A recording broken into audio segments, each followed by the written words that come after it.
All ages 6 to 8 p.m. Full list of summer events at waterfrontparkseattle.org. Brought to you by Friends of Waterfront Park. Let's go! This is Seattle Sports. Streaming through the Seattle Sports app. KIRO AM Seattle. KIRO FM HD2 Tacoma. This hour is brought to you by the Harnish Auto family. Give me a freaking auto! From the Quantum Fiber Studio, this is Brock and Salk on Seattle Sports. Brock Ewert is my hero. Jay Buhner just punched me in the kidney. Brought to you by Simply Seattle. We're going to cue you on the interview. That really worked that way, Sherm. This is a show that has my name on it. It kind of does, though. Now here are your hosts, Brock Ewert and Mike Saul. All right, we are underway this morning. Brock and Salk Show, Seattle Sports 710, seattlesports.com, Seattle Sports app, and, of course, the podcast platforms. Man, there are a bunch of new Apple podcast reviews that I promise I'll get to at some point. Since I am mentioning the app, I should remind you that it's already Tuesday, and by Thursday, we will be putting together another edition of Here's the Thing. I thought last week was the best we've had. Really, really great. They've been getting better every week. They really have. Yeah, you guys are stepping up. This is, again, Maura's big brainchild. She worked hard on this thing, seriously, for like a while. This is what Maura wanted to do, and you guys have proven her to be a genius once again. So thank you for backing up Maura. Thank you for downloading the app and then leaving us little voice messages that you start with Here's the Thing, and they can be about whatever you want. You can make fun of us. That seems to be the most... the preferred method of that seems to be the best way to get played. But, hey, you can give an opinion on something, whatever it is you want to say. You can do it all by downloading the app and clicking on that. Now, we are going to start with the Mariners today. Are you sure? Yeah, I'm sure. I am sure. There are days where it's fun to start off and be fun and sort of go in some different directions, or maybe read you guys, Apple Podcast reviews or whatever. And today's not one of those days. Today's a serious day. Seriously. And I wish it wasn't. I wish that we were talking about how the Mariners were getting ready to sweep the Dodgers. I wish we were talking about how the Mariners have locked it in like the Astros have. I wish we were talking about how they were 5 games up in the division instead of 5 games down. I wish we were talking about how this offense had come around. I wish we were talking about all those things. We're not. We're talking about how yesterday looked like so many other days throughout this season. Just deja vu all over again, as the old saying goes. And I don't know how many times I've watched almost that exact same game this year, but way too many to count and way too many to be appropriate. Starting pitcher dominates, relief pitchers give up a couple of runs, and in the meantime, your offense flails against a pitcher who's good, not great. Gavin Stone's a good pitcher. And by the way, I texted you guys after the first inning last night, this is toast. This guy looks ridiculous against them last night. They didn't have a chance. But you should have a chance against Gavin Stone. Not a bad pitcher, good pitcher, but not one of the greats of the game. You should have a chance against Gavin Stone, and you didn't. And it's not so much that it's one game where you didn't have a chance against Gavin Stone.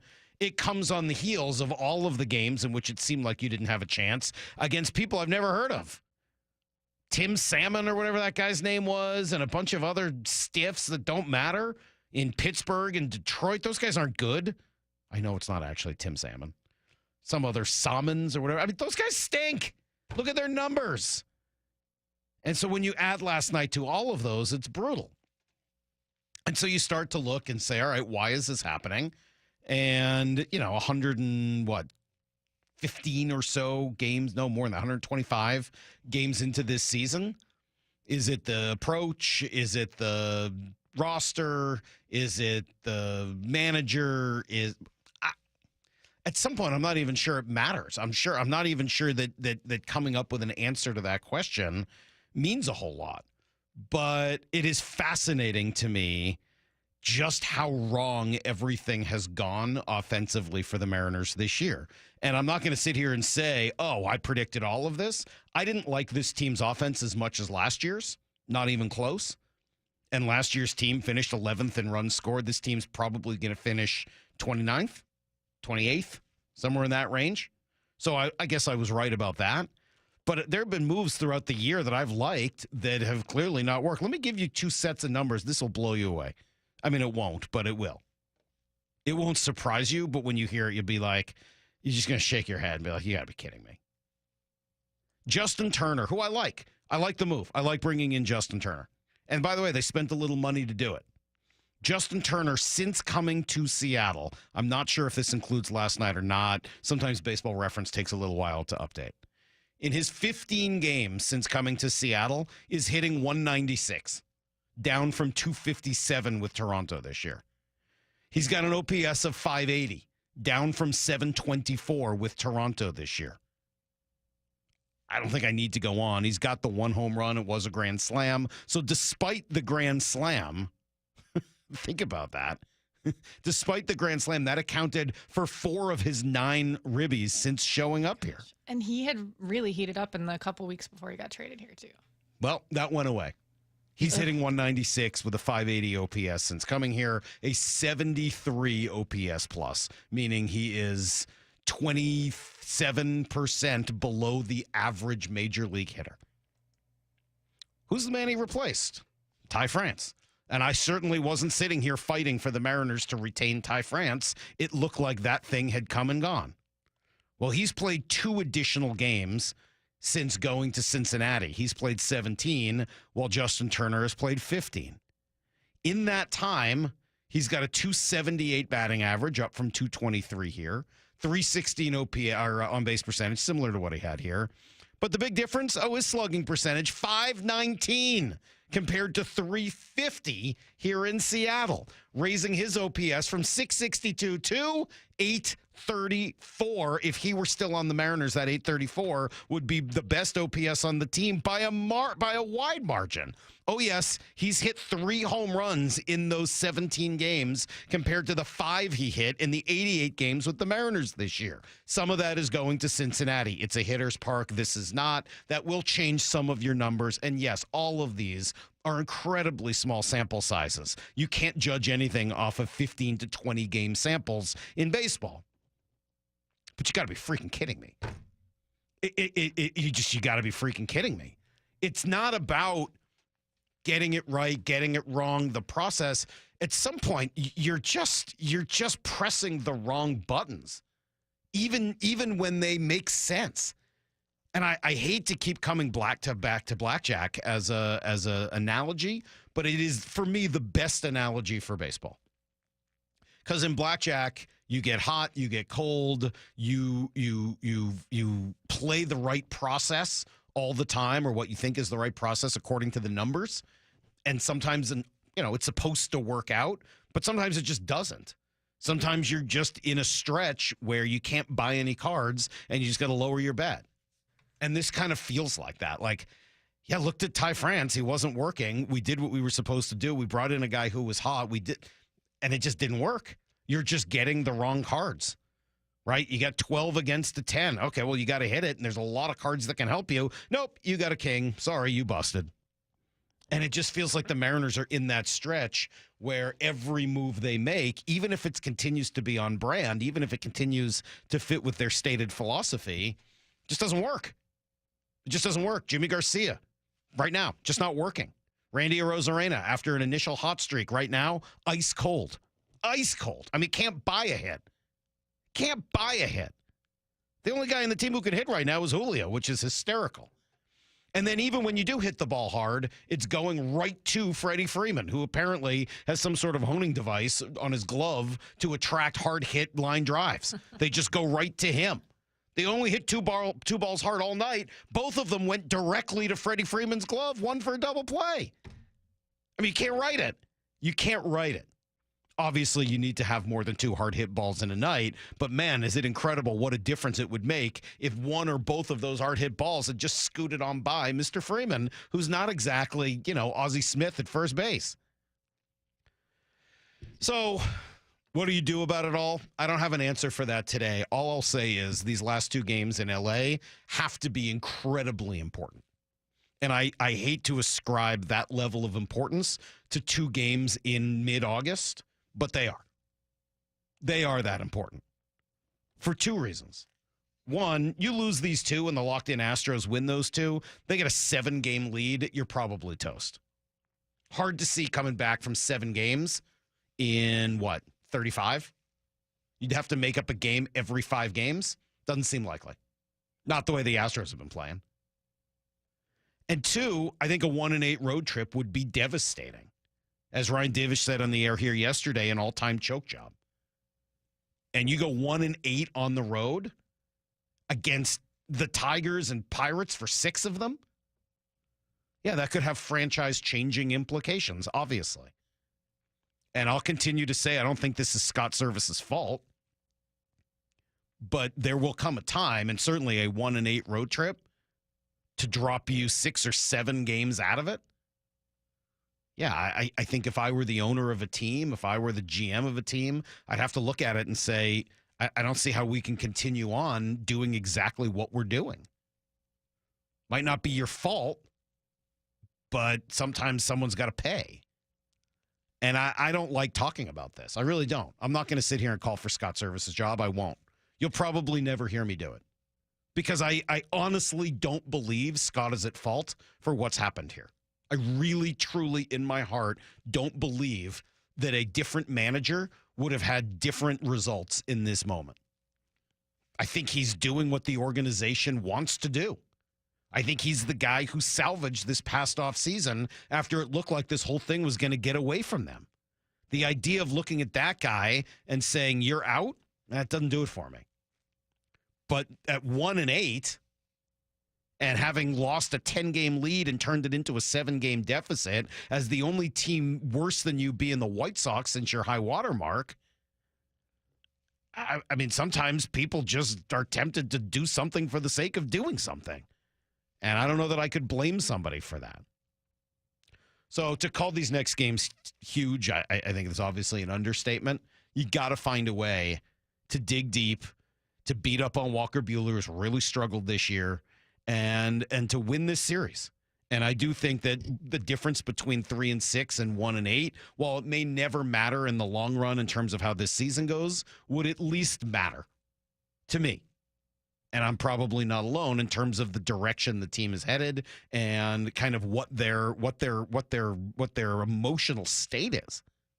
I got to take a break. I'll come back. I promise. We'll be talking about this throughout the entire morning. Certainly, you guys are texting in 866-979-3776. Try to get to those as well. It's Brock and Salk, Seattle Sports on 710. It's a new era for the Seahawks. Oh, my word, what a catch! What a catch by JSN! I always expect us to go out and play hard and play physical and be clean. I would think he's going to come in and be pretty disciplined about this is what we're doing, man. A new season kicks off September 8th when the Hawks host the Broncos at Lumen Field. Touchdown! Seahawks! The Seahawks defense, they awaken the crowd at Lumen Field. We are Seattle Sports, the home of the Seahawks. I'm Bradley Johnson with 1-800-DUI-AWAY. Let's talk about summertime. Bikinis, the occasional Speedo, sunshine, and almost always more drinking. But don't let the wine coolers or hard lemonades fool you. Too many drinks at the beach can get you in a whole lot of trouble. You're sporting a farmer's tan, but the police are wearing heavy, dark uniforms, and it's not because they're comfortable. If you don't take preventative measures, your summer tan can become a costly burn. Take a designated driver with that aloe vera and SPF 50. Call 1-800-DUI-AWAY or go to 1-800-DUI-AWAY.com to set up a free private consultation. Jail is no place to ask, missed a spot? Mind getting where I can't reach? Be reasonable this summer. And always remember, 1-800-DUI-AWAY has your back. 1-800-DUI-AWAY! Start warming up your vocal cords. Mariners Sing-Along Fireworks Night is on deck this Friday. After the Mariners take on the San Francisco Giants, get ready to belt your heart out during an unforgettable postgame show presented by T-Mobile, featuring timeless classics and today's hits. It's your chance to put your karaoke skills to the test under the bright lights of T-Mobile Park. Julio with a 2-run home run, and they have taken the lead. Visit Mariners.com to get your tickets and catch 2 great shows for the price of 1. Mariners baseball and a fireworks spectacular. Plus, check out all that's happening at T-Mobile Park, including 3 straight Mariners value games, Monday the 26th through Wednesday the 28th against the Tampa Bay Rays, with tickets starting at just $10. Swing and a miss and a slider, strike 3. Andre decide here in the top of the ninth inning. The Mariners win it this afternoon. Mariners baseball. Trident's up. Two things you're looking at when you're shopping for a new car or SUV: choice and exceptional deals. Visit our friends at Mazda of Everett and you'll be satisfied with both. Which Mazda moves you? Find out at Mazda of Everett. Choose from over 600 new Mazdas in stock, and right now they're offering 0% financing on all new Mazda CX-5s, CX-30s, CX-50s, and CX-90s on approved credit. Need more reasons? They also treat you like family and want you to drive away happy. See for yourself at MazdaofEverett.com. Prescriptions require an online consultation with a healthcare provider who will determine if appropriate. Restrictions apply. See website for details and important safety information. Subscription required. Price varies based on product and subscription plan. Hey guys, did you know there's a generic form of Viagra that works just the same but is 95% cheaper? And you can get it online at hims.com/joy. Through Hims, you'll get a free medical consultation to determine the ED medication that's best for you. Discreet shipping if prescribed, a 100% online process, and a range of treatment options, including trusted generic alternatives to the name brands at up to 95% off. ED is personal, and at Hims, so is treating it. Just go to hims.com/joy and get connected to a licensed medical provider online for free with zero copay, no expensive appointments, and no awkward face-to-face conversations. To start your free online visit, you need to go to this exclusive address, hims.com/joy. That's hims.com/joy for your free online visit. hims.com/joy. We are Seattle Sports, the home of the Seahawks, Mariners, and everything Seattle sports. Watch your favorite show live at seattlesports.com. And this week's First Mark Challenge victory goes to Lonnie. Lonnie, why did you call First Mark Insurance? We've been with the same insurance company for over 32 years. And my husband said, come on, let's at least try it. And that was the smartest thing we ever did because we save thousands, literally thousands a year on our insurance.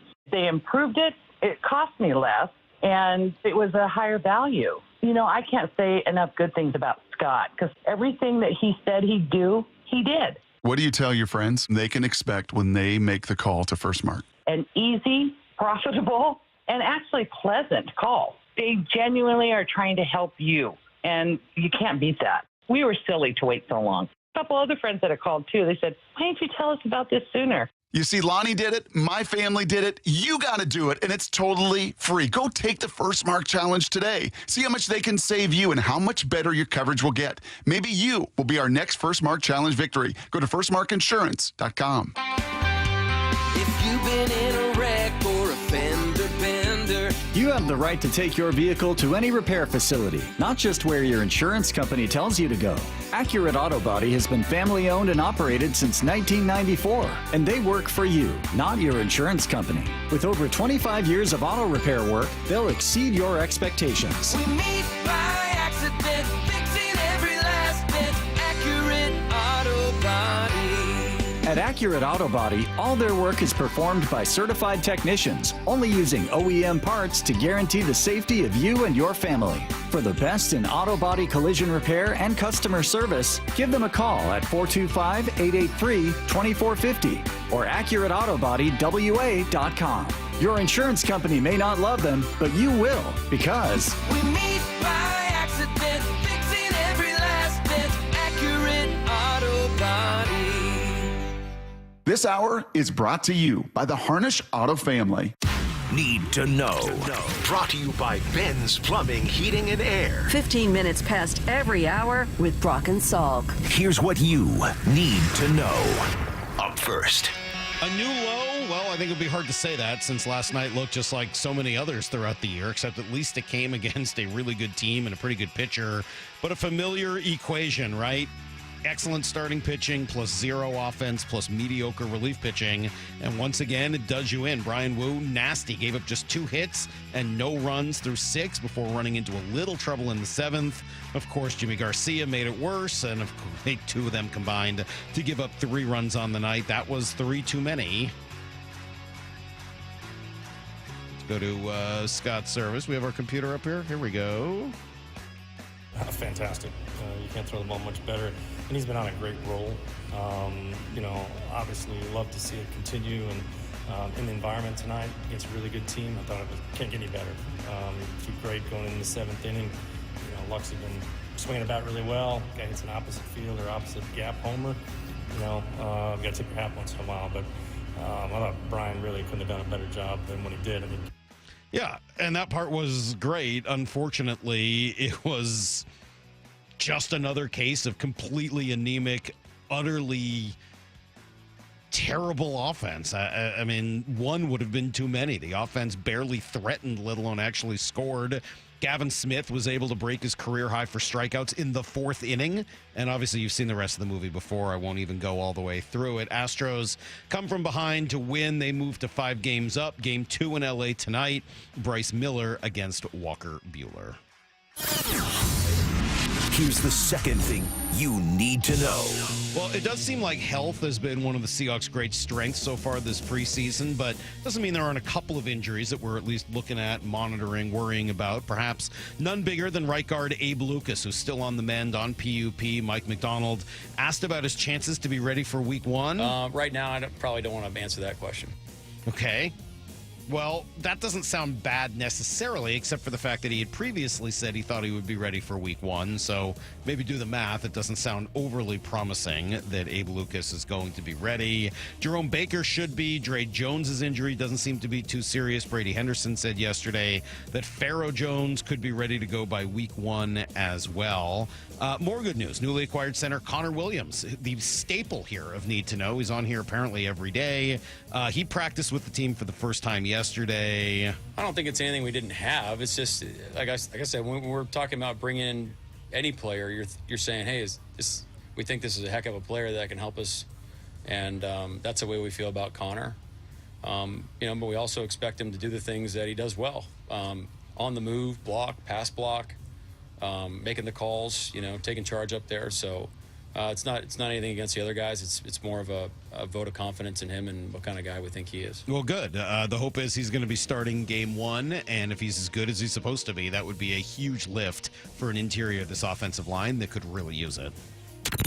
Here's the third thing you need to know. That there is a battle at apparently right guard. Remember last week, Christian Haynes got some number 1 reps over Anthony Bradford. Now they're sort of in a battle as both guys ended up playing quite a bit in the game on Saturday. And Mike McDonald's happy. I thought he looked good.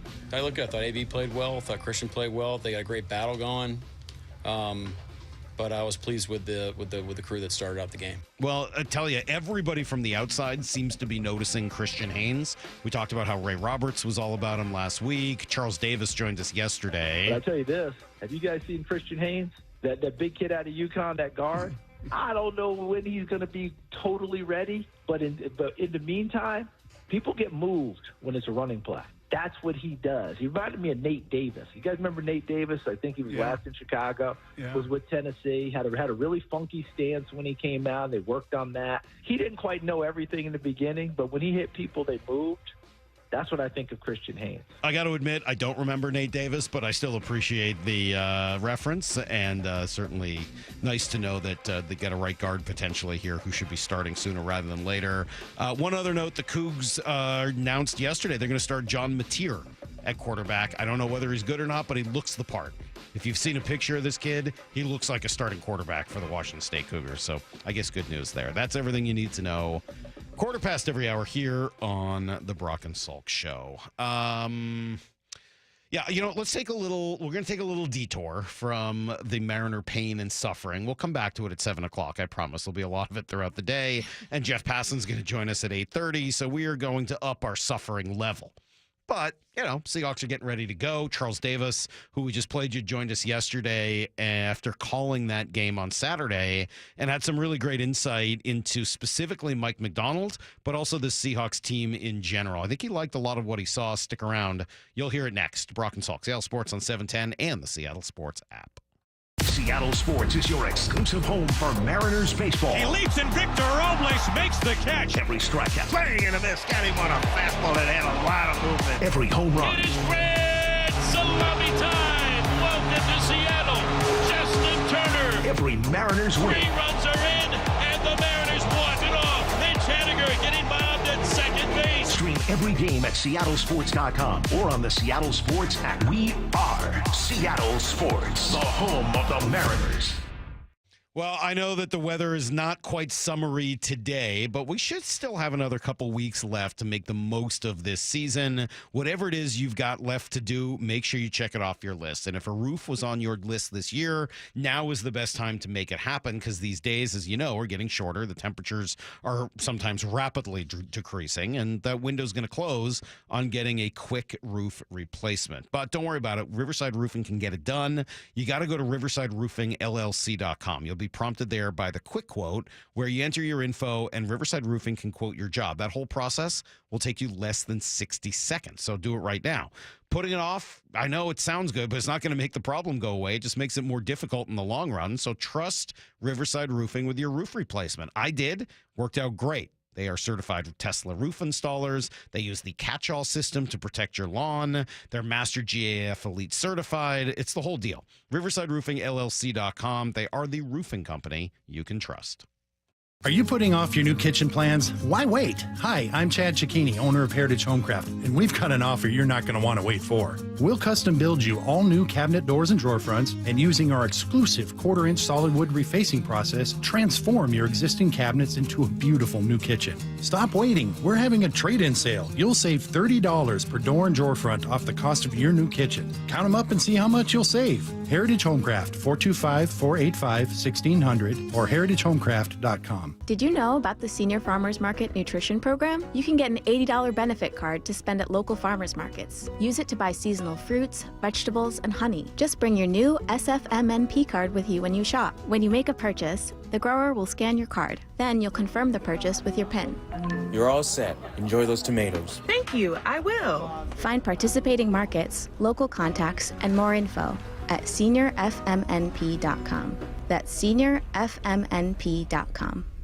The all-new season of Futurama is streaming on Hulu. That's great, but I have to warn you, it's completely brilliant.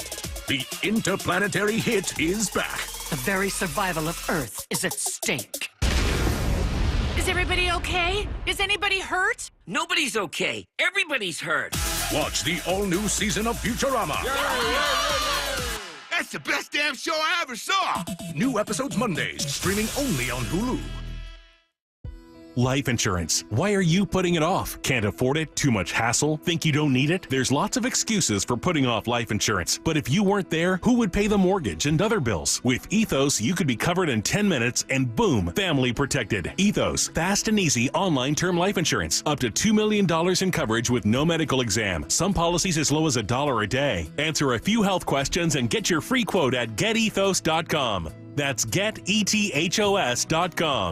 Safety comes first. When money is tight, don't neglect maintenance on your vehicle. Keep it safe. At Bucky's Complete Auto, we have you covered with no credit financing. For over 50 years, Bucky's has been servicing and repairing cars and trucks with modern-day technology and good old-fashioned customer service. There's a Bucky's just about everywhere for oil changes, wiper blades, brakes, tire rotation, tune-ups, and factory maintenance. No appointment necessary and financing's available. Check Bucky's.com for the location near you. Listen throughout the week to the Mariners Player Spotlight. Ever since I got here, I want to win a World Series in Seattle, and this city's starving for another winning team. Presented by Muckleshoot Casino Resort. Guys, did you know your testosterone affects everything in your system, including how you feel and perform every day? Right now, Revive Men's Health Seattle will check your testosterone for free. Knowing your T levels is the first step in understanding if you have low T. Your testosterone level impacts your energy, libido, sleep, weight, hair loss, mood, and even ED.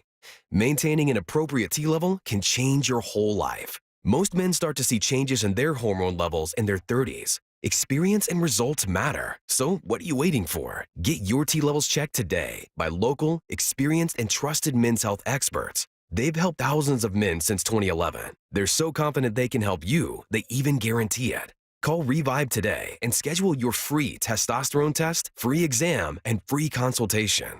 Call Revive Men's Health at 206-529-1111. That's 206-529-1111. Or visit ReviveMen'sHealth.com. You gotta love baseball season. But when it comes to your windows, you don't want any curveballs.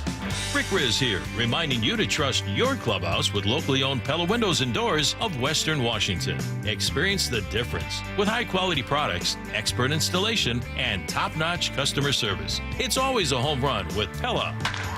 Schedule a free consultation with Pella Windows and Doors of Western Washington. Just go to PellaPNW.com. That's PellaPNW.com.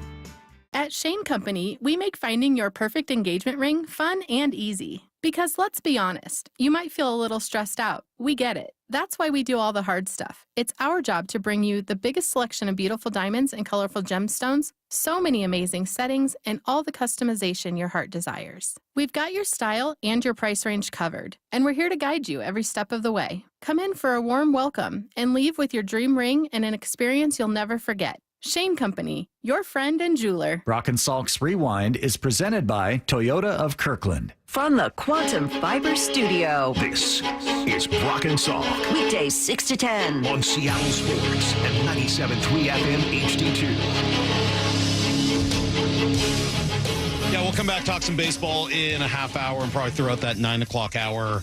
It's been a big, both. It's been a big football and baseball day, to be honest with you, but trying to determine what it is we're seeing, right? I keep saying over and over that nothing the Seahawks could do this year would really surprise me, that they could be lousy, they could be tremendous, they could be somewhere in between. But the more I watch them and the more we're learning about them, the farther on the positive side of the scale I find myself going. I just really like a lot of the stuff Mike McDonald's doing. Obviously, they had a great week of practice, looked pretty darn good in that game. Charles Davis was calling the game on the other side for the Titans, but he had a great view of it. Charles, good morning. Thanks for spending a few minutes with us. Good morning. Thanks for having me, guys. Hope you're well.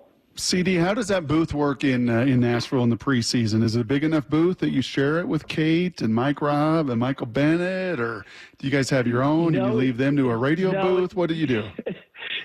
Well, you Brock, we've been to some places where it's big enough that like you actually do share. And like Lumen Field. Yes. Mm-hmm. Lumen Field, they actually share it. I did not know that. That's interesting. Yes. Oh yeah. MetLife, they share. MetLife is they shared one where they cut it in half. I'm not sure about a couple. I think there are a couple others. But anyway, it's not a shared booth, but I made sure myself and Paul Burmeister, we went down and had a great visit with Kate and Mike Robb. Didn't get to see Cliff and did not see Michael Bennett, but a really good time meeting with them. And great partner you got there, Brock, in terms of your Madden stuff. That's for sure. It's my first time meeting Kate, and I'm beyond impressed. How impressed were you with the product on the field? What did you see from the Seahawks? I got to watch them in the joint practice, too. So it was a nice combo for me, which was excellent.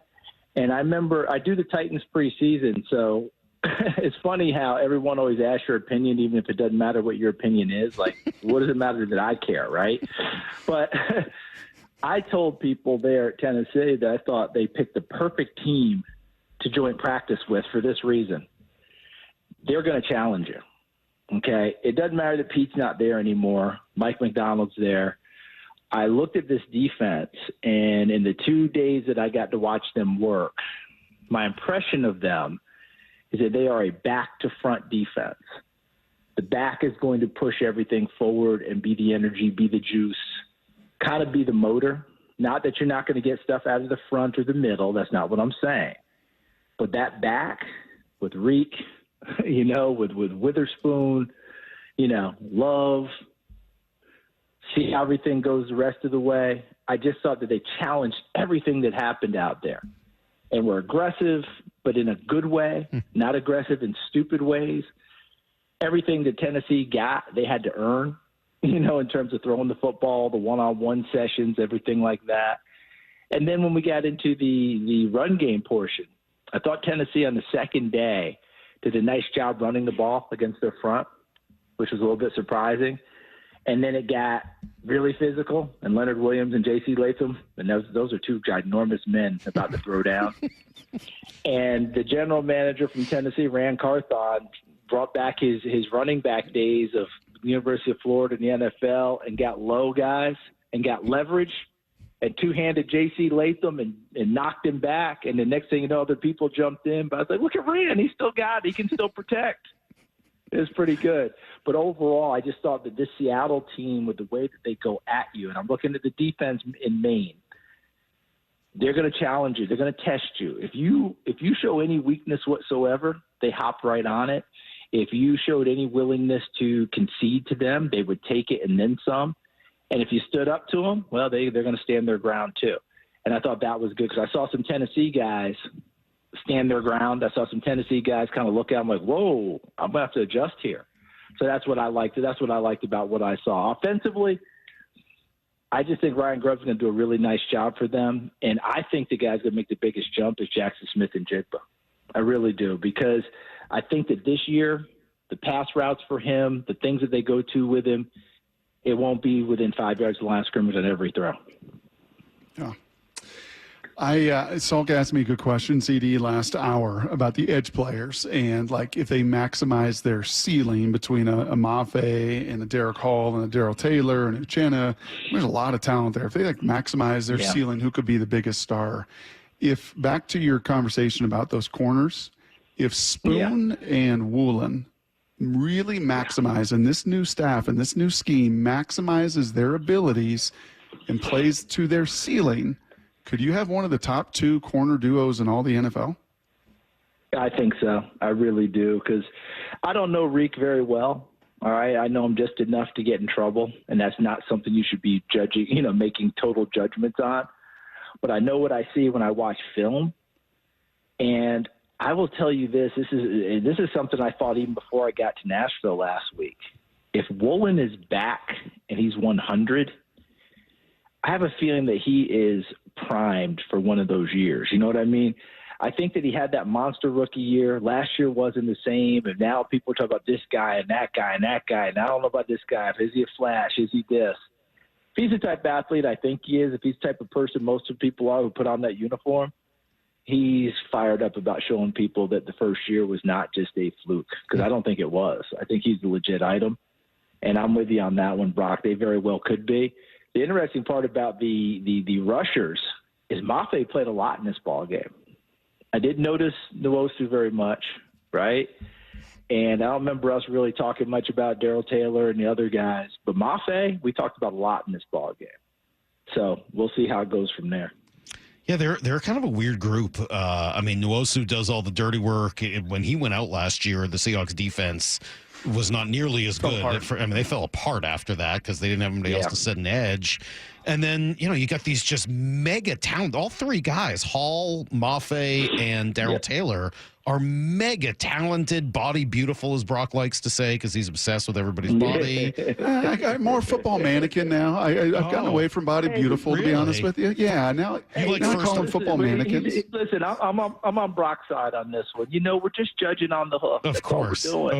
Yeah, no, I'm sure that's all Brock's Brock's doing. On the hoof. I'm with Brock. What's the other one you like?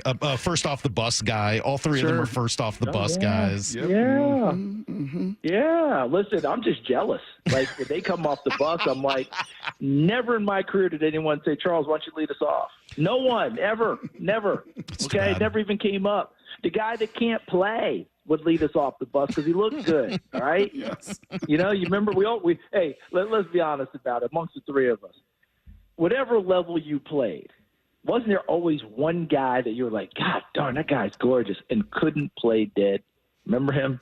There's always one. Yeah. Every single time. Always at least one. Wasn't that Brock in the NFL? And it would just drive coaches crazy. Whoa. No, Brock. Right. Hey. In the don't NFL, a man like that. I'm sorry. Well, did he have a good NFL career? I mean, I'm just trying to say. Listen, you're talking to a guy who had no NFL career, so you think I'm not going to stand up for Brock? I'm on Brock's well, you both had more of an NFL career than I did, obviously. I'm just, I'm just telling you right now. If this is one of those tag team matches, I'm ignoring the tag rope and I'm in with Brock. We're 2-on-1. Yeah, you can join everybody else. You and everybody else. I'm on my own. Did you get a sense? You get a sense for Mike McDonald, head coach? We are fascinated out here, CD, right? 14 years of Pete. And we, like, it, with every layer, and Mike joined us a couple weeks ago on the show in person. It was awesome. He's an onion. Yes, he is. He's an onion, right? That's a great answer. He's an onion. Right? I mean, all of a sudden, I probably shouldn't be doing blindside stuff right now with everything that's in the news. But remember, that's what Tim McGraw kept saying. She's an onion. You got to go through the layers. And Mike does that, I think, on purpose. And I don't mean it in a bad way or whatever. I think that's his personality. But I think that he is much more of it reveals by how we do. All right? Me standing here and telling you everything doesn't do any of us any good. All right? It's going to reveal by how we go about doing things, how we play, how it works. And he's very deliberate about who he hired. He showed me a lot in accumulating a staff, that this is a guy who has gotten around and spent time with people in other places. Because everyone who came with him didn't come from Baltimore and Michigan. Now, was there some of it? Sure. Going to get the defense coordinator from the Cowboys, get an offense coordinator from the college ranks, that means he's accumulated these relationships and been watching these people throughout his career to where when it became his time, he was ready to move and act. I don't think very much was done that was kind of like, hey, I'm winging it. Hey, you want to be my OC? I don't think there was a whole lot of that going on. What's interesting about Mike Macdonald is trying to figure out where the line is between coordinator and head coach. I mean, I think just by coming in as the coordinator, he should make this defense better, and you sort of alluded to that in the way they were built. Yep. How do you figure out whether or not he can do the other stuff other than just watching over time? And that is, you know, the fourth down decisions, the when to challenge, building a strong culture throughout the entire building. There's a lot more that goes into a new job for him. Yeah, there certainly is. And Brock, I'm going to bring you in on this one because you call these games every week. And this is what I've determined over, let's say, the last 4 to 5 seasons. All right. This is just me. And you tell me if you're seeing any of this or if there's something different. All right. Mm-hmm. Over the last 4 or 5 seasons, we've had these coaches. It doesn't matter whether it's college or the pro ranks. Okay. Where they made their bones on one side of the ball or the other, typically. Right.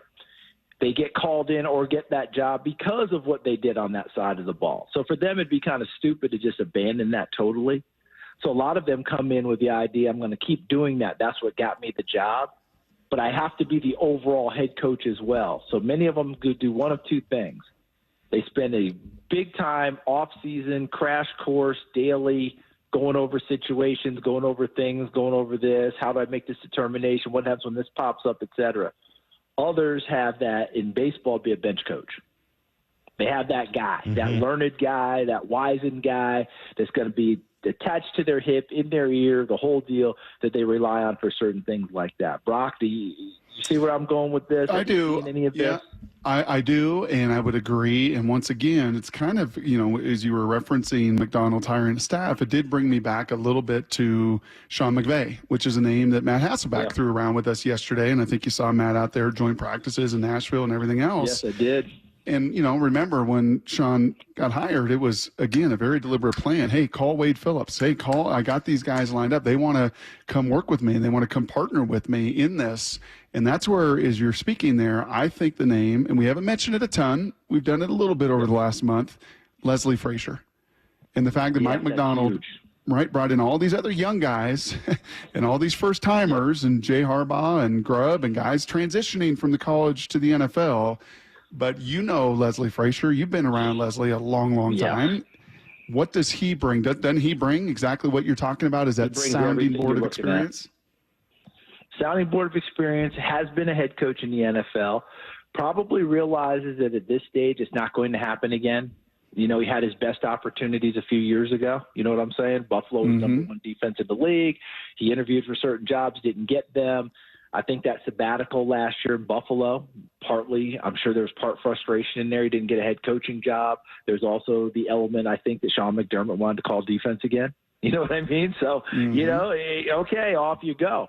So he becomes that person for Mike Macdonald, which allows Mike Macdonald to hire people at other positions that maybe don't have the same experience because now he has his guy. I'll give you a quick analogy to it. It was the team he played against Saturday night, Tennessee. Brian Callahan was an offensive coordinator in Cincinnati who didn't call plays. Okay? Well, we could look around the league. Kevin O'Connell didn't call plays before. Mike McDaniel didn't call plays before. It seems to work out, okay? But he's now ascended to head coaching job. His first defensive coordinator is Denard Wilson, who's never been a defensive coordinator. His first offensive coordinator is Nick Holtz, who's never been an offensive coordinator. His special teams coordinator, Colt Anderson, was an assistant special team. He's never been a special teams coordinator. But guess who he has on his staff as his consigliere? His dad, Bill Callahan, who's been a head coach in the NFL, took a team to a Super Bowl, head coach in college. 25, 30 years assistant coaching experience. One of the best offensive line coaches the NFL has seen, and I don't say that as hyperbole. That is just real factual deal. I know Jeff Stoutland gets all the attention in Philadelphia, and rightly so. No one's been better than Bill Callahan as an offensive line coach.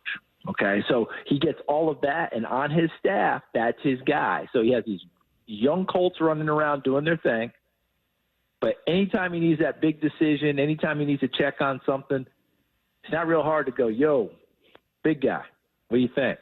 And he lets him know. I'll bet you they have sessions, guys, where his dad probably has walked into the office or has probably called him on the way home and said, hey, Brian, you're really even-keeled. I love that about you. Make sure they don't start taking advantage of you. You might want to go off on somebody tomorrow. Those sorts of things, that experience that you have as a head coach to know personalities, because Brock will tell you, players, when we hear players say, oh, I love him, he's a player's coach, you better keep an eye on that situation. Players coach is usually code for, I've got you in my hip pocket. You got to be careful with that one. Can't imagine having my dad on my staff. It just seems like a. Oh yeah, you could. Larry'd be terrific. I don't know about all that. Hey, Charles Davis joining us. What do you make of the new kickoff rule? I'm still adjusting to it. I'm so entrenched old school that when I wake up and I see guys down the other end, I'm ready to throw a flag immediately. Or do you guys not know where to line up? I mean, I'm still kind of doing that. I like the fact that in the preseason, these special teams coaches have all kind of gotten together and said, for evaluation purposes, let's try and have returns. Mm-hmm. And let's cover, because I need to see these guys, because you got to evaluate them about who you're keeping for the season. Now, once the season kicks in, and that sounds like a pun, I don't mean it to be, but once the season starts, would not shock me at all if all we're seeing in preseason goes right out the window. Oh, that would be such a bummer. Because it would be a bummer, but it wouldn't shock me, and I'll tell you why. I've been to 10 camps now. In 3 of them, head coaches, I've asked them privately, what's the deal with this thing? All of them have given me different answers, but the one that stuck with me, because different answers of the same theme, which is, I just don't know that putting it on the 30 punishes me as much as maybe the league thinks it did. They all said the same thing. If they had said it comes out to the 35, now they've got my attention. An extra 5, and these are all coaches now. You have to understand, these 3 coaches all believe their defense are pretty good. So that's a different deal. But one of them said to me, yeah, I'll probably let him kick it until I'll let him do what he wants to do until the first one gets to the 31. and then I want it out of back of the end zone. So we'll have to wait and see. But I like at least the fact they're trying to keep it, so whatever we're going to call this kickoff, was a dynamic kickoff. At least they're trying to keep it in the game. Because I'm not going to lie, this is how old school I am. When you run out there and put the ball on the 25-yard line and someone blows a whistle to start a series, I think 8th grade modified scrimmage. Yeah, that's what it feels like to me. Yeah. I am immediately transported back to my first modified scrimmage.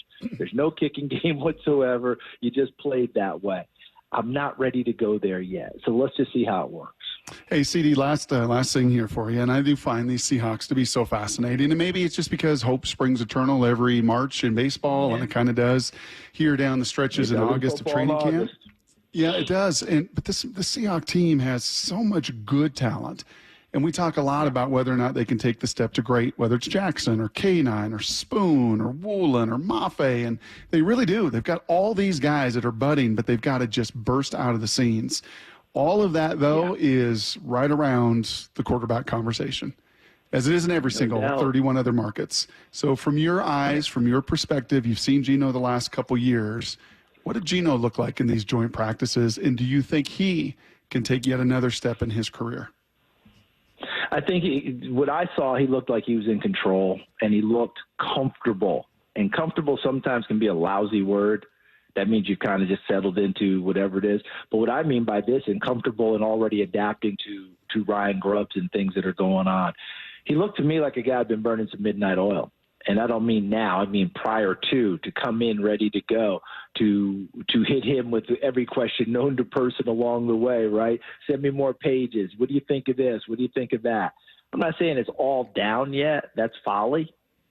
But I do believe that he is tracking along the same thing. I think that he is excited about being there with Ryan Grubbs and everything that he's doing and what they're trying to get done. And that's why I really think Smith and Jigba becomes that guy. Because, look, if you're a defense, who you got to deal with? You know you got to deal with the big guy outside because he'll just beat you up. You know the other guy's crafty as crafty gets. He's the third guy, okay? He's going to get that. He's not going to get the same attention for them. I don't know what was happening last year, and I'm not criticizing. But every time I saw Jackson Smith and Jigba make a catch, whether I saw it in a game I did or in other games, I felt like he was within 5 yards of the line of scrimmage. I just never quite I was like, at some point he's going to get downfield, right? And I saw that in Nashville. Okay, I saw that in the joint practices. I'm not saying everything he throws is a bomb, but also you got the runners. The offensive line, got to make sure that totally gets solidified. I know there's a battle there at center. Are you going to have both tackles available? You know, but I tell you this: have you guys seen Christian Haynes, that big kid out of UConn, that guard? I don't know when he's going to be totally ready, but in the meantime, people get moved when it's a running play. That's what he does. He reminded me of Nate Davis. You guys remember Nate Davis? I think he was last in Chicago. Yeah. Was with Tennessee. Had a really funky stance when he came out. They worked on that. He didn't quite know everything in the beginning, but when he hit people, they moved. That's what I think of Christian Haynes. This has been a lot of fun. Man, every time we have you on, I always say this, like, God, why don't we have CD on more? You're phenomenal. Really enjoy the conversation. Hope you get some Seahawks games this year so we have some good reasons to talk to you. You and me both. You and me both. I think, when's the Miami game? Is that week 3? Ooh, good question. What do you think? We cover this team every day? Charles, we don't know those things. Charles, we're dialed into Denver. Opener. Right. Denver Miami is New week England. 3, September 22nd. We're not looking past week 1. That's just not how we operate here. I like you guys. You guys take them one at a time. The only reason I brought that up is at CBS, they give us our first 3 games of the season. And, you know, as much as you try not to do it, when you see the schedule, you start saying, I wonder if we get this game. What if we get, I'd love to have that game. You know, you just kind of do it. And that was one that I identified week 3. I said, ooh, that'd be a fun one, Miami at Seattle. Now, we didn't get it, so I'm kind of bummed out. But I was like, we didn't get it. We got a good one now. We got Houston and Minnesota, which is a really good one. But that was one I'd identified. So I'm hoping there's another one that happens before too long. And I'd love to be able to get up there and see you guys. Because last year we were there for Carolina, and then we saw you in Cincinnati. So we got 2 last year. Yeah. I'd love to be able to get the same number this year or more. Well, we'll look forward to it. Thank you, Charles. We really appreciate you taking the time. We'll look forward to this season. Thanks so much. Hey, all the best to you guys. Be good. All right, good stuff there from Charles Davis, who joined us yesterday from CBS, and he does do a really good job. I've enjoyed having him on the show every time we do. I'm like, man, we got to get Charles Davis on more. So a lot of fun to have him. It's funny, somebody's saying it must have been hard for Charles Davis to say something nice about the Seahawks. Yeah, get out of here. I didn't hear that at all, and I don't hear that when he does games. I don't hear any bias against the Seahawks. There's very little of that, I think, in sports. I think you've got some baseball writers that will only talk and think about what happens in the Northeast. But outside of that, I don't know, man. I'm not buying that there's any bias against the Seahawks from Charles Davis or anybody like that. All right. Unfortunately, we are going to come back to the biggest story in town, and you hate to put too much meaning on 2 games, but I think there's going to be an enormous amount of meaningful action here in the next 2 days as the Mariners pretty much have to win these 2 games in L.A. Why? We'll dig into it next. Brock and Salk, Seattle Sports on 710, seattlesports.com. It's a new era for the Seahawks. I can't wait to see what this defense looks like. He is the complete opposite in so many ways of what we've seen. It's a work in progress since the day you walk in the door of where we're at, where we want to go. And Seattle Sports will take you behind the scenes as the team gets ready for the 2024 season. I feel like this game was very explosive. A defense where everybody knows what they're doing, and so that frees you up to just fly around the field and go make plays. We are Seattle Sports, the home of the Seahawks. At State Roofing, you can trust us to get your project done right because we prioritize quality and excellence in everything we do. Take advantage of 0 down, 0 payments, and 0 interest today, and don't pay until 2025. Call State Roofing at 866-ROOF-ROOF or visit stateroofing.com. Safety comes first. When money is tight, Buc-ee's has you covered with no credit financing. For oil changes, wiper blades, brakes, tire rotation, tune-ups, and factory maintenance. It's Buc-ee's Complete Auto. No appointment needed and financing's available. Check Buc-ee's.com for the location near you. If you haven't heard yet, Toyota's Camry called an audible with the brand new hybrid 2025 Camry. And at Toyota of Kirkland, they're excited to put it in play. Backed by the lifetime powertrain warranty, the incredible team at Toyota of Kirkland will set up your test drive so you can take home that 2025 hybrid Camry the same day. Come check it out at the amazing showroom at Toyota of Kirkland or visit online at toyotaofkirkland.com.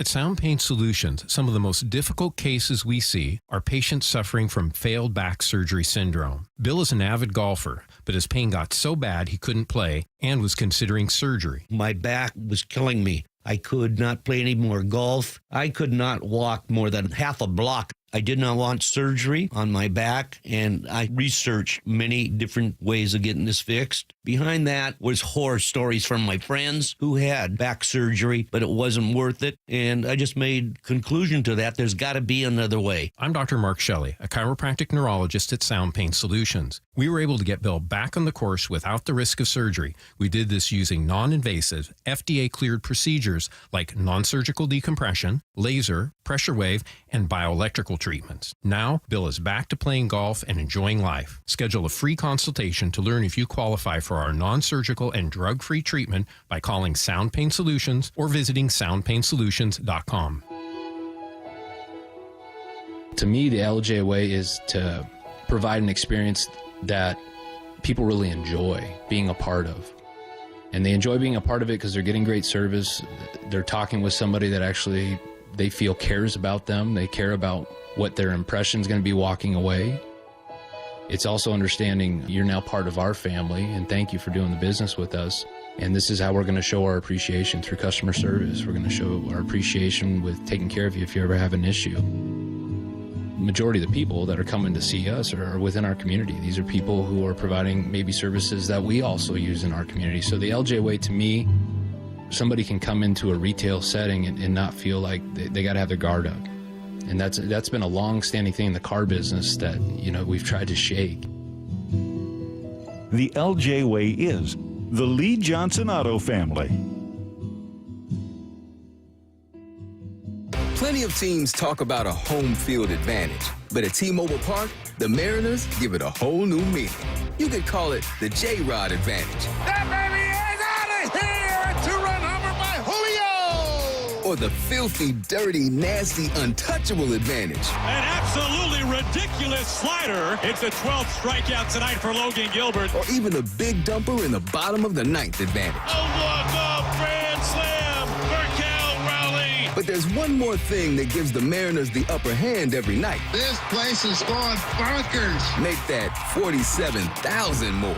Mariners baseball. Trident Sup. Be here for the next Mariners homestand as Cal Raleigh and the crew take on the Giants and Rays.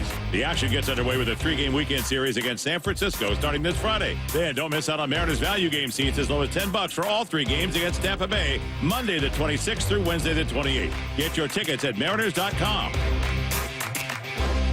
$5,000. That's the average amount of money people in the U.S. are now spending on gas in a year. $5,000. That's crazy. If you drive, you have to download Upside, the free app that gives you cash back every time you get gas. That's right. You can earn real cash back with Upside just by buying the gas you're already buying. You can literally start earning cash back today. I use Upside every time I fill up, and I've already made around $300. You're putting gas in your car anyway. Why not get real cash back? If you like free money, download Upside. I'm saving the cash I earn from using Upside to help pay for a vacation later this year. Download the free Upside app now to earn cash back every time you buy gas. Use promo code BUY to get an extra 25 cents per gallon on your first tank. You can cash out anytime right to your bank, PayPal, or a gift card for Amazon and other brands. Just download the free Upside app and use promo code BUY for a 25 cents per gallon bonus on your first tank. That's code BUY for a 25 cents per gallon bonus.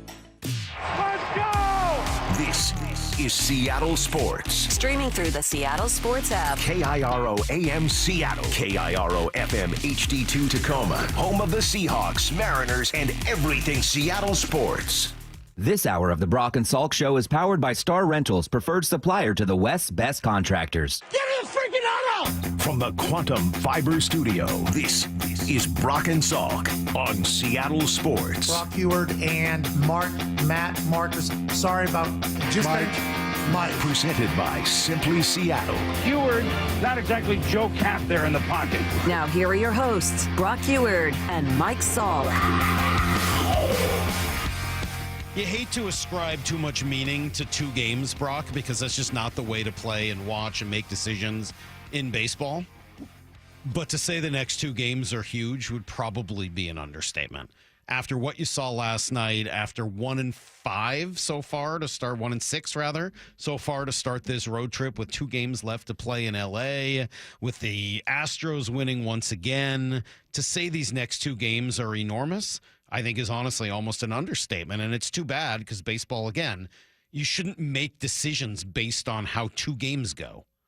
But I think what you're looking at is, one, you lose these two games, go 1-8 on this trip, and if the Astros win a couple, they could be 7 games up by the time you get home. With 34 to go. And that would be a really, really tough thing to come with a back month from. ago, right? I mean, with 30 games to go. You need to basically, you need to improve by a game every 5 days. And that seems hard to imagine they're going to do, given the way the Astros have been playing. Not impossible, but that'd be a pretty tall task. And then, two, just again, a 1-8 road trip would be devastating. And I think it could legitimately have some sort of franchise-changing implication. Yeah, I didn't realize both Jerry and Scott are in the final year of their deals. They don't talk about They deals, really don't talk about it, right? So I hate to even say that. That is certainly what's rumor. reported, and certainly it's what Ryan Divish said yesterday. Everything I've been told is like that Scott and Jerry are in the final year of their extension. They have option years for next year, so we could make the decision otherwise. Justin has a different extension because he signed his last year, so I think he's got under contract for 2 more years. At some point, like if it just continues, do they shake it up? Do they not? I mean, you're right. Like Jerry could say, well, look, if we don't do this, if this isn't going south, maybe I got to do this because, somebody else can find a way to get through and you can reel off some wins or at least make it close. But, it's a very interesting situation that they're at this point, on June 10th or whatever it was when they're 10 games up, you're thinking about when are they going to announce their extensions? But this was a 10-game lead for the division title. And, I mean, those things just don't come around. And you're getting historically good pitching. I mean, like, the amount of quality starts that they've tossed away this year, I would use a different word, but we're on radio. The number of quality starts that they've tossed away this year is pretty embarrassing. Yeah, and that's a 15-game swing from where you were in mid-June when you were 10 games up in the division, right? To think that you could write any kind of script and say, yeah, a couple months from now, we're going to be, kind of getting near the kids coming back to school. We're going to be kind of winding up August, 2/3 of the way through August. And, I could hand you the standings, Salk, on whatever that was, June 10th, June 15th. Say, here you go. Here's the standings on August 20th. I would have laughed, honestly. You said there's no way. I have a text thread because we're planning a golf weekend down in Scottsdale with some buddies. And the 2 weekends that came up were like October 8th and November 4th, I think were the two. And I was like, guys, I really think we got to do November 4th. Obviously, if there's playoff baseball to be had, then I've got to be around in October.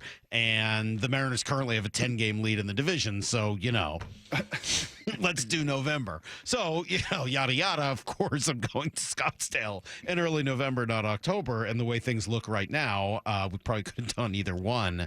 You're right. Nobody would have predicted in that moment. In order to do that, you would have said, well, they lose Luis or Logan, right? You lose another couple arms. Right. You just, this the rotation can't handle it. Yeah. Yeah. That's just offensively, it is still, even in those good days, you're finding ways to scratch out one-run wins. You're winning close games at home. You're winning an absurd amount at home. But you're finding ways to win late. You're doing the right things. In order for that to happen, the only script that I think you and I would have believed is that you would have lost one. That there would have been or significant pitching injuries. Two of your starters. And instead, it's just been, the lineup with a little dose of the bullpen thrown in as well. And Divish was pretty clear on that. That's the thing. What we've seen is that, from a talent perspective and from a roster perspective, the margin from them being really good to being the Detroit Tigers or the Pittsburgh Pirates are the 5 guys in the starting rotation. That's the difference. Those 5 guys that you can toss in Munoz, that's what's the separator.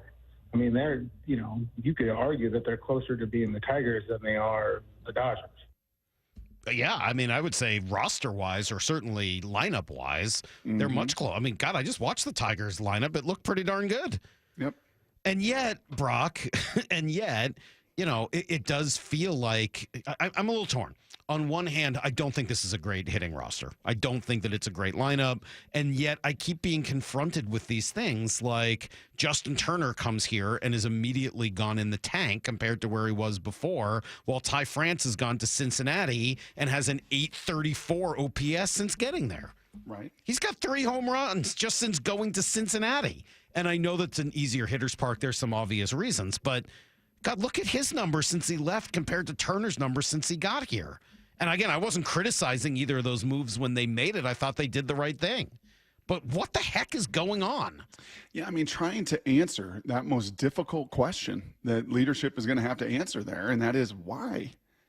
Why, Salk? And this is not a 2024 issue, right? This was some of the 2023 issue with a Wong and a Pollock and all these guys. We can continue that narrative. I'm done with it. Even Brock, even if you said, okay, their hitting philosophy is just so broken it can't possibly work. Okay, let's say we agreed on that. And by the way, let me just add a little context to that philosophically. Like last night as an example, the fact you strike out 12 times, okay, again, you're on pace to break the all-time record, whatever. Right. The fact that 7 of them are looking. All right, but hold on. Is that philosophically like, hey, man, that's our approach. And maybe it was the approach last night at him. I don't know what their thinking was specifically yesterday. Maybe that was something about the pitcher that they were facing. But even if there was some sort of organizational, philosophical teaching problem, whatever, how would it possibly affect Justin Turner this quickly? Correct. It wouldn't affect Randy Arozarena and Justin Turner in a matter of days. What did you say was Lyle had some strikeout figures on Turner earlier? Yeah, so Justin Turner for his career has been a 15% strikeout rate guy. He does not strike out. That was one of the things I think intrigued the Mariners when they traded for him. As of a couple days ago, he was striking out here 28% of the time. It's now at 22%, but that's still a 7% increase from his career average, and it's a 5% increase from where he even was in Toronto this year when he was striking out 17% of the time. And you want to do it with Arozarena too. He's a career 25% strikeout guy, striking out 30% of the time now. How is it even possible? Some of those things are really just remarkable. You see, the way that eye wall is set up is crooked. They've been on the road. They've been on the road the whole time. All this disaster has been on the road. Don't tell me you heard of that batter's eye? You got to get that leveler out there and that batter's eye out there now, son, because that thing is tilted, and it's just tilting all their equilibriums. I've said many times before that I don't know what that is, but I'm just going to cut it off and move on because today is not the day for it. It's not the time for it. Nobody needs to hear whatever that accent is. You don't want a little humor? I wouldn't call that humorous. I was just sort of a weird accent. I'm just moving right past it because it's not the moment for it. I don't know what the problem is, Brock. I don't know how to answer your question of why this has happened. I don't think anybody's got a clear answer. But I think I agree with what Divish had to say yesterday. Well, I mean, ultimately, the onus falls on him just because of his title. It's not. He's talking about Scott here. He's not the hitting coach. He doesn't hit for them. He's not the pitching coach or whatever. Like, if they fail, he's the manager of all that goes on. So it falls on him. He's ultimately responsible. But it doesn't mean, like, he's responsible for the performances. You know what I mean? Like, he doesn't have direct hand in the performance. He's not giving Julio batting tips. He's not, they have an overall philosophy and an idea. So, yeah, I mean, like, at the end of the day, if anybody has to wear it and take the blame, it'll be him, because that's how it works. I mean, he knows that. I mean, every manager figures that they don't really end their managerial stint with a team on their own terms. It usually is somebody telling them to get out. It's one of the most difficult challenges. And one of the things that really, again, one of these, 1,242 things I've learned about baseball in 15 years, you're managing independent contractors. And you could say that ain't right. You're the coach. You're Lou Piniella. You tip over tables. You bring cows into the clubhouse. You go crazy on these guys. You flick cigarettes at them. Like, no, that was like 40 years ago, 30 years ago. I mean, it's a totally different era. And just like coaches, even coaches on the football or hockey or basketball level have to treat their relationships with players differently. Mm-hmm. Scott's managing 25, independent contractors. And like co-sign with Ryan. I mean, ultimately, it kind of stinks. You're the general contractor and you got all these subs. Salk, and they got to do the job. And you can give them encouragement and you can reinforce them.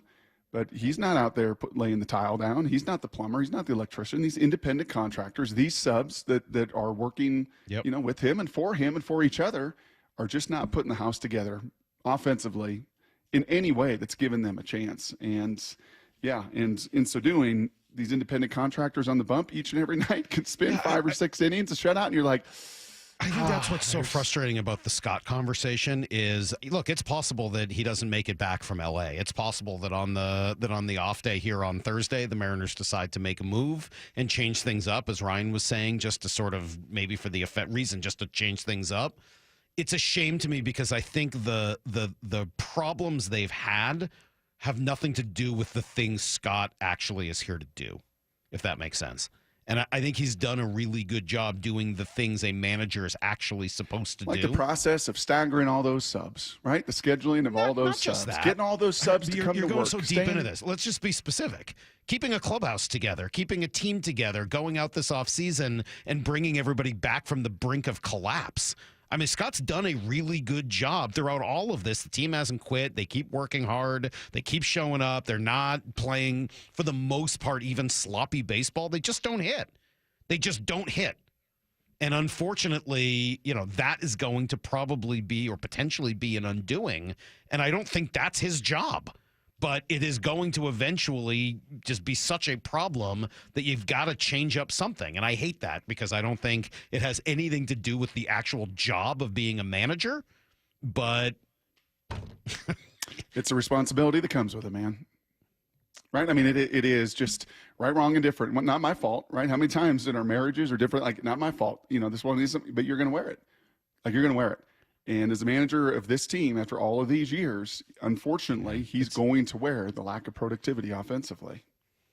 The Dugout. Go in depth with the Mariners. Goodbye, baseball. With voices like Rick Riz, Aaron Goldsmith, and Dave Sims. This is a club that has the ability to go on another run. You never know when a team is going to get hot. This team's window is wide open. Hear from the players and coaches and go behind the scenes with insider Shannon Dreyer. We are seeing him comfortable with where he is at the plate. We're seeing a guy that has his timing. The Dugout. Tuesdays at 1 p.m. on Seattle Sports. High five! Up top! Heck yeah! Dave's company just got the first ever 5-year price lock guarantee from Comcast Business. Yeah, 5 years! It's 5 years of gig speed internet. High five for gig speed. 5 years of advanced security. Security win. And 5 years of a great rate that won't change. Our rate ain't changing. All from the company with 99.9% network reliability. There it is. He hasn't given this many high fives since Deborah brought in her famous banana bread. Woohoo! Now he's got savings. I'm so excited. Yep. Dave's feeling it, but it's only for a limited time, so don't wait. Switch today and ask how to get the first ever 5-year price lock guarantee from Comcast Business. Powering 5 years of savings, powering possibilities. Comcast Business. And it's hurting, but I am not stopping. Woo! Ends 8/21/24. Guaranteed rate applies to monthly service charge for new customers on qualifying internet bundle, excluding taxes and fees. Other restrictions apply. Hey everyone, Jaden Schwartz for Techline Roofing. If your summer list includes 18 holes and a new roof, give Techline a call and we'll come out for a free inspection. Trust Techline. They shoot from the tips. Hey everyone, it's Ted from Consumer Cellular, the guy in the orange sweater, and this is your wake-up call. If you're paying too much for wireless service, you don't have to keep having that nightmare. Consumer Cellular has the same fast, reliable coverage as the leading carriers for up to half the cost. So why keep spending more than you have to? Seriously, wake up and call 1-888-FREEDOM or visit consumercellular.com. Savings based on cost of Consumer Cellular single line 1, 5, and 10 gig data plans with unlimited talk and text compared to lowest cost single line postpaid unlimited talk, text, and data plans offered by T-Mobile and Verizon January 2024. Right now at Wendy's, you can get a small Frosty for $1. And literally everyone is going. The car behind you, going to get a $1 Frosty. The car ahead of you, already had one, going for a second. The person who cut you off earlier, you guessed it, $1 Frosty. Maybe it's all a sign for you to go get one. Just don't cut anyone off. No one likes that person. The iconic Frosty for $1? Gotta be Wendy's. Limited time only at participating U.S. Wendy's. Not valid in a combo. Prices may be higher in Alaska, Hawaii, California, and via third-party delivery. Save up to $1,500 with the best synthetic turf company in the Northwest. Synthetic Turf Northwest, the pioneers of premium synthetic grass systems, have called the Northwest home for over 28 years. Act fast and save your kids, pets, and home from the muddy mess that ensues with our fall and winter weather. Act now and save. SyntheticTurfNorthwest.com 425-788-0718. Enhance your backyard with Synthetic Turf Northwest, where expertise meets excellence. My Seahawks jersey is more than just a piece of clothing. It's a symbol of the unique spirit of my city. Creating a sense of community and belonging. A bond uniting us and a love for the game. This is my jersey. This is my jersey. This is my jersey. This is the Pro Shop. You can find your new favorite jersey at the Seahawks Pro Shop.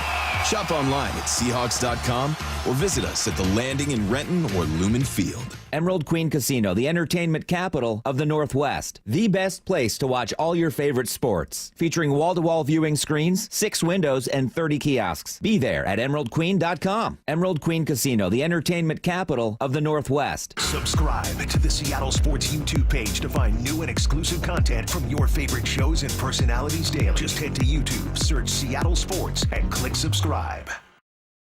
After his accident, our daughter-in-law arranged for us to meet with 3 different law firms, and the Davis Law Group was the clear choice. Throughout the entire process, I've been pretty neutral in terms of my emotions. When I found out the Supreme Court had ruled in our favor, I just remember that I was exhilarated. It was very elating. Chris did a great job in bringing it to closure. We always felt that they were going above and beyond. After years of wear and tear, Joe had osteoarthritis in his wrists and shoulders. I've pretty much worked out my whole life. I actually decided I'm going to train for a half Ironman triathlon. The pain was interfering with every part of his life. Basically, can't sleep, causing those kind of problems, very limited movement. Joe had surgery, but it wasn't the fix he was looking for. The doctor told me, he's like, hey, this is just going to be a partial fix. You're going to eventually need joint replacement. That's when he decided to see Dr. Mark Wagner, MD, at Seattle Sports and Regenerative Medicine for stem cell therapy. And they're just getting better. I can basically do full motion. I don't have really any pain. What kinds of things are you able to do now that you weren't before? I like to golf, and it definitely has made my golf game not as painful. And sleeping. I mean, I'm sleeping better because I don't have that aching at night going on and having to roll over. So, are you recommending this to others? Oh, everybody I talk to. Yeah, it's a no-brainer. Before you choose surgery, consider stem cell therapy with Dr. Mark Wagner, MD, at Seattle Sports and Regenerative Medicine. Schedule your consultation at drmarkwagnermd.com. Your new beginning starts now. D.R. Horton has new construction homes available throughout the greater Seattle area. With spacious floor plans, flexible living spaces, and home technology packages, you can enjoy more cozy moments and sweet memories in your beautiful new home. With new home communities opening throughout the Seattle area, D.R. Horton has the ideal home for you. Visit drhorton.com to learn more. D.R. Horton, America's builder, an equal housing opportunity builder. Need to know. Brought to you by Ben's Plumbing, Heating, and Air. 15 minutes past every hour with Brock and Salk. Here's what you need to know. Up first. I wanted to call it a new low last night, Brock, but you can't say that. It looked like just so many of the other games throughout the year. At least it came against a good team and a good pitcher. But a familiar equation, right? Excellent starting pitching plus mediocre relief pitching plus zero offense. And that's going to do you in nearly every time as they fall 3-0. Well, guys are frustrated. You know, we have really struggled to do anything offensively on a consistent basis, and that's what it takes. You got to score runs, especially on the road.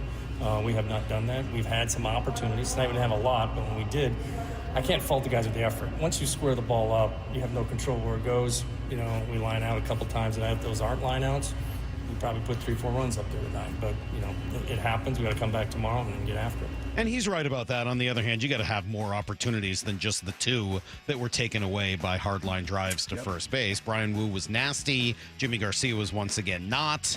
And Gavin Smith broke his career high for strikeouts, had done so in the fourth inning. It has to be. Someone tweeted me this last night. It amongst many of their challenges, I mean, the one thing that they have done, it's career highs.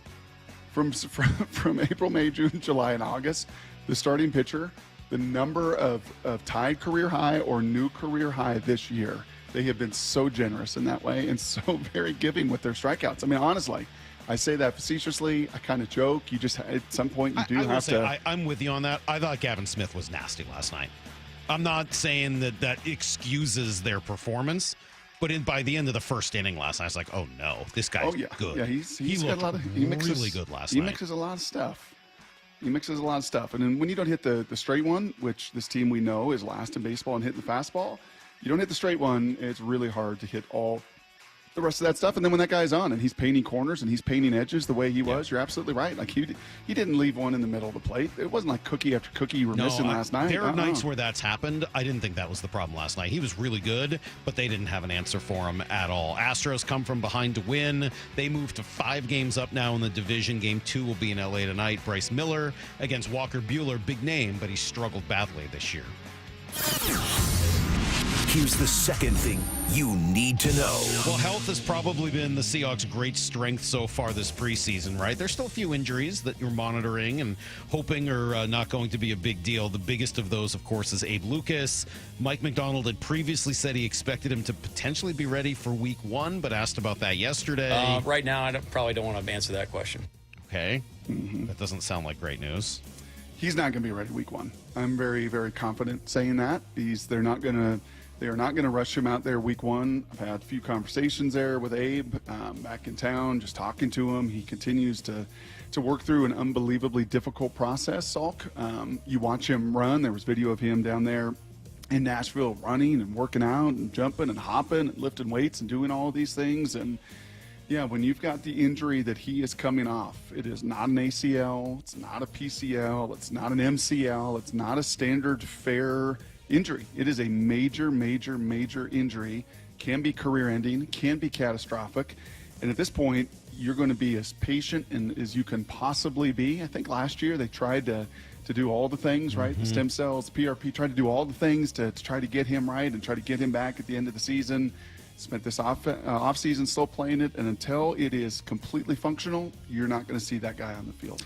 Well, we did get to see Connor Williams on the field yesterday. He practiced with the team for the first time. Jerome Baker should be ready for week 1. Dre Jones seems like he should be ready, and same with Pharaoh Jones, as Brady Henderson reported yesterday. That shouldn't be too serious either. Here's the third thing you need to know. I'm sorry, it just didn't sound right. Pharaoh Brown. Thank you. Why did I write Jones? Dre Jones, Pharaoh Brown, Jones. Bueller. Who's going to play right guard, Brock? We got a little battle on our hands here for right guard. Bradford, Haynes, Mike McDonald, impressed with both. I thought he looked good. I thought AB played well. I thought Christian played well. They got a great battle going. But I was pleased with the crew that started out the game. I mean, I think this is exactly what you want. Kind of a page out of Pete's old book. competition, man. You want competition and competition. It's great to have Charles Cross locked in as a super talented guy. It's great to have uber talented players, super locked in. They're your guys. You know what you're going to get. At certain positions, it's not a bad thing. Maybe guard in particular, not a bad thing to have two guys that have no margin every single day. They've got to come out. They got to bring it. There's no coasting. There's no, I'll take a rep off. It is, I'm going to be on point because, and I think that's especially for Anthony Bradford, who is bigger, who is stronger, who is more violent, but he doesn't have, I think, always the consistency factor that this young guy, Christian Haynes, is bringing to the table, who's willing to mix it up. I was watching again a bunch of that practice film from Nashville, and that dude just, oh man, he's gonna irritate a lot of defensive linemen. Good. He's gonna be an irritant. What do they call it? A goon. He's gonna be just in guys' faces and pushing and shoving, and he may get beat, but he is not gonna do so like Olay style. You're gonna have to go through him to do it, and yeah, that is one of the best competitions on the roster right now. Love it. All right, there you go. That is everything you need to know. I should also mention the Cougs named a starting quarterback, John Mateer. Have you seen this kid, Brock? Oh yeah, John Mateer. He looks like a starting quarterback. Yep. You got to see the picture. Do you know him? I don't know him. I know that, honestly, he's paid his dues there over in Pullman for a while. Good-looking dude. Well, I mean, he looks like quarterback. You go look at the picture. I don't want to. Will Levis? Just go take a look and tell me what you think. He looks like a starting quarterback. All right. Coming up, we will come back to some Mariner conversation a little bit later. An hour from now, Jeff Passan will join us, and we'll ask him what he thinks is going on here and what might happen next. Before we do it, though, and coming up, I was thinking about Mike McDonald and how he has an opportunity, Brock, to thread a needle that if you can thread it, and it's not easy to do, but if he can do it, he's going to last here for a long, long time with a tremendous amount of success. I'll tell you about it coming up. It's Brock and Salk, Seattle Sports on 710, seattlesports.com. Seattle Sports, your home for Wyman and Bob. Seahawks preseason rolls on. What stood out to you? I think I finally got my finger on what is different about this defense. Urgency. Look, that was the biggest problem last year. Mike McDonald is a very direct coach. He knows exactly what he wants done. But I think that's what everybody wants to know. Like, why was Mike McDonald's defense so good last year? And how is that going to fit in? And it's kind of a culture thing. You see that guys are already buying into it. On Seattle Sports and 97.3 FM HD2. All right, look, there are plenty of weight loss plans and medications to help you get the weight off, right? No one, though, is teaching you how to keep it off long term. That's where Eastside Weight Loss comes in. They'll give you a tool bag of knowledge of how to easily keep the weight off while still finding ways to enjoy your life as well. So if you've wanted to lose weight, but you're not sure if you're doing the right thing, you're not sure if you're doing it and going about it the right way, you don't have the right recipes, trust Eastside Weight Loss Clinic because they've got all of that. You will buy real food that you buy at the grocery store, no injections, no pills, nothing like that, no drugs. It's all real food. It's not even prepackaged. It's just real fruit and vegetables and meat and stuff that you just buy on the outside of the grocery store, and you will watch the weight melt off. I lost 35 pounds in just 8 weeks. Schedule a free consultation. It won't take you 15 minutes, and find out if this is right for you. It's Eastside Weight Loss Clinic at eastsideweightlossclinic.com. Dr. Ryan Coogan, D.C. Results may vary. For tank and tankless hot water heaters, for clogged drains, for leaky faucets, for toilets that won't flush. Stop freaking and call Beacon. Beacon Plumbing, Heating, and Mechanical is your trusted source to solve all your plumbing needs. 1-800-FREAKIN or beaconplumbing.net.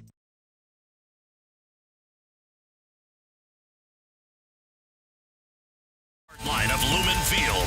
2 nights, 2 different sets. Friday, August 30th, 2024 with Pantera and Mammoth WVH. Sunday, September 1st, 2024 with Five Finger Death Punch and Ice 9 Kills. Get access to preferred tickets with your City Card. Single day tickets on sale now at Ticketmaster.com. Metallica, presented by Blackened American Whiskey and Liquid Death. I juggle a lot. And managing constipation with belly pain from my irritable bowel syndrome with constipation, or IBS-C, with laxatives and fiber isn't enough. My doctor recommended a way to get ahead of it. Then I said yes to Linzess.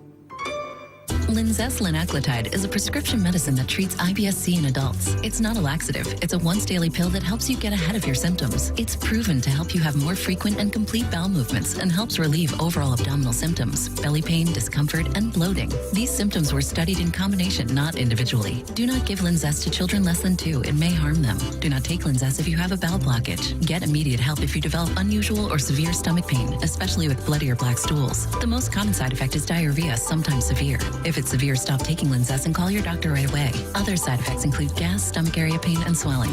Talk to your doctor and learn more at linzess.com or call 1-800-LINZESS. Chill or grill on a new deck this season. Get a free Makita Bluetooth radio or portable pellet grill with a qualifying PAR deck package purchase. But hurry, offer ends soon. Visit par.com for details. PAR, your total home building source. Go where the builders go. The Puget Sound Boys and Girls Club means a safe place for our kids to grow, to have fun, to build relationships, and become themselves. Because of partners like Boeing, we're able to do a lot.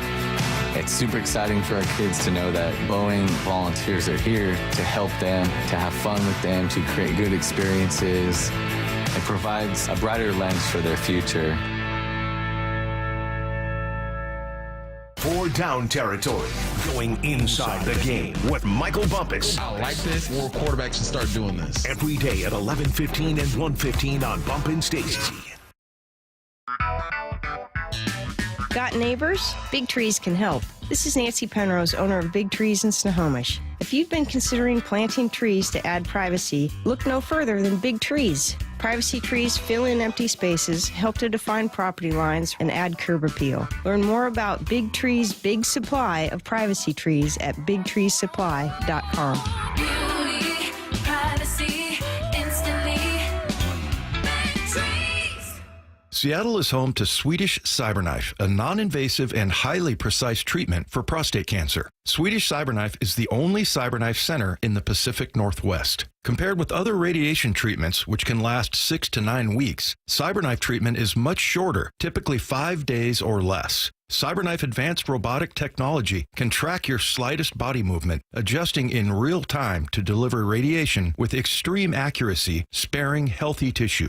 The vast majority of patients experience minimal side effects and can continue normal activities during treatment. CyberKnife offers curative cancer treatment while minimizing side effects and disruption to a patient's life. The experienced CyberKnife team has helped advance the field with research, protocols, and published findings. Swedish CyberKnife treats patients from all over Washington state. If you, a friend, or family member is diagnosed with prostate cancer, go to swedish.org/cyberknifeprostate. Treat prostate cancer with Swedish CyberKnife. Hey, babe. Yeah, the bank password is moneybags, but a $sign instead of the S. Mr. Moneybags here is about to get his identity stolen. Wait, what? If he used 1Password, he can share logins, credit cards, and other important information with just his wife, not the whole store. Sir, your card's been declined. Again? Security is complicated. 1Password isn't. And right now, get a free 2-week trial at 1password.com. That's 2 free weeks at 1password.com. From the Quantum Fiber Studio. This is Brock and Salk. Weekdays 6 to 10. On Seattle Sports and 97.3 FM HD2. If you can thread this particular needle, you got a chance to do something really special, but I don't know how easy it is to do. And I'm talking about new Seahawks coach Mike Macdonald. And Brock, as we are continuing to learn about him, I think you kind of want to put people in buckets, right? And there's a lot of ways in which he's very different from the guy who sat at that desk for as long as Pete Carroll did. If he can find a way, though, to keep the vibes fun while still having a detail-oriented team, wouldn't that end up being the best of both worlds? And I think we're hearing from the outside in some cases, seeing from the inside in others, that he does seem to be trending towards trying to do both of those things, right? Mm-hmm.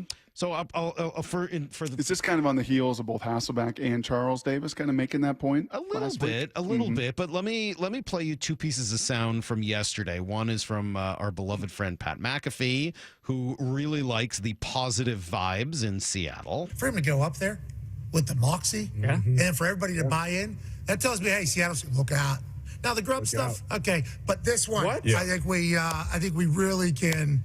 Grubb was being hazed by his co-coaches to go up there and do it, and they were telling him, "Yeah, do the thingy on the, and put the thingy." They were setting him up to, To succeed. G-Rabbit. I really believe that whoever told Grubb that is how he should have looked while he was doing it was setting him up for failure. With that being said, he went up there and killed it. Bought in completely. Yeah. Then you look at Murphy, team bought in completely. Vibes seem to be very high in Seattle with McDonald's new entire Seahawk era, AJ Hawk. Yeah, don't you think it's good that they continue that, because they have so many players that played for Pete Carroll, and Pete Carroll kind of, had that fun culture. We're going to practice fast, we're going to be out there quick, but we're going to have fun, and Pete's out there in cleats. So I guess they're just continuing what they had. All right, so there you go. That's McAfee and AJ Hawk talking about the rapping that went on last week while they were finishing up their team dinner in Tennessee, and the high vibes, the high fun factor in Seattle. Well, add to that, Brock, the other side of the equation. Here's Mike McDonald talking about his opinions on third downs this past weekend. Well, I'm pleased with where we were on offense. Defensively, not so much. I don't know what the actual numbers were. I think they're like 30-something%, but you don't count penalties. And then I think there's another stat, like, they converted like 4 of 7 third and 10 pluses, which is like a huge no-no. So, we looked at our execution in those situations. You can't be getting man penalties on third and long in the fringe area. So, there's a lot of room for growth on defense. I thought we took a step back this week. So, we got to improve in that area moving forward. I'm just using that as an example, but the attention to detail on one side, fun factor on the other, can you achieve that as a coach? Of all the teams in the league, wouldn't you say that's what the best of them do? They seem to enjoy to play, right? That good old-fashioned, man, find guys that love to play the game, that would play for free, that have a freedom to enjoy, to go out and play, and yet they're just detailed and they're buttoned up, and schematically they just feel kind of a step ahead. I think that's been one of the challenges, honestly, and why McVay's got a title and been to a couple Super Bowls, whereas Shanahan doesn't. I think Shanahan's personality at times is dour. I think he's sarcastic. I think he can be a little caustic. I think he's had to grow in that way quite a bit, just personality-wise, because he's a pretty sarcastic dude. And McVay is just juice personified. He's just caffeinated all the time. He's a player builder, team builder, and his teams seem to play with some fun. And frankly, where this guy came from for 10 years. Right, we haven't played the Ravens a lot, but when they came here and beat us, and when the Seahawks went there and they stomped on them, yeah. Don't you look at kind of the freedom that Lamar gets to play with, the fun, the swag? Some of it, but I still see John Harbaugh as a pretty militaristic style, tough guy head coach. He's pretty buttoned up, but he lets his guys be who they are. Absolutely. And I think isn't that the biggest key in all of this? Isn't that, and I know this is a hard conversation with you, with Scott Service, and for a lot of people, because he's a good man, he's a good guy, he's grown and developed a lot of people, and he lets them be who they are and tries to really bring the best of them out. There's so many great qualities as he's managed, humans and managed people and players over the years. And we saw the same thing with Pete. Pete really wanted the best for his guys and allowed them, and wanted the most colorful locker room, wanted the Raiders of the 70s. That is what he wanted. He wanted these guys to be full of life and full of vigor and he didn't want to take the fun out of it, which, I've been a part of that too, where no talking on the bus, there's no joking on the bus, there's no music. You focus in, you lock in, right? Like, okay, we're going to take these pictures off the wall. This is a work environment. This isn't a play environment. You don't sit here and play video games. You do that at home. When you're here to work. Yeah, but don't you think there is a problem? This is maybe I'm old school on this. For me, I think it's hard to have the same attention to detail when there are video games, when there is music, when there is this, that, and the other. I think it's hard. Maybe that's because of who I am. Maybe I need more structure in order to truly focus on the details of things. But I do believe that that there is a kind of sliding scale, and when you're good at one, it's hard to be good at the other. That by allowing a lot of fun, you are probably going to get some benefit out of that, but also have a little bit of a downside when it comes to attention to detail. And that while the militaristic style, as you were just describing, is not always fun and doesn't always get the most out of guys, it does tend to lead to a team that doesn't make a lot of mistakes because you really are able to concentrate and pay attention to details. Yeah, I don't think this is just your personality either. I mean, I think this is your growing up. I think this is your background. I think it is watching the Patriots go to how many It's not just Super Bowls? that. It's just how I feel and what I've lived. I don't. Well, I have a question. Don't you think that, I mean, if you look at who's been most successful in recent years, it's the Chiefs. I think Andy Reid's largely known as more of a player's coach that lets his guys kind of have fun. But I think Patrick Mahomes is a perfectionist, and I think that Chris Jones is a leader on that team. I think sometimes you have to have the right players around to help you button up those details. Well, and you brought up New England earlier. Obviously, that's the Tom Brady story, to a T, right? It's one thing if you've got Bill Belichick being as dour as he is, but when you got Tom on the other side saying, hey, let's all be introduced as a team, it works a whole lot better from the fun factor. Yes. I don't know exactly which side of the equation McDonald is going to end up falling on. My guess is he's going to end up being more on the not disciplinarian, but sort of that militaristic style than he is leaning into the fun factor. That I think what Pete did, and we've talked about this in sports radio, right? Remember the conversations we've had in sports radio of the best sports radio is when it's fun talking about sports, right? As opposed to okay, we're going to stop talking about sports now and have fun. That doesn't work as well. No. And I get the sense, I could be wrong, this is just kind of looking at it from the outside, McDonald kind of has two speeds. Hey, we're going to be working on doing the details right now, or that's over and let's go have some fun when we're done. Work hard, play hard. Whereas I felt like Pete integrated the two all the time. We're going to be working on this, but it's going to be fun while we're working on it. Right, we're going to have the basketball hoop in the meeting room, and in the middle of a meeting, we might have a little 3-point competition or whatever the case may be. I don't think that's going to be Mike McDonald. I think it's work real hard all day, and then at night you get to go out there and rap with Ryan Grubb. Yeah, I think that's probably fair. I mean, I just don't think there are many Pete Carrolls in that way, but that was Pete's personality, and ultimately that's what you have to be. In Blue 88, I got a chance. It was fun yesterday. Got to talk to an old NFL head coach and got to rap about a bunch of things. And he was back in Nashville and got to see the Titans and the Seahawks. Had some great stuff on Mike McDonald. But ultimately, you got to be kind of who your personality comes out, right?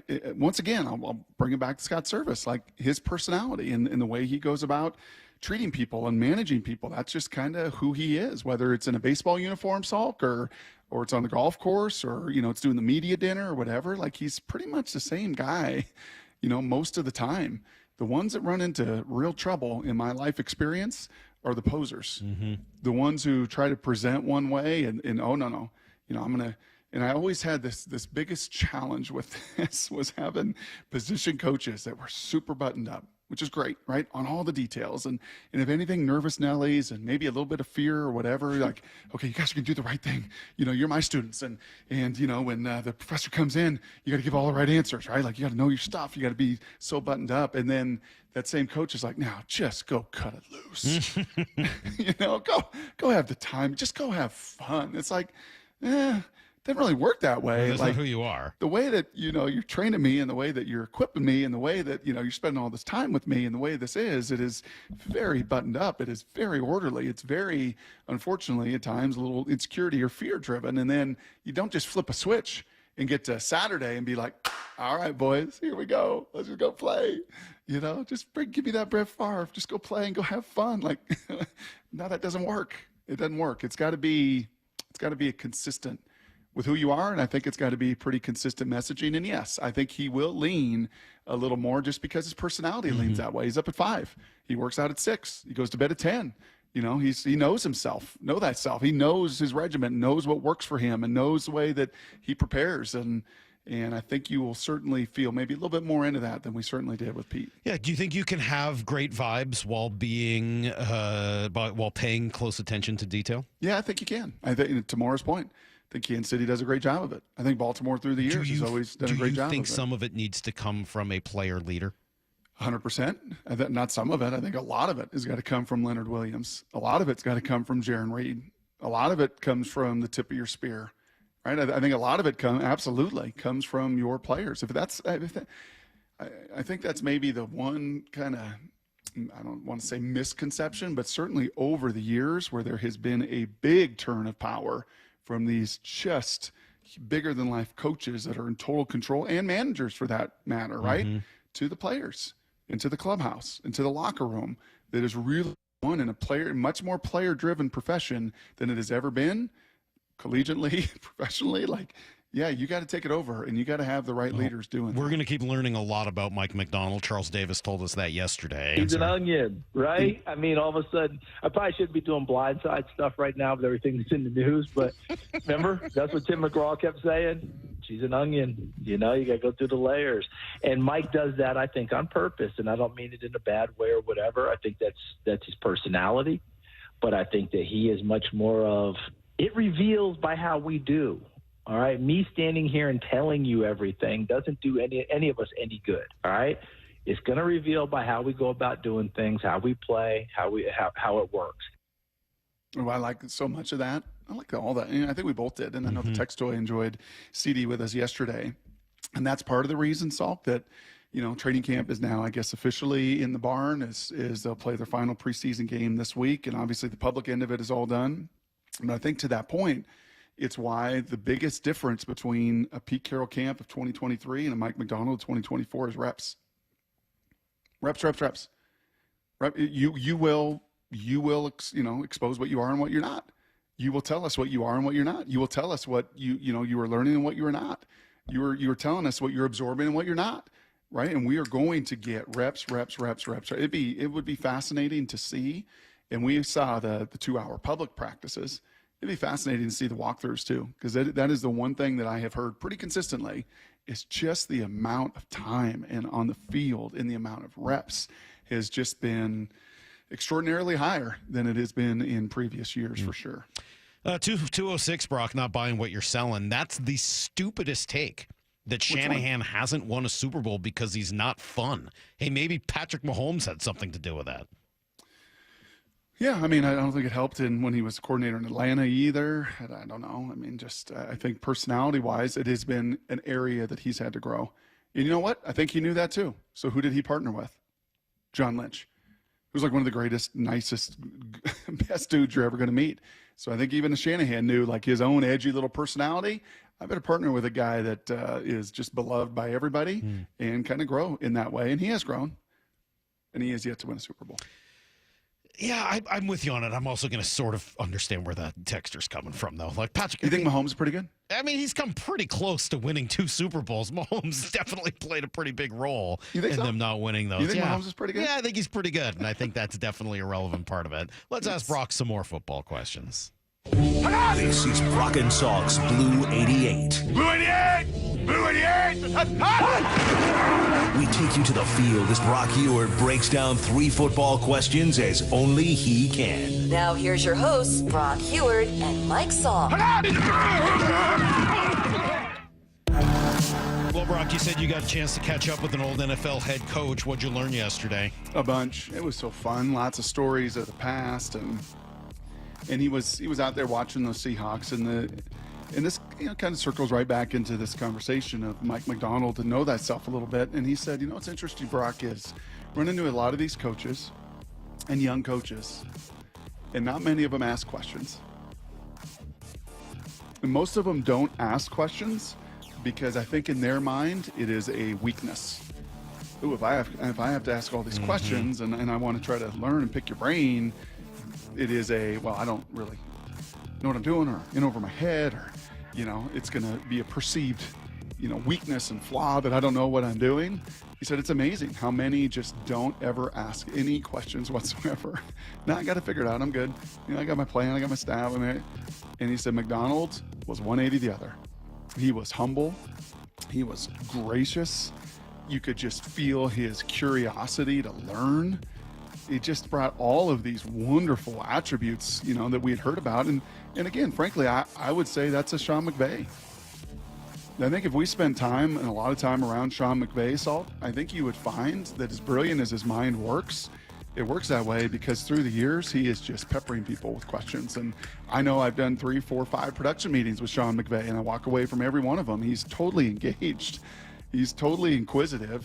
He answers all your questions. I mean, he's just, he's different than a lot of the other young coaches that, once again, try to put on a little front where I got to kind of act this way. I remember asking Benetti one time.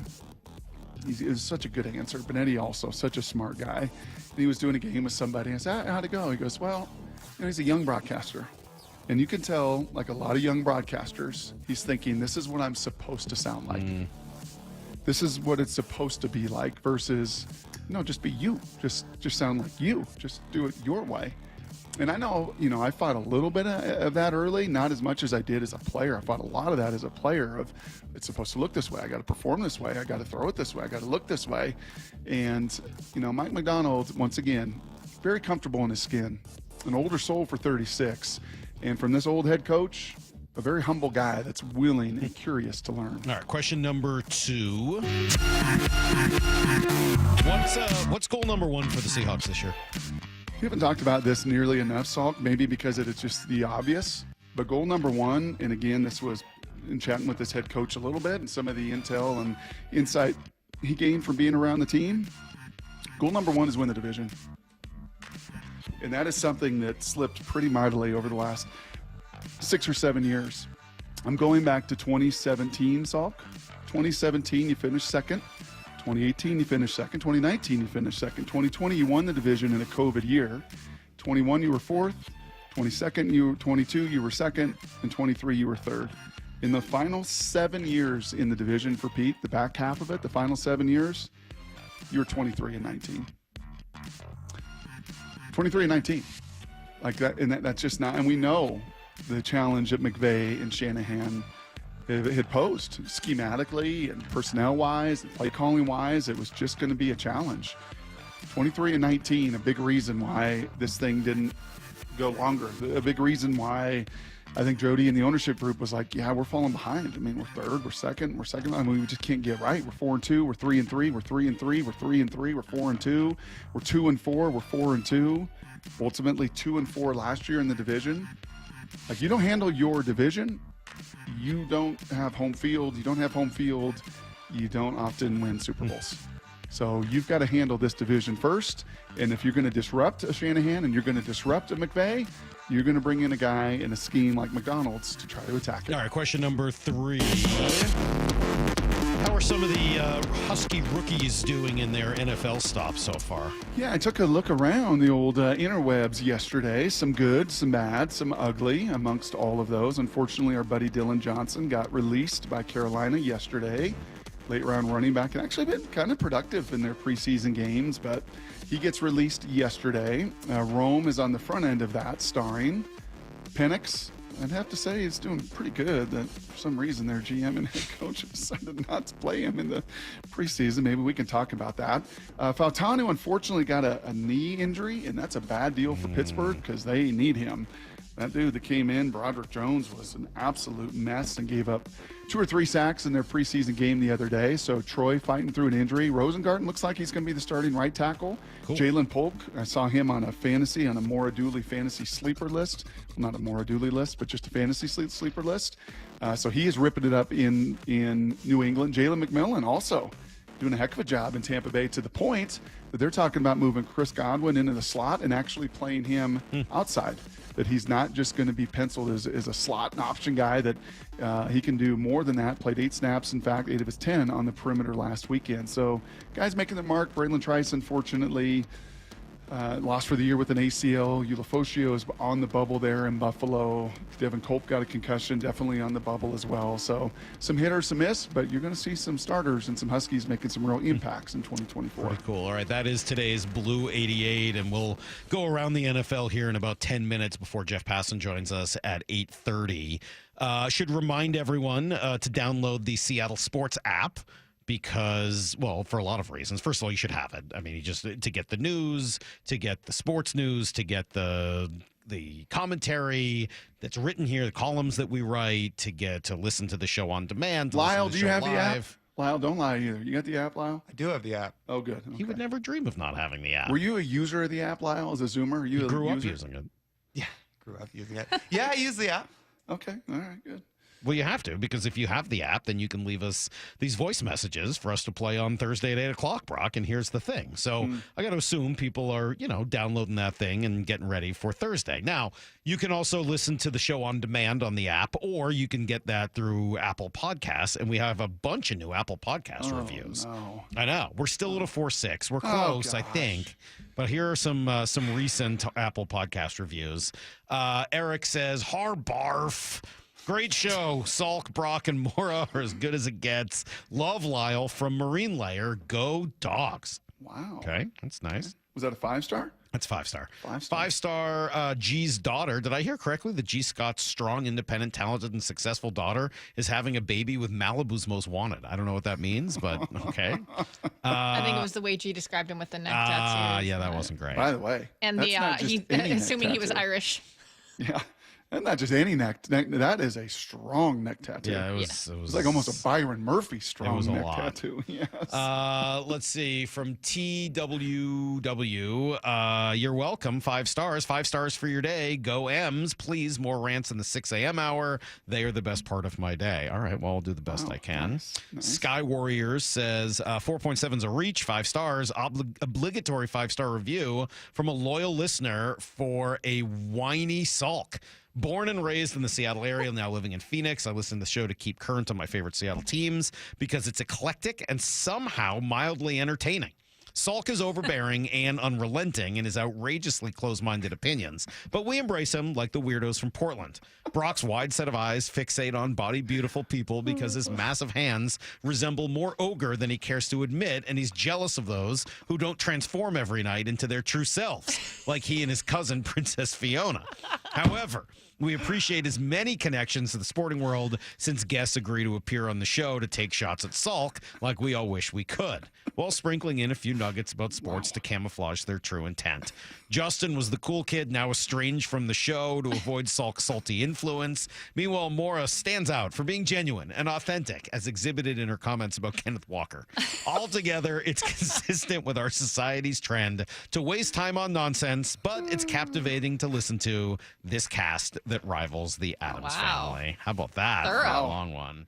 Wow. Let's see. Aaron, so we get a lot of 5 stars. It's just the 0 stars that really bring it down. Well, they're 1 stars that definitely get you. Yeah. Great show because Saul complained. Here you go. Great show with great coverage of the Seattle sports scene.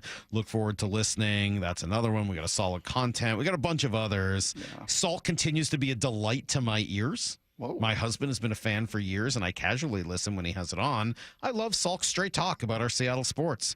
Brock may be a softer-spoken optimist, but Salk's the anchor of the show and the wonderful curmudgeon us Seattle sports fans need. He obviously listens peripherally. Brock's soft-spoken. And I'll wrap it up with the last one from Fesby. Bad hire, 1 star. Having to hear Lyle's voice in the morning is going to give me a headache. He is super annoying.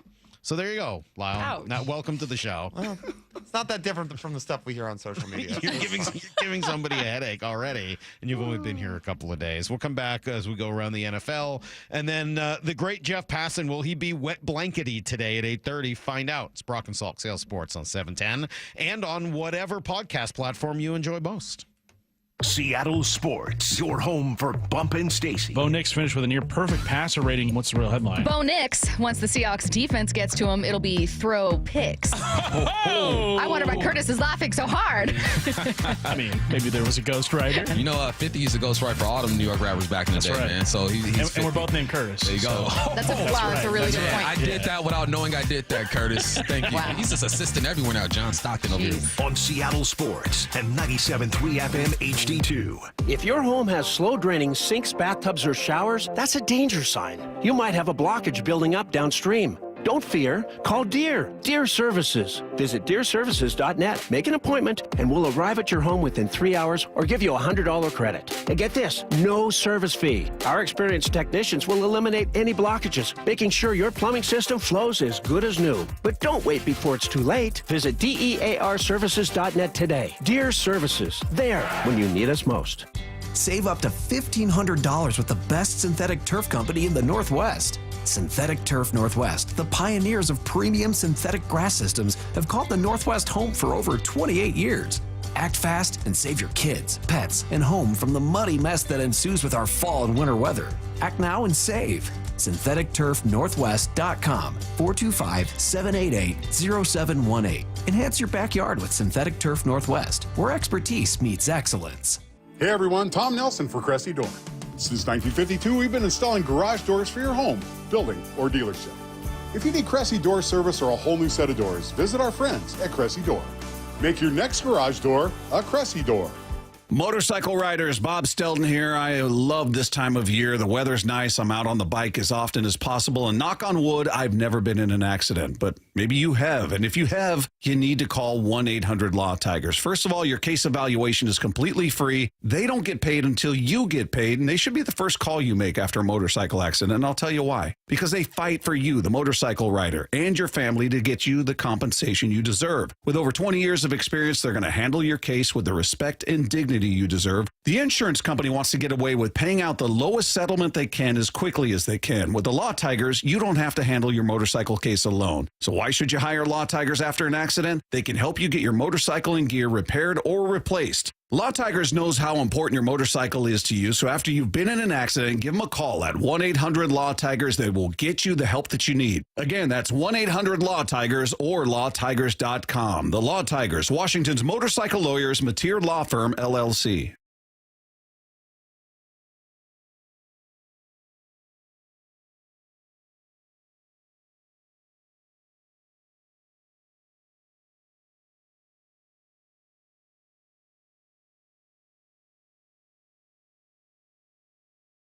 Are you interested in investing in real estate in the greater Seattle market, but don't want to manage properties, develop real estate, or sign on debt? Hi, it's Scott Rirucka, CEO of Legacy Group Capital, based in Bellevue. We've been running local real estate investment funds for over 15 years. We've had 0 investor losses and have averaged double-digit returns since inception. Find out why over 800 local investors have invested over $200 million in our Legacy family of funds. Legacy Northwest Fund returned over 12% in both 2007 and 2008.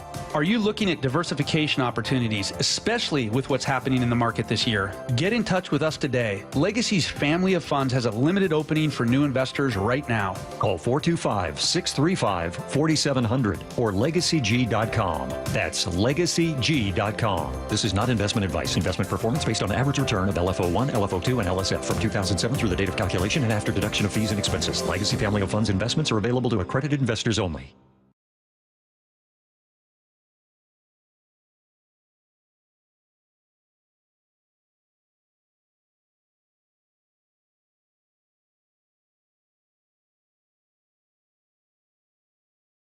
Guys, did you know your testosterone affects everything in your system, including how you feel and perform every day?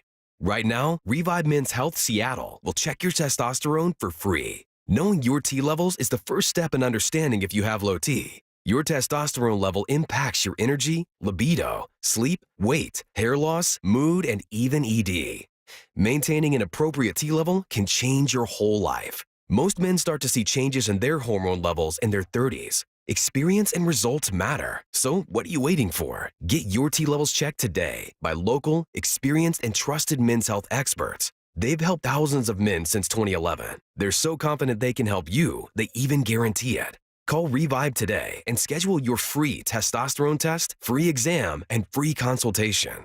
Call Revive Men's Health at 206-529-1111. That's 206-529-1111. Or visit ReviveMen'sHealth.com. You know, there's still time to get your roof done this summer with Riverside Roofing's quick quote at RiversideRoofingLLC.com. Enter the details of your project and you're only 60 seconds away from starting on a new roof. At Riverside Roofing, the roofing company you can trust. Let's go!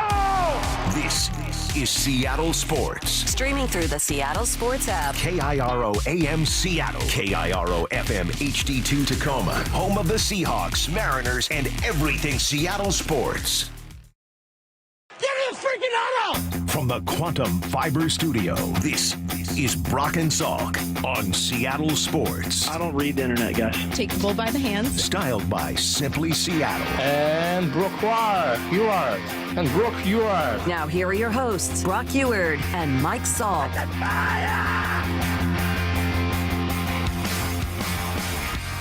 All right, big hour to come here as Jeff Passan will join us in 30 minutes. And, yeah, we had a lot to talk about with Jeff, given where the Mariners are at and how they're playing right now.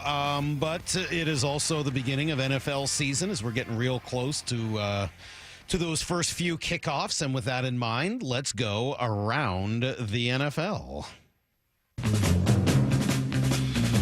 All right, we will start in Miami, where Tua Tagovailoa painted a very grim picture of what life was like playing under Brian Flores on the Dan Le Batard show yesterday, while he was contrasting playing for Mike McDaniels and Brian Flores. If you woke up every morning and I told you you suck at what you did, that you don't belong doing what you do, that you shouldn't be here, that this guy should be here, that you haven't earned this right, and then you have somebody else come in and tell you, dude, you are the best fit for this.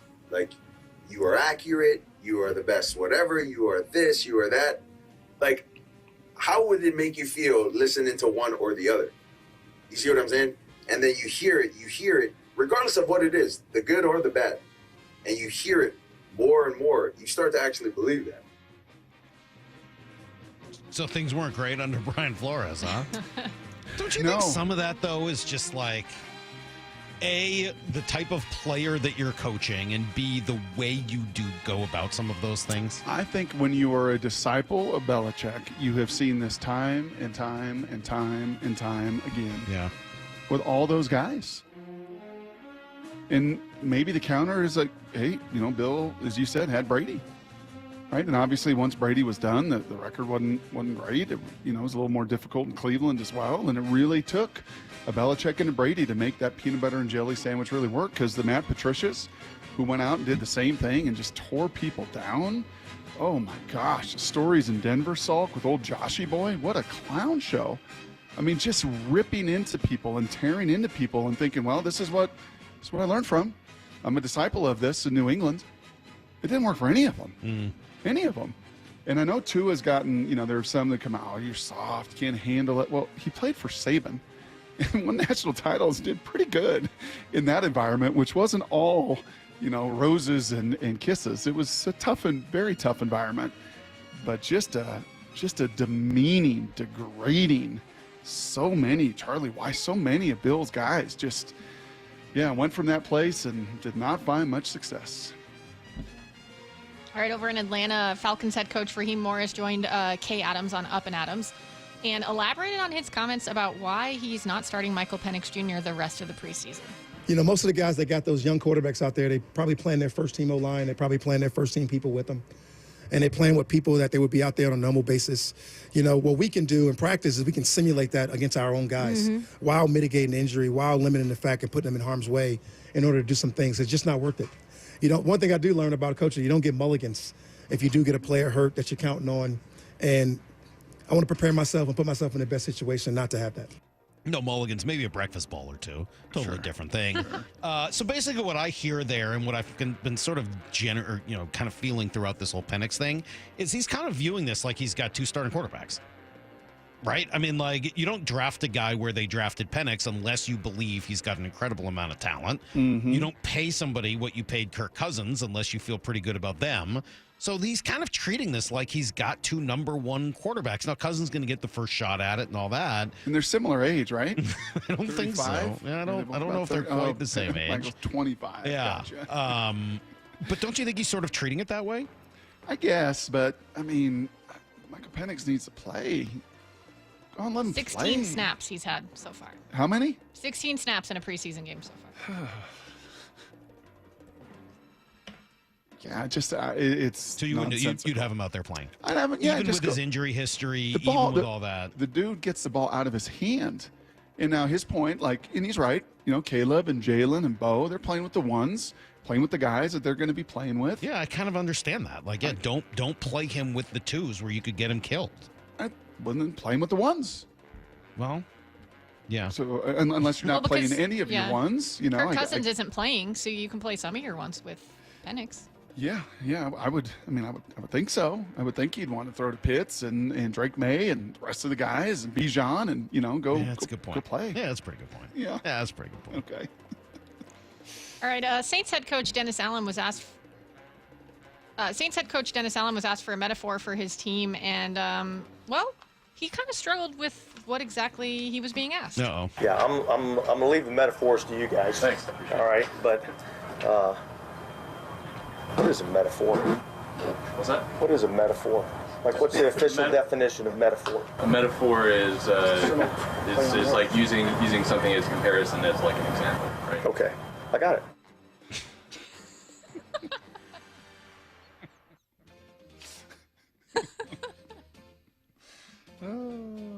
We lost Salk. Yeah. What is it simile that's close to a metaphor? What is the one simile is like a metaphor, but it uses like or as. Like or as. That's the only difference. Yeah. Oh. What do you know about Dennis Allen? What's his background? No, he's got 2 first names. I know that he's fairly vanilla guy. Doesn't strike me as having an immense amount of depth. Been was a good defensive coordinator. He showed a little curiosity there. I got to give him some credit. He was willing to learn about what a metaphor was, even if he'd never heard of it before. 32 NFL coaches. Do you think 32 of them could come up with a metaphor on the spot like that? No. Of their football team? No, I don't. I think actually the question is kind of hard. It's pretty common. To be fair to Dennis Allen, I think that's a hard question, and if I were him, I don't think I would have answered it either. The question itself, but knowing what a metaphor is isn't hard. Right. I'm not saying he shouldn't know what a metaphor is. He should, just by virtue of having gone to elementary school. But I don't know that I think most coaches, in fact, I think at least 31 of them would struggle to answer, give me a metaphor to describe your football team. Yeah. Yes. That's a tough question. Well, let's see if you have a metaphor for the Giants and the fact that they didn't go after a quarterback this offseason. And now Daniel Jones went 11 for 18 with no touchdowns and 2 interceptions in their preseason game Saturday. Dan Orlovsky says the most concerning part is that these are the same mistakes he's been making since his college days. Worst case scenario and the most disappointing performance of the preseason so far, I'm giving grace. I understand it's the first time playing since the ACL and the vantage point of that, so I get it. The problem is it's the same mistakes for Daniel Jones. Too deliberate, and then in those 0.2 of a second of panic, what do you do with the ball? My issue with this is those mistakes are the same mistakes that have been the narrative for Daniel Jones at Duke and in the NFL. Yeah, I don't think this offseason helped either. I think that Hard Knocks was wonderful for lots of us. Salk, you said this over and over again. As a player, I wouldn't like this, right? If I'm the running Saquon, I don't love having my business out there. If I'm Daniel Jones, I'm Daniel Jones' age, I'm Daniel Jones' family, I'm Daniel Jones, and all I got to hear in every one of these episodes is the pursuit for Jaden McDaniels, the pursuit for Drake May on draft day to trade up and go get. Like, they don't want me. They don't believe in me. They don't think I can do this thing. Now, you can't have that defeatist attitude. Then you got to flush that and say, I'll prove them all wrong. Forget this. But after 1 year of giving him $40 million guaranteed and whatever it was, $180 million, they were done. They were done. And that was abundantly clear through about every episode of that Hard Knocks that they wanted no part of. The Giants are a car careening through the snow that has lost its ability to continue to drive straight and use its brakes and is getting ready to go flying off a cliff. There you go. That's a metaphor to describe the New York Giants and where they're at right now. I'm going to ask Passan for a metaphor for the Mariners. I'm sure he'll come up with one. On the spot. On the spot's tough, man. You got to have a moment or two to think about it. He's a brilliant writer. He's a very good writer. That's true. All right, Jeff Passan in 20. Need to know next. That's our trip around the NFL. It's Brock and Salk here on Seattle Sports and the Seattle Sports app.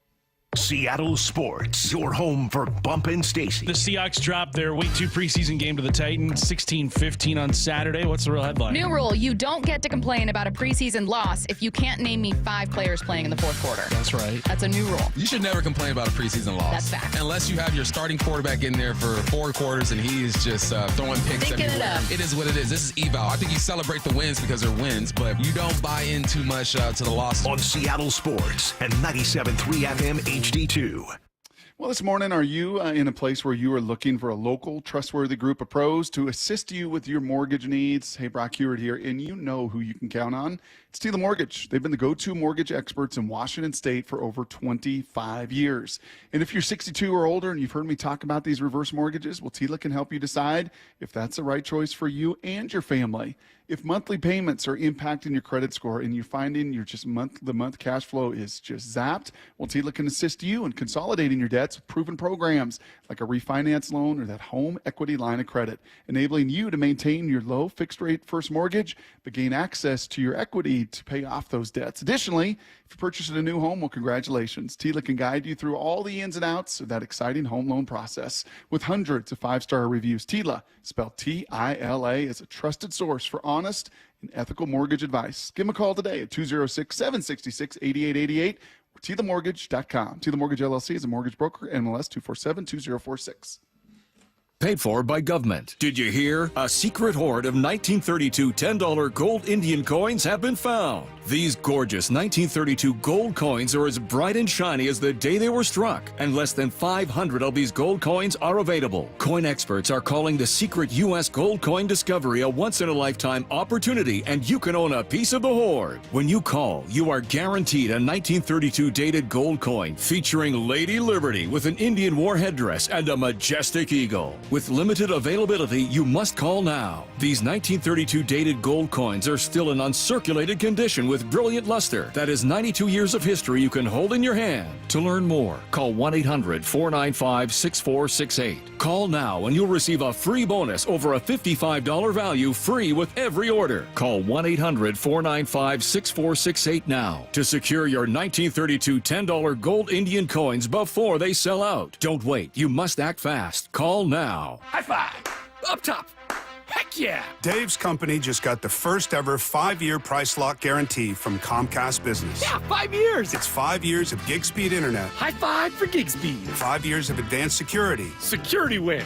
And 5 years of a great rate that won't change. Our rate ain't changing. All from the company with 99.9% network reliability. There it is! He hasn't given this many high fives since Deborah brought in her famous banana bread. Woohoo!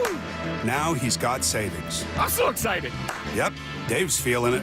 But it's only for a limited time, so don't wait. Switch today and ask how to get the first ever 5-year price lock guarantee from Comcast Business. Powering 5 years of savings. Powering possibilities. Comcast Business. And it's hurting, but I am not stopping. Woo!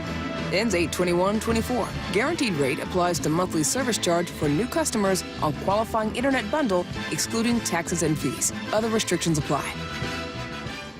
Did you know about the Senior Farmers Market Nutrition Program? You can get an $80 benefit card to spend at local farmers markets. Use it to buy seasonal fruits, vegetables, and honey. Just bring your new SFMNP card with you when you shop. When you make a purchase, the grower will scan your card. Then you'll confirm the purchase with your PIN.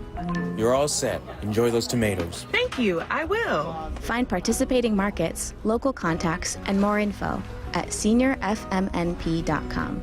That's seniorfmnp.com. Subscribe to the Seattle Sports YouTube page to find new and exclusive content from your favorite shows and personalities daily. Just head to YouTube, search Seattle Sports, and click subscribe.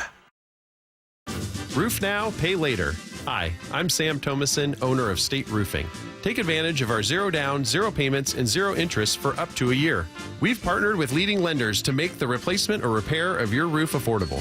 Flexible financing options are available to take the worry out of an unexpected expense. Call us today at 866-ROOF-ROOF to schedule a free no-obligation estimate or visit us at stateroofing.com. That's stateroofing.com. State Roofing, the last roof you'll ever need. It's Fight Night, live boxing at Emerald Queen Casino Event Center. A full evening of boxing action, Saturday, October 19th. Make it a destination event. Tickets at emeraldqueen.com. Don't miss this evening of pure excitement, the best in professional boxing. It's Fight Night, October 19th at Emerald Queen Casino, the entertainment capital of the Northwest.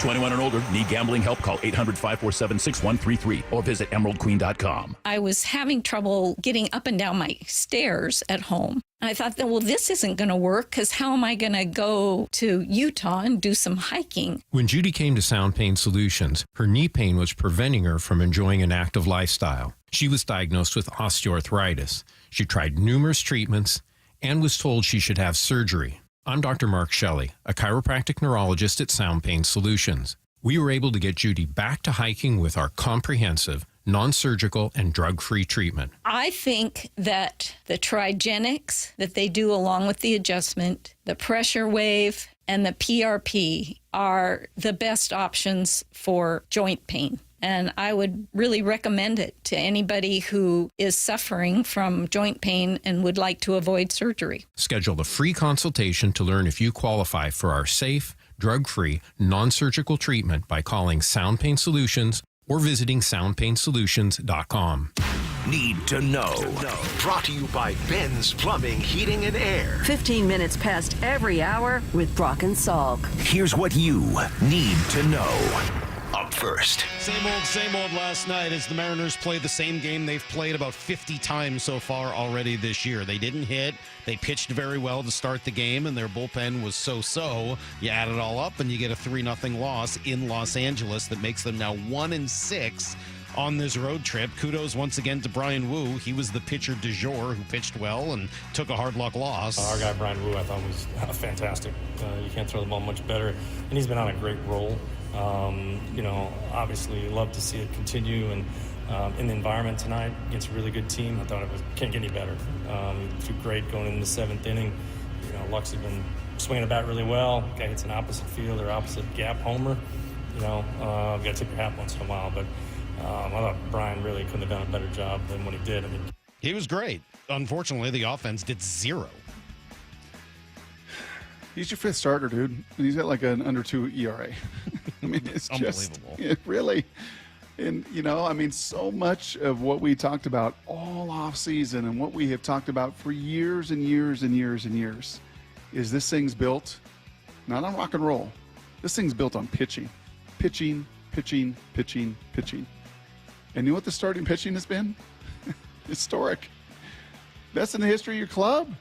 I mean, they just keep getting better. And Bryce and Brian are getting better. And thankfully, Wu is putting some of that injury bug that hit him early in the year with both an arm and then the hamstring. He feels like he's put that in the rearview mirror. He's in a great rhythm, as all of these guys are, Salk. And it really doesn't matter if, you're hitting 215 as a club and you're just finding a way night in and night out, not to put any traction, not to put any fear. They didn't do anything last night. I mean, they literally hit the ball hard twice. Cal got kind of robbed. Great play there. You hit the ball hard more than twice in one game. I mean, literally, they only hit the ball hard twice, and both times it was directly at Freddie Freeman's glove. You got to do a little bit more than that. You had a couple of infield singles. You had a couple of walks. 2 for 28. Not good enough. You got to hit the ball hard in a game more than twice. Rojas hit one hard. Cal hit one hard. Unfortunately, that was it. Oh, by the way, the Astros were down. They came back twice to beat the Red Sox. You know what the Astros have done, Salky? Locked it in. They've locked it in. Mike Salky locked it in. And the Mariners quite decidedly have not. Game 2 in L.A. tonight, Bryce Miller and Walker Buehler. Here's the second thing you need to know. Seahawks have been reasonably healthy, but right tackle has certainly not been. Abe Lucas still unable to go. Will he be ready for week 1? Right now, I probably don't want to answer that question. Okay, well, that doesn't sound great. And Brock, you made it pretty clear earlier that it's probably He's not going to be ready. Right. He's not going to be ready week 1. So, they've very much protected George Fant. I think that's been a part of this preseason as well, is make sure he gets his work in. But he's an older guy, and you are not going to put him in a lot of risk situations. They've had some other guys kind of fill in and be capable backups. They've been functional backups. McClendon Curtis been over there a bunch. Kind of like that they flipped over Big Stone Forsythe to left tackle. I mean, those guys are what you need in this league. They're capable backups. But George is going to be asked to carry that right tackle mantle, especially early. Was it? It was Jimmy Graham that had a patellar injury, right? Patella. I never remember which it is. I'm from Boston. It's hard to Nevada? It's hard to know the difference between those. Yes. Aorta, Gibraltar. Route. Very hard for me. I remember patellar, and yes, Jimmy Graham. He did, and I remember when that happened. Morris it was, says, "Well, snacking." Thank you. Oh, she's fact checking back there. I might have string cheese in my mouth, but I have the facts. No big deal. Just patellar. Remember with Jimmy, when that happened, it was like, uh-oh, this could be a career ender. Mm-hmm. When you are a big guy like he is, and 6'7", and 265, and you jump and you run, you got to do all the things that he's got to do. That was an injury that had ended other guys' careers, and he came back remarkably from it. I think you're seeing with Abe Lucas, the real threat, the real fear. When Pete said what he said a year ago, It was because this one's no joke. There is no timetable. Yep, there is no timetable, and they're going to give old Big Abe every opportunity to try to get right. Here's the third thing you need to know. Looking at the interior of the offensive line, Connor Williams was able to practice for the first time yesterday, and McDonald was pretty clear he's not here because they didn't like what they had. I don't think it's anything we didn't have. It's just, like I said, when we're talking about bringing in any player, you're saying, hey, we think this is a heck of a player that can help us, and that's the way we feel about Connor. But we also expect him to do the things that he does well. On the move, pass block, making the calls, taking charge up there. So it's not anything against the other guys. It's more of a vote of confidence in him and what kind of guy we think he is. Olu had one start. This guy's been a starter for multiple years in multiple spots in this league, and by most metrics has gone out there and been a difference maker. So, yeah, I think Olu gets this, right? Like, I'm sure he was a little bummed when he initially heard the news, but you trade Nick Harris, Olu's going to be on this team, and Olu's going to have to try to fend off a guy that, when healthy, has got a higher upside and has shown that. I don't think there's any hurt feelings there, and this is the way you've got to operate the entirety of your roster. Unfortunately for Olu, though, there doesn't seem like there's a chance that this guy's going to go over and play guard, because the guard competition's actually going fairly well with both Christian Haynes and Anthony Bradford both having a pretty good game last week. Yeah, but you never know that, right? Over the course of a season, and Lincoln Tomlinson's a veteran guy and an older body, and you just, you gotta be in the mix, and you got to just make sure, if you're Olu, that you're doing what you got to do to control what you can control, and just kind of keep getting better and let the chips fall where they may. That's everything you need to know. 1/4 every hour here on the Brock and Salk Show. All right, coming up, I want to make sure we get right to it. Jeff Passan, and it's a big week because the Mariners are in the middle of something right now that nobody wants to see. They're 1-6 right now on this road trip with 2 games left to go. The best they can do is 3-6. The worst, though, 1-8. I think could have really disastrous consequences. We'll talk to Jeff about all that and more next. Brock and Salk, Seattle Sports on 710 and the Seattle Sports app. Seattle Sports, your home for Wyman and Bob. MLB announced yesterday that the Mariners will play the Mets in the 2025 Little League Classic. Matt and I were discussing back here if they actually played Little League kids in the Little League Classic. I was really confused. I thought Little League Classic, they're playing kids. That doesn't seem fair. But no, it's not that. A really stupid part of my brain thought exactly what Matt just thought. That they're playing little kids at a Little League field. I just thought it sounded funny. And then I didn't verbalize it, but Matt did. On Seattle Sports and 97.3 FM HD2.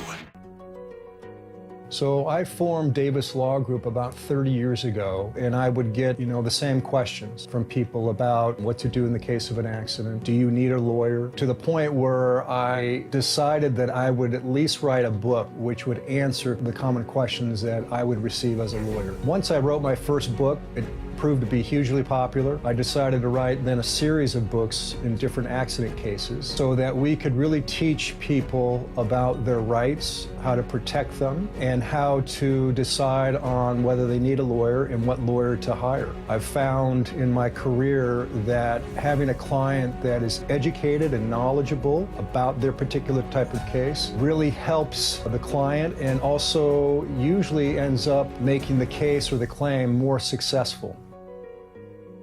To get your free copy of any of my Washington accident books, visit WashingtonAccidentBooks.com. Metallica in the round. M72 World Tour, live from the 50-yard line of Lumen Field. 2 nights, 2 different sets. Friday, August 30th, 2024, with Pantera and Mammoth WVH. Sunday, September 1st, 2024, with Five Finger Death Punch and Ice 9 Kills. Get access to preferred tickets with your City Card. Single-day tickets on sale now at Ticketmaster.com. Metallica, presented by Blackened American Whiskey and Liquid Death. Having quality care matters. So, let's talk about it. Nobody likes not feeling their best, but it's comforting to know top local doctors are nearby when you need one. Optum Care Washington is here with exceptional primary and specialty care, from OBGYN and family medicine to urology and gastroenterology. We also accept most Medicare Advantage plans. Plus, with over 45 Puget Sound locations, Optum offers peace of mind close to school, work, and home. Discover all the ways Optum is here for you at yourhealthwa.com. At Fisher Investments, we may seem like other money managers, but we're different. Are you really that different than the rest of us? We are. As a fiduciary, we always focus on what's best for our clients. What services do you offer besides investing? We have a team of specialists in financial planning, estate planning, and more. Your clients rely on you for all that? Yes, we ensure clients receive unparalleled service at every step of the relationship. Okay, but you still sell commission-based products, right? No, because we believe that's a conflict of interest. We prioritize service over sales goals.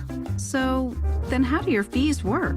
We have a simple and transparent fee that's a percentage of our clients' portfolios. So we do better when our clients do better. Wow, we're more different than I thought. At Fisher Investments, we're clearly different. Learn more at FisherInvestments.com. Investing in securities involves the risk of loss.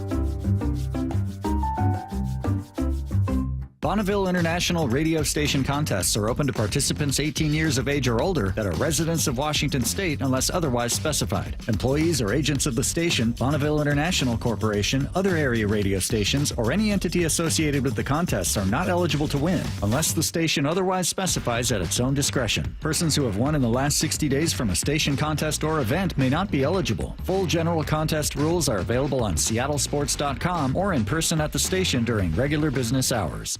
We are Seattle Sports, the home of the Seahawks, Mariners, and everything Seattle sports. Watch your favorite show live at seattlesports.com.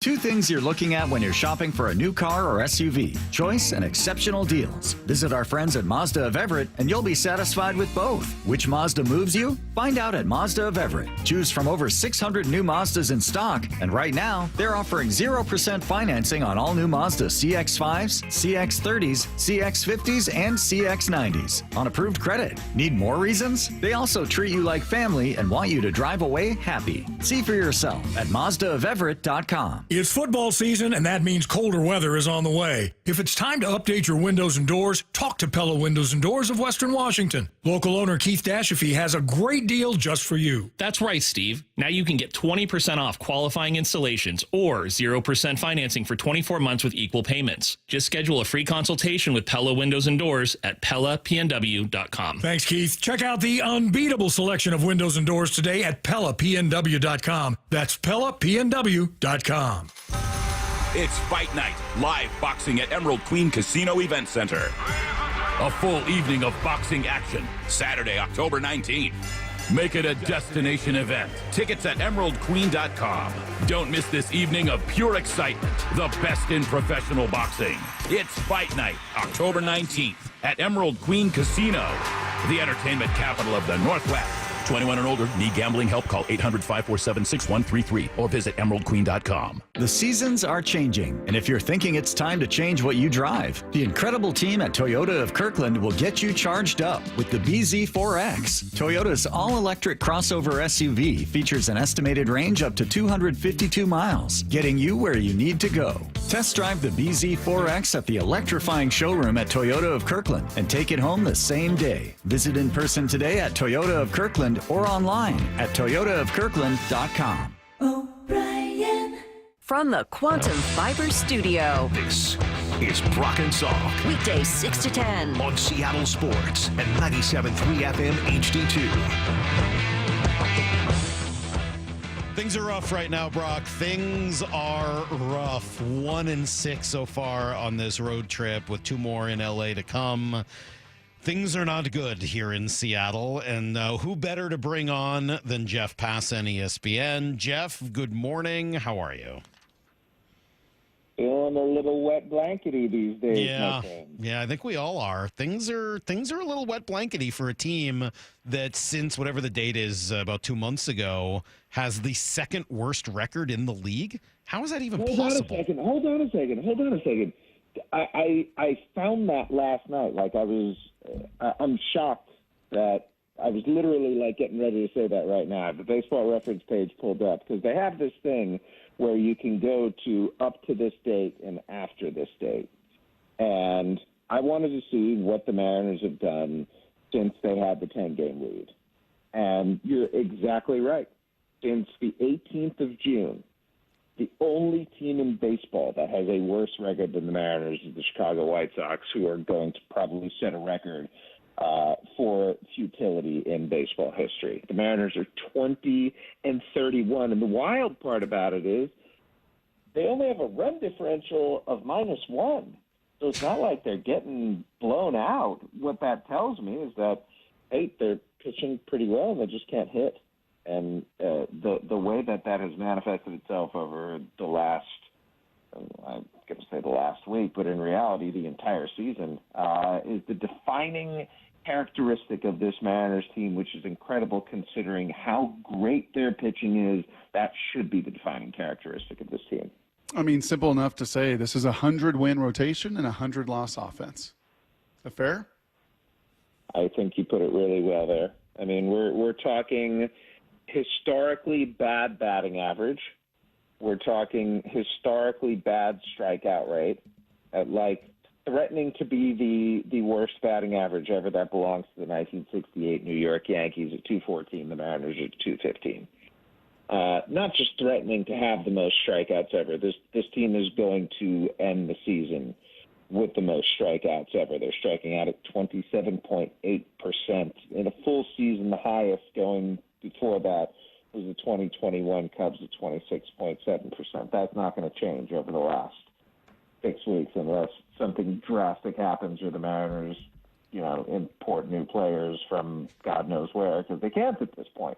It's what they're stuck with. And when you add those two things up, strikeouts and bad batting average do tend to go hand in hand, because when you don't put the ball in play, you don't get hits.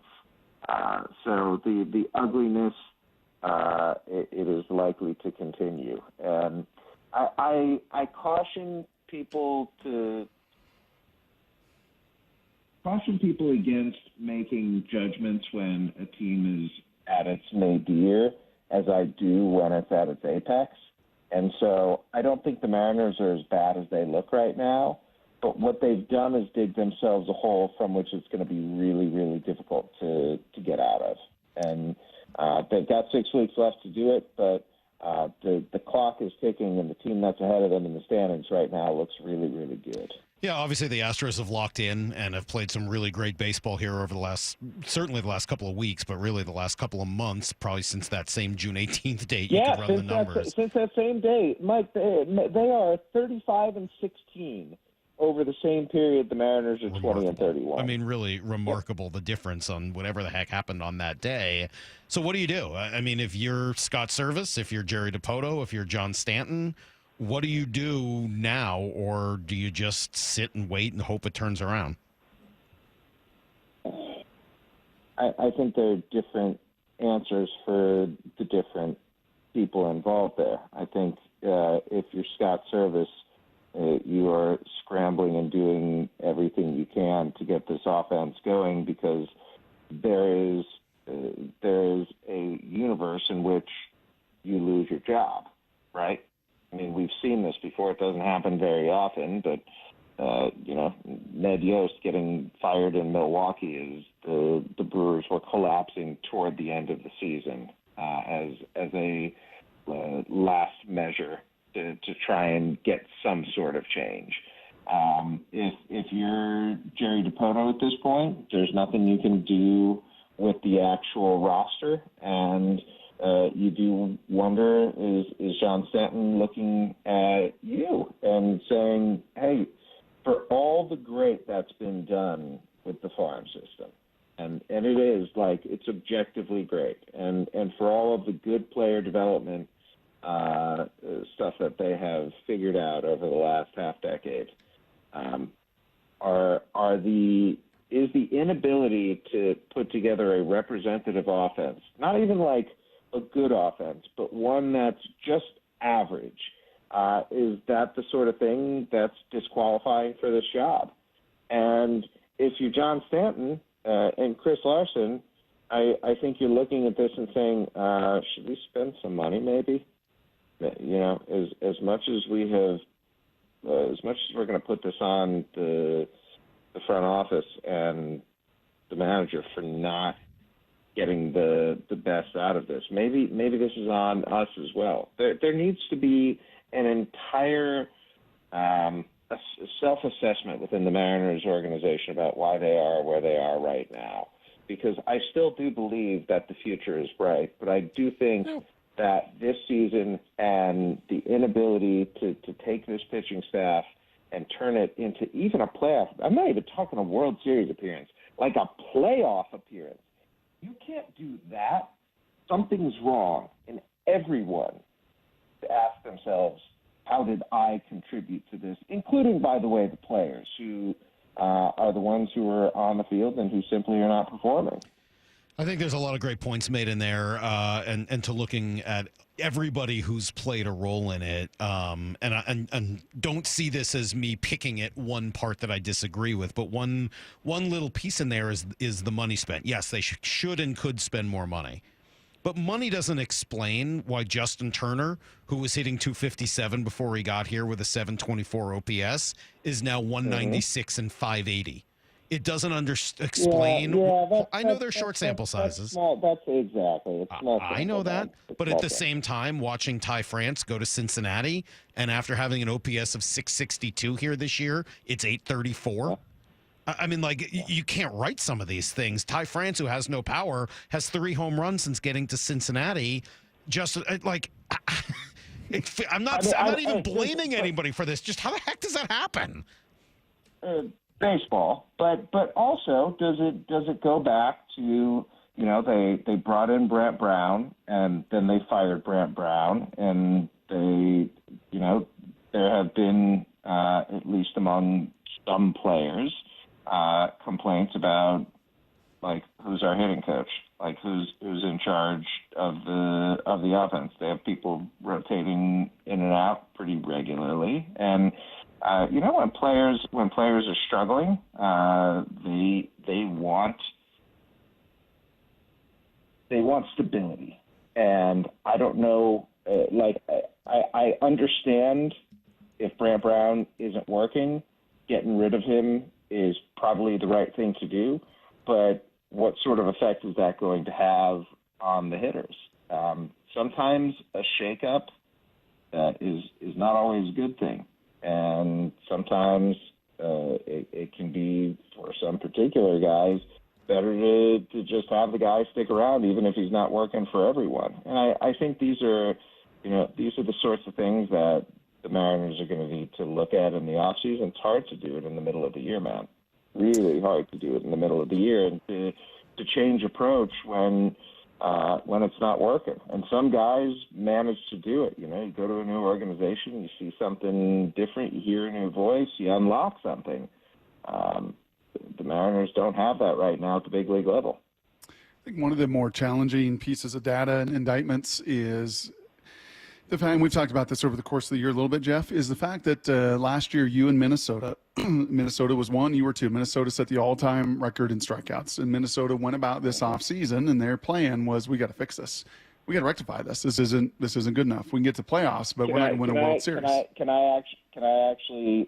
I don't mean to interrupt your premise here, but I think your premise is a little bit off with that. Okay. And let me jump in on the Twins here, because they're a pretty fascinating case, and you brought this up to me this morning, and I wanted to go and get some answers.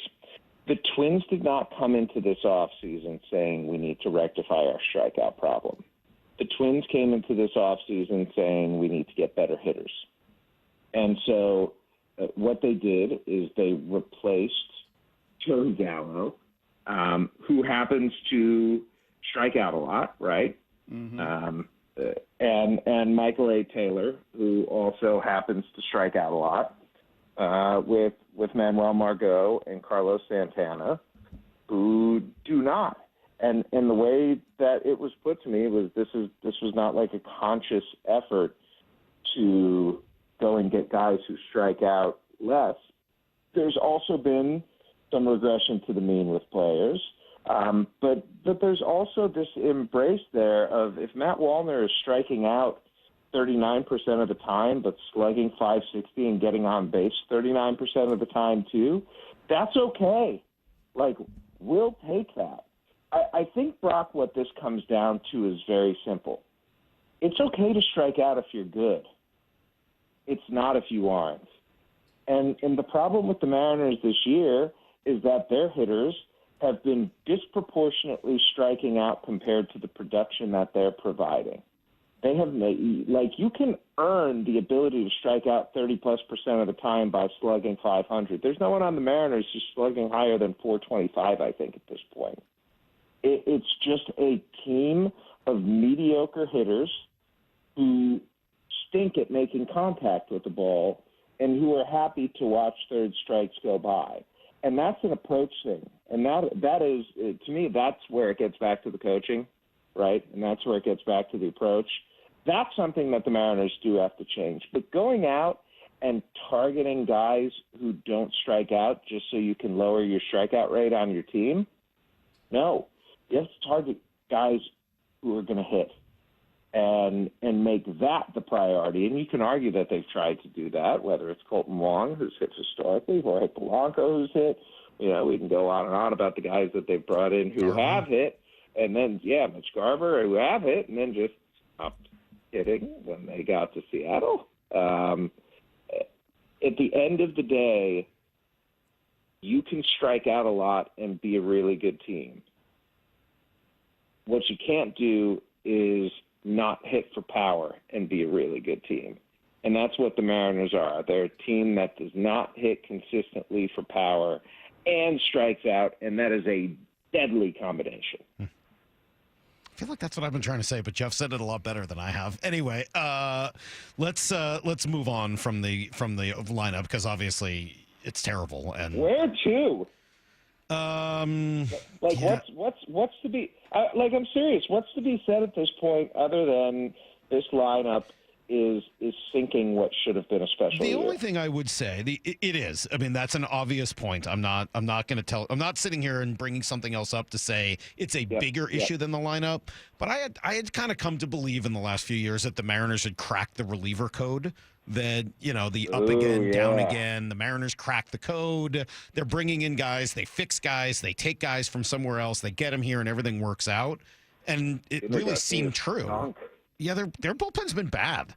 Other than the consistency of Munoz, we have not seen the Drew Steckenrider, Paul Sewald, somebody comes to the rescue this year. In fact, some guys have kind of gone the other direction.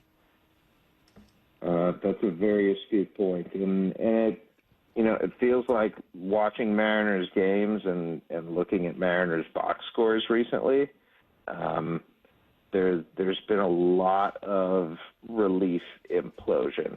And I mean, even you don't expect Munoz to blow a game. Like even that happened. Yeah. And it's just a confluence of all the bad things happening around the same time. Because the truth is, the starting pitching has continued to be awesome, right?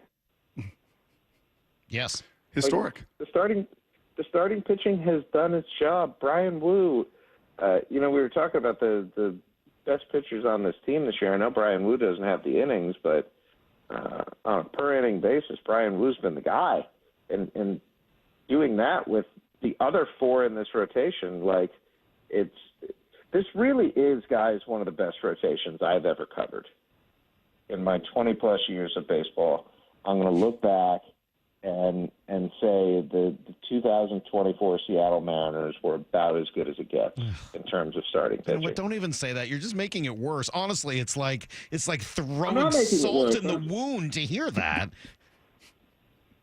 I mean, do you want to hear the truth? No. Or do you want to sit there and go la la la? I want to go. This morning, I'd like to go la la la.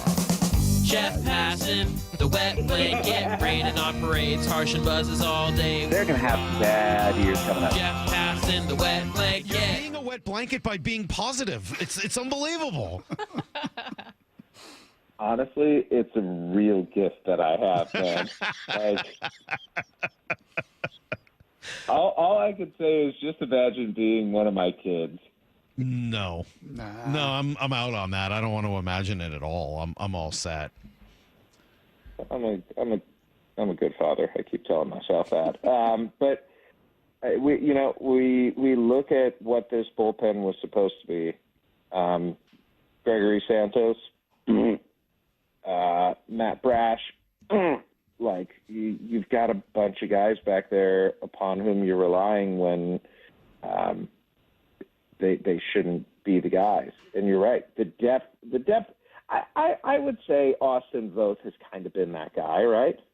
He was for a little while, and that's sort of the thing, is these guys do that for a little while, and then he blows two games against the Angels, and then, Jimmy Garcia comes in, and he blows 3 games against the... Jimmy Garcia blew 3 games against the Tigers. Yes, he did. I mean, you want to sit here and say, okay, the Mariners are 5 back, and I know every team blows games, so this is a ridiculous way to look at it, but 3 from Jimmy Garcia, those 2 from Austin Voth, there you go. There's your 5-game difference with the Astros today. Historically, is there something to be said that when a bullpen, Salk, is on edge every single night? Yep. Every single night is a leverage situation, right? It's like the ER is flooded every single night. Like, I don't get many nights where I can just coast okay, great, here's some little stitches on an elbow. Nope, it's cardiac. Nope, it's life or death. Nope, I got a 1-run lead. Nope, every single time out is such an unbelievably highly leveraged situation. Can that fry a bullpen over the course of a season as well, Jeff? Yeah, it's a great point, Brock, and it's really difficult to quantify that. But all you have to do is be a human being to understand that a 1-run lead is a lot different than a 4-run lead, and that the psychology behind that is completely different, and that whereas with a 4-run lead or a 6-run lead or whatever it is, you're likely to just go out there and let it eat. The ability for guys to avoid that nibbling when every time you come into the game, it's 1 run either way, and either you're preserving the slimmest of leads or you're trying to cling to the opportunity for this offense to maybe hit a home run because they're not going to string together hits because they're batting .214. 215. 215, okay, fact matter. 214. Was it the Yankees or the Mets in '68? Yankees or Mets in '68? It was the Yankees in '68. It was Mickey Mantle's last season. And by the way, this was they changed the rules in baseball after that year because the hitting was so bad. And the Mariners right now are threatening to make Major League Baseball want to change the rules again. Well, it sounds like they're going to think about doing that anyway. It's actually on my list of things to ask you about. What do you make of this 6-inning proposal? First of all, could you explain it to folks? And second of all, what do you think of it? The idea is to have starting pitchers pitch 6 innings at a minimum every start. Except there are so many caveats, like if you get to 100 pitches, if you give up a particular number of runs, that it's kind of a toothless rule. I fundamentally, I like what they're going for. What they're trying to do is to make the starting pitcher matter again, to make the starting pitcher a star again, because I think we've talked about this on the show. The way I put it is when half of your player population every 5th day plays in half of a game, how can you look at that person and say he is a star?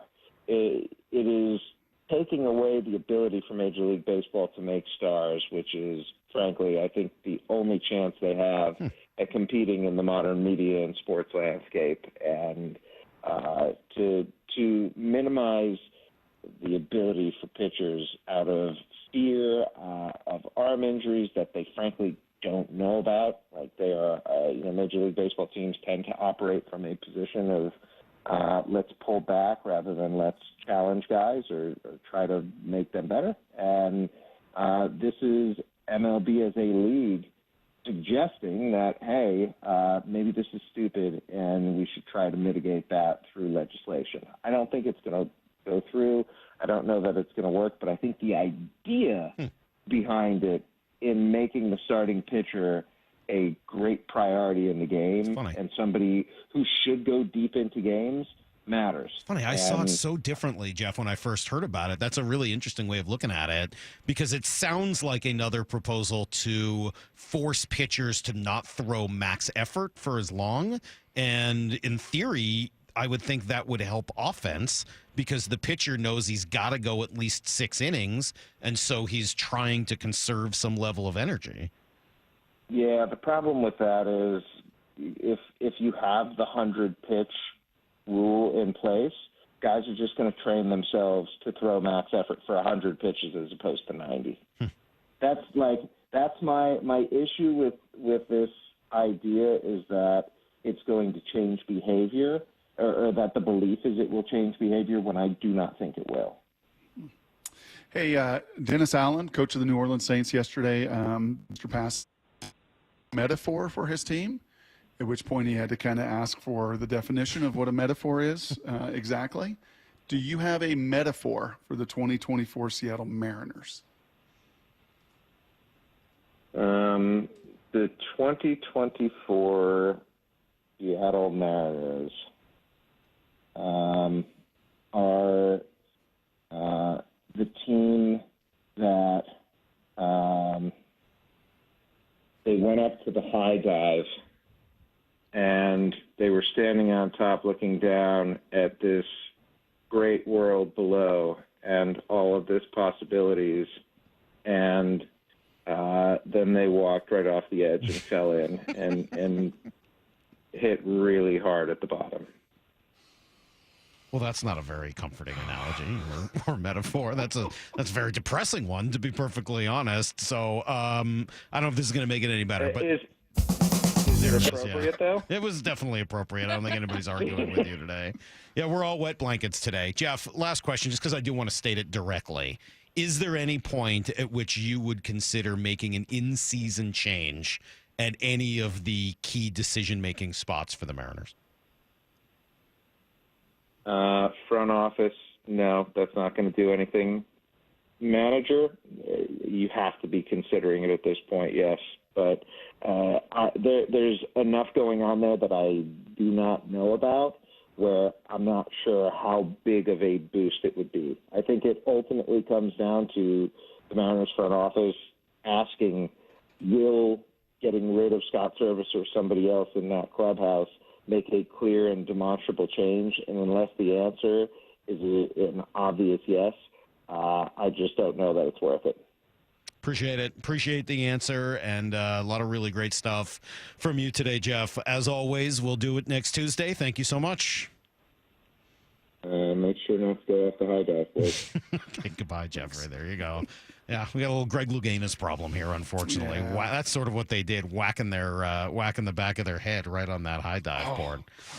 Brutal moment. All right, Brock, you want to come back and discuss that? There's a lot in there from Jeff and some of his thoughts on where the Mariners should go. We'll get into it together. Coming up next, Brock and Salk, Seattle Sports on 710, SeattleSports.com. It's a new era for the Seahawks. Oh, my word, what a catch!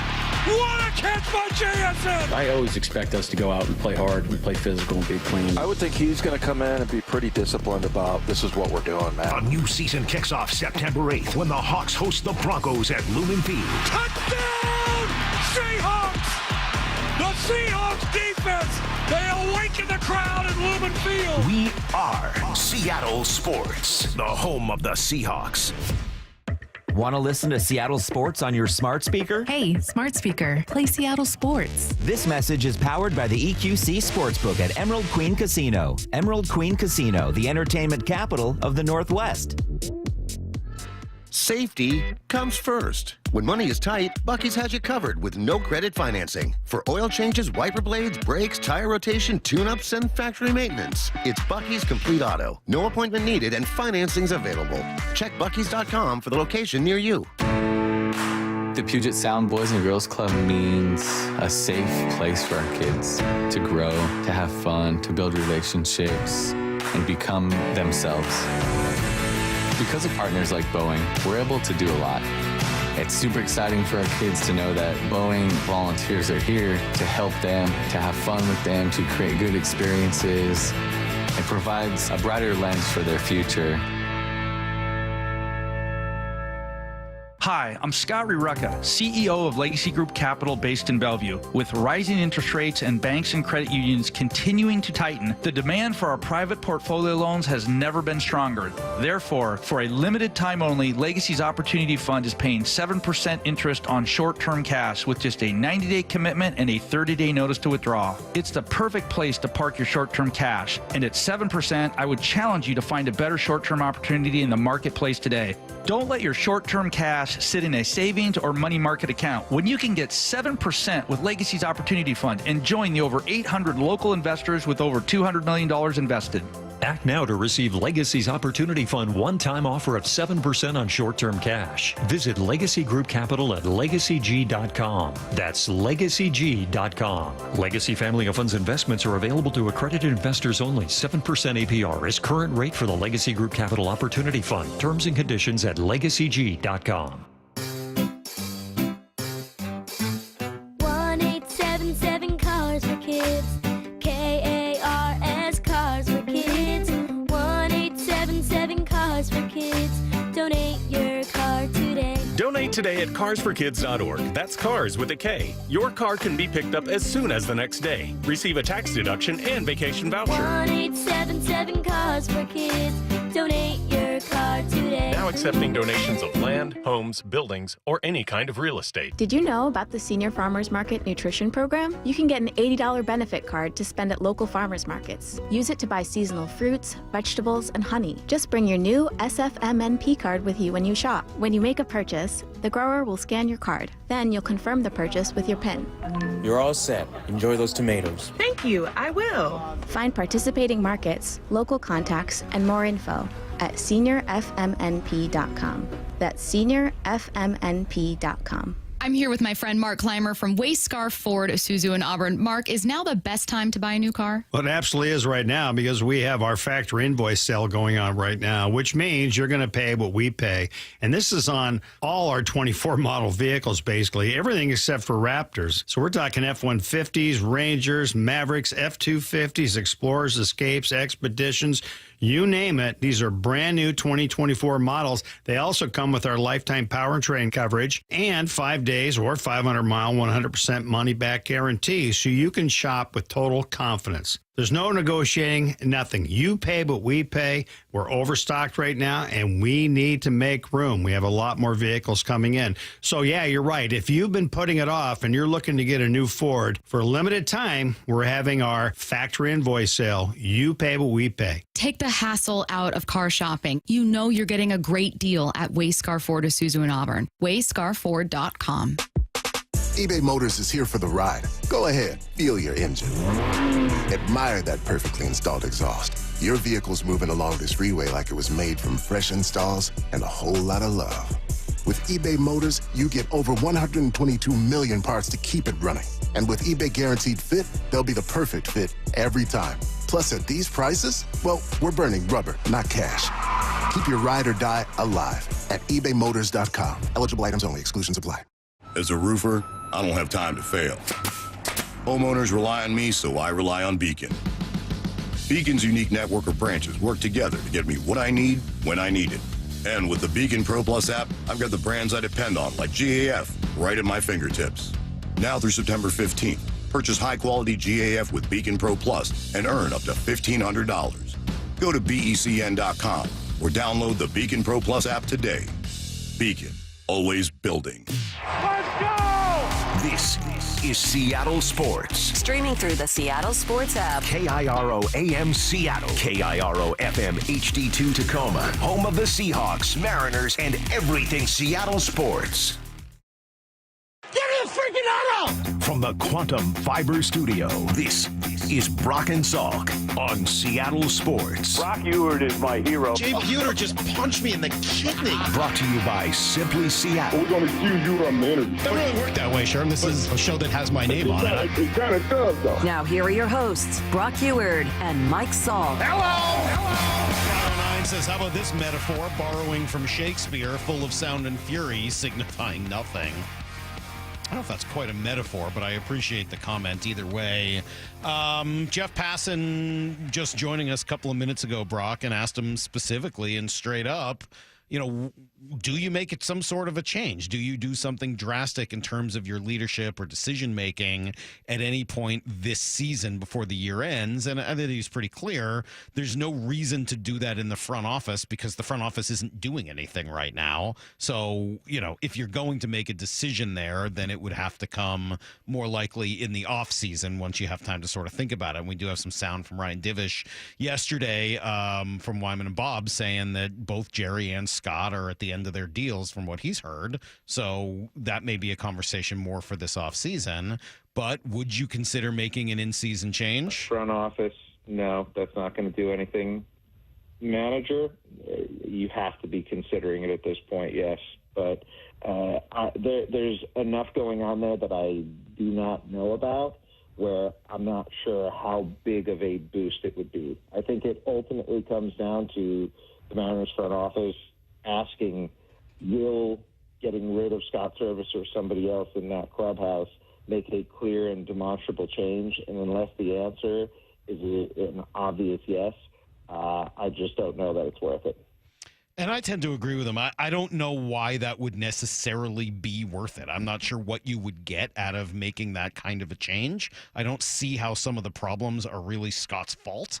And so, I don't think that's a move that I would specifically want them to make, Brock. Mm-hmm. But I can understand how it might end up happening if you're not able to turn this thing around. If you go 1-8 on the road trip, sometimes decisions get made that have nothing to do with logic. They just get made because something has to change. Well, yeah. I mean, what other lever do you have? You're kind of running out of levers. I think that's a really nice way of saying it. What other lever do you have? Right. I mean, the Bryant Brown, okay, you make that move. By the way, the first and only in-season firing of the John Stanton era.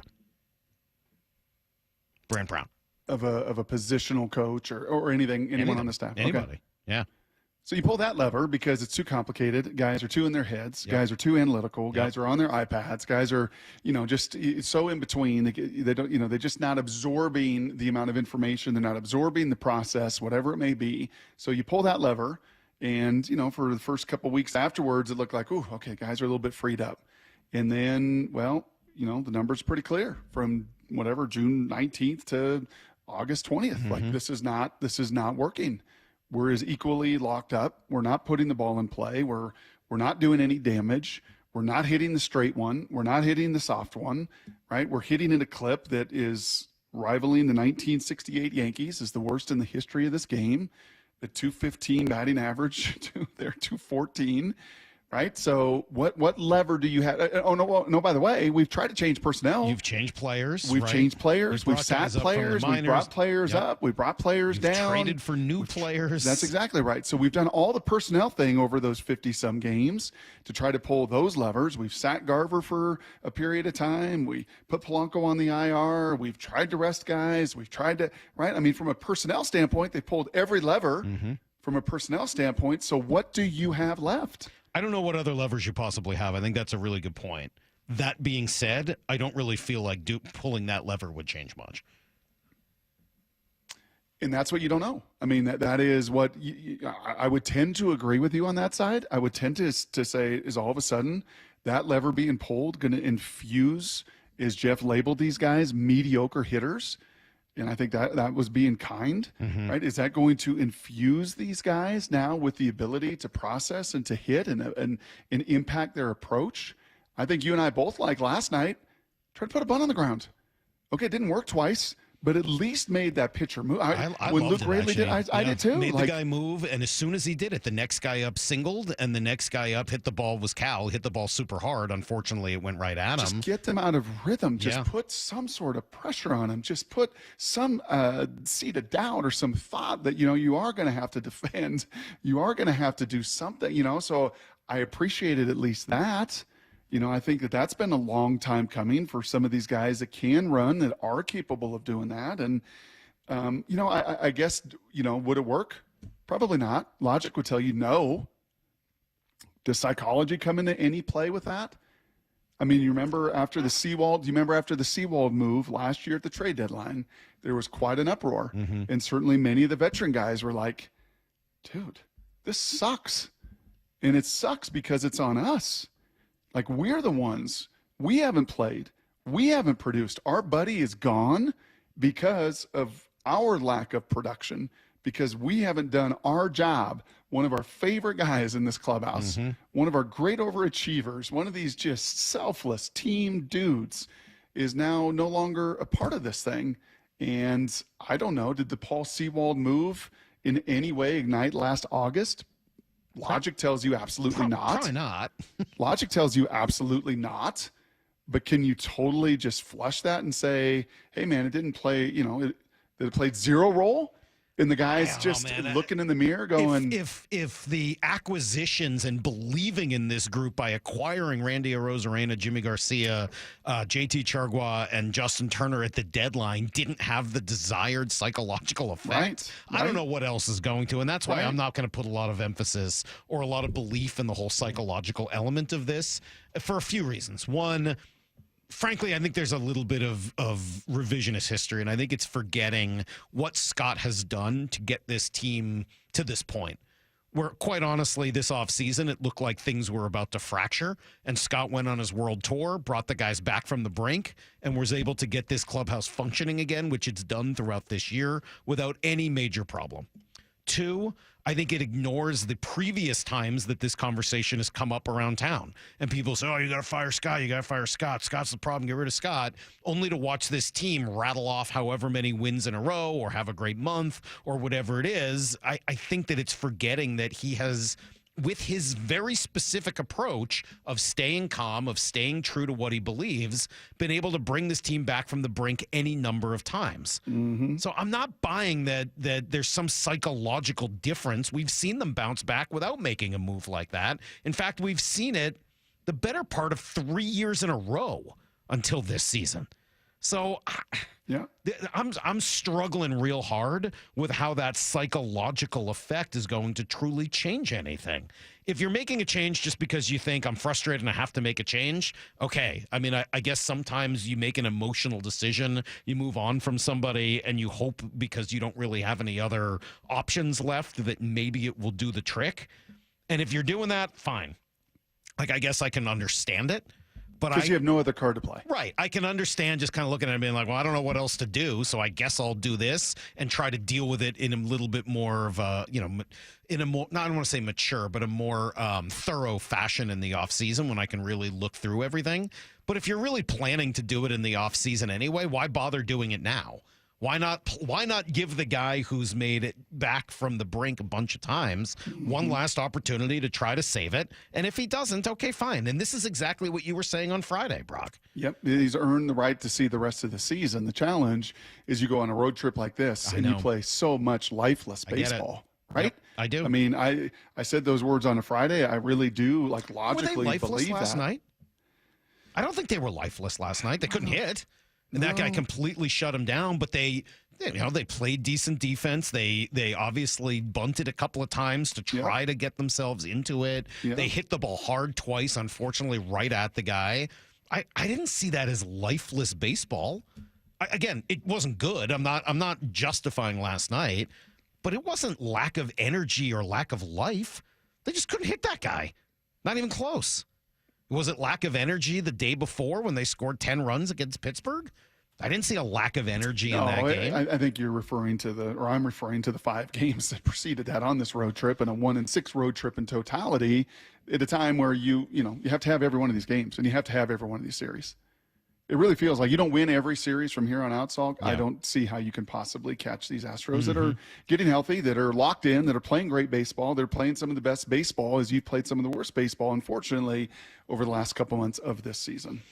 You know what? We'll take some calls on this coming up here in about 15 minutes. First, we'll give you guys everything you need to know, and I do want to hear from the people today. It's a frustrating day in Seattle. Emotions are running high, understandably, but I think trying to make the right decision and trying to separate out some of the emotion from the logic is pretty darn important. We'll dig in through it together at about 9:30. It's Brock and Salk, Seattle Sports on 710, seattlesports.com.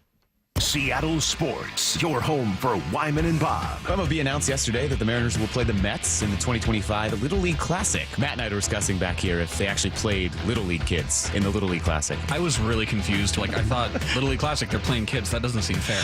But no, it's not that. A really stupid part of my brain thought exactly what Matt just thought. That they're playing little kids at a Little League field. I just thought it sounded funny. And then I didn't verbalize it, but Matt did. On Seattle Sports and 97.3 FM HD2.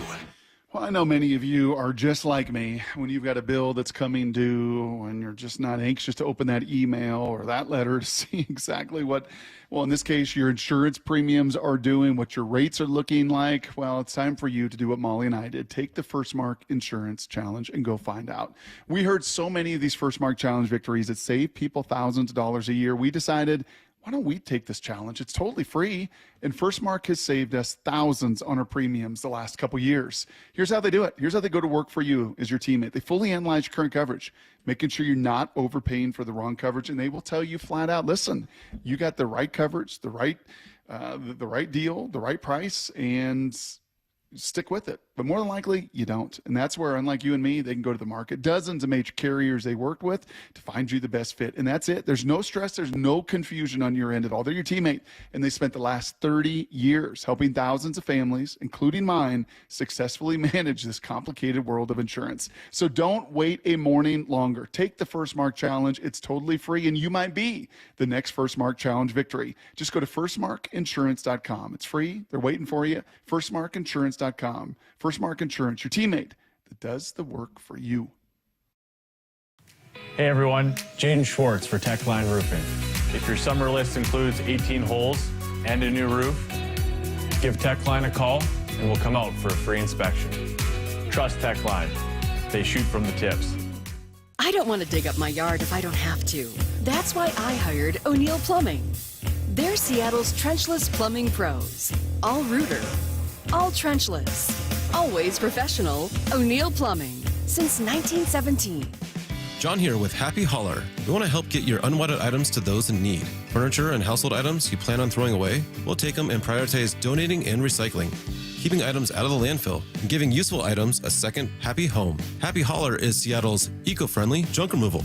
We work with over 20 nonprofits all over Western Washington to donate used items. Make yourself, your community, and the planet happy. Reclaim your space. HappyHauler.com, hauling with a heart. This is the story of the one. As a warehouse manager, her job is to transform chaos into clarity and to see patterns where others see problems. Luckily, she's got a partner who shares her perspective. Grainger offers over 1 million industrial-grade products, backed by real person support and in-depth online resources, so she can tackle every task with precision and turn potential setbacks into streamlined success. Call clickgrainger.com or just stop by. Grainger, for the ones who get it done. Tommy! I can't wait for golf this weekend, huh, buddy? Time flies. Love you, man. Oh, don't forget your knee brace again. We aren't in college anymore. Moments together matter, so help protect yourself from RSV. If you're 75 or older or 60 plus with a chronic condition like asthma, COPD, heart disease, or severe diabetes, you're at higher risk of landing in the hospital from RSV, and there are no prescription RSV treatments. Check eligibility and schedule your RSV vaccine at vaxassist.com. Sponsored by Pfizer. Save up to $1,500 with the best synthetic turf company in the Northwest. Synthetic Turf Northwest, the pioneers of premium synthetic grass systems, have called the Northwest home for over 28 years. Act fast and save your kids, pets, and home from the muddy mess that ensues with our fall and winter weather. Act now and save. SyntheticTurfNorthwest.com, 425-788-0718. Enhance your backyard with Synthetic Turf Northwest, where expertise meets excellence. The noon hour of the Bump and Stacy Show is powered every day by the caring and compassionate team at Pendergast Law Personal Injury Lawyers. Go to PendergastLaw.com. When you buy tires at Les Schwab, you're getting more than just tires. You're getting America's best tire warranty, 60-day satisfaction guarantee, no hassle road hazard protection, and free maintenance for the life of your tires. Other places make you pay extra for that, but at Les Schwab, it's included with every set of tires, because more warranty means less worry, and nobody stands by their tires like Les Schwab. Get more from less. Book your appointment at leschwab.com. Terms and conditions apply. See leschwab.com for details.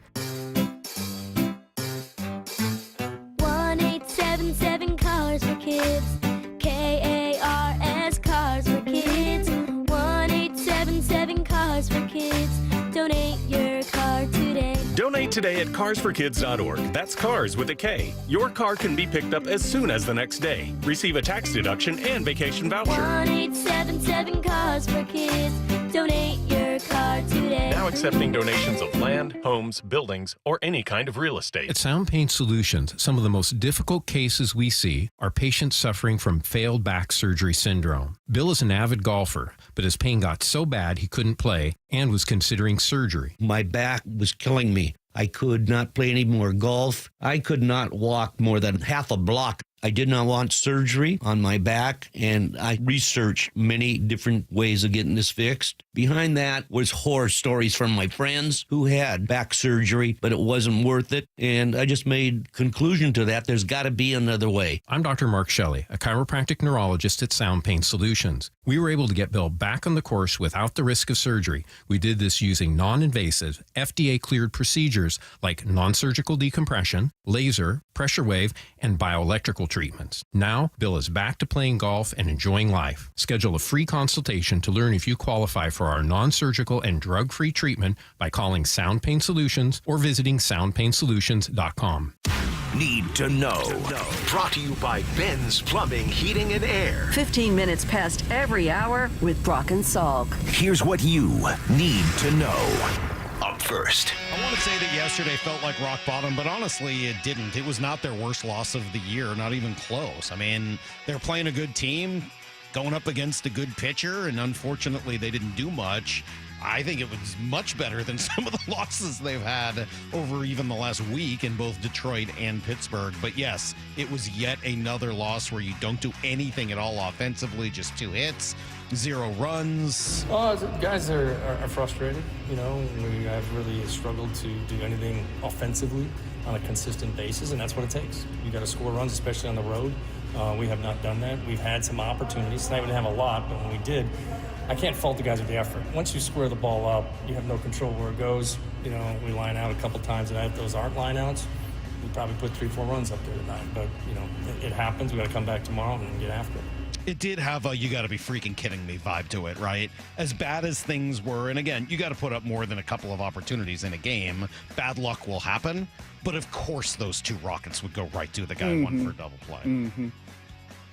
Yeah, I just kind of got that feeling watching the game, and this is one of the first times this season, Salt, and it brought me back actually to 1998. You were barely born in 1998. Me? Yeah, I was finishing my final year at Washington, and I remember playing like from the 97 team to my 98 team, and in 97 being under center and feeling like we are in charge. We are dictating. You're going to have to deal with us. Got a run game, got Jerome Pathon, got Cam Cleveland, got this monster in the middle and Kreutz. It's going to like snap your throat. Like, you're going to deal with us. And man, was it fun. And you could feel it on the other side. Most of the defenses were in just kind of backpedal mode, just at times survival mode. Fast forward to 98, where I'd get under center and I'd look out and they would just be laughing at me. Yep. The Oregon corners just laughing like, you got no shot. Like, we're not threatened by you at all. Yeah, I mean, I think just kind of watching word, confidence. Yeah, and just watching that Dodgers, you know, their group, like, okay, so yeah, Woo's really good. They kind of shuts us down for some innings, but they can't do anything. Like, they're not going to score.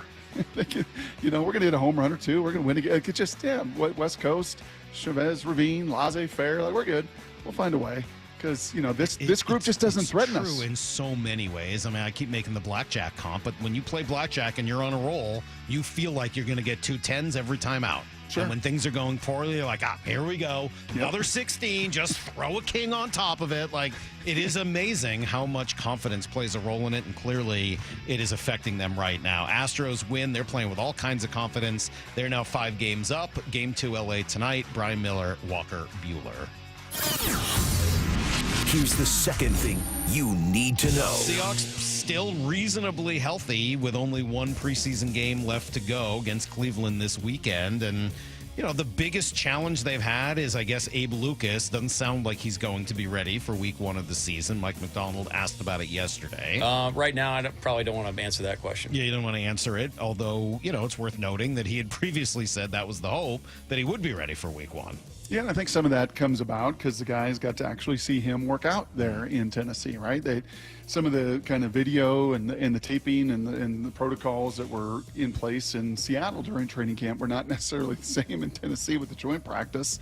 And you see Big Abe out there running and moving, and you're like, wow, that guy's a difference maker. He's a 6'7", 310-pound, 320-pound athlete that when he played, especially his rookie year, in flashes of just brilliance and a difference maker.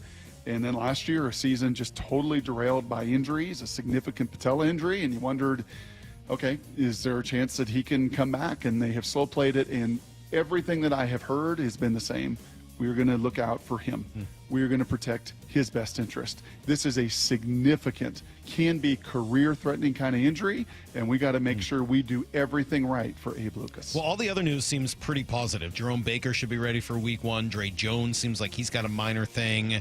Brady Henderson reporting yesterday. Farrell Brown should be ready to go by the first week of the season as well. So a lot of good news on the injury front for the Seahawks. Here's the third thing you need to know. Position battle, specifically at right guard, where Christian Haynes took some of the reps with the number 1 unit last week. Mike McDonald asked how Anthony Bradford handled that. AB's been a pro about it. Just commend his attitude.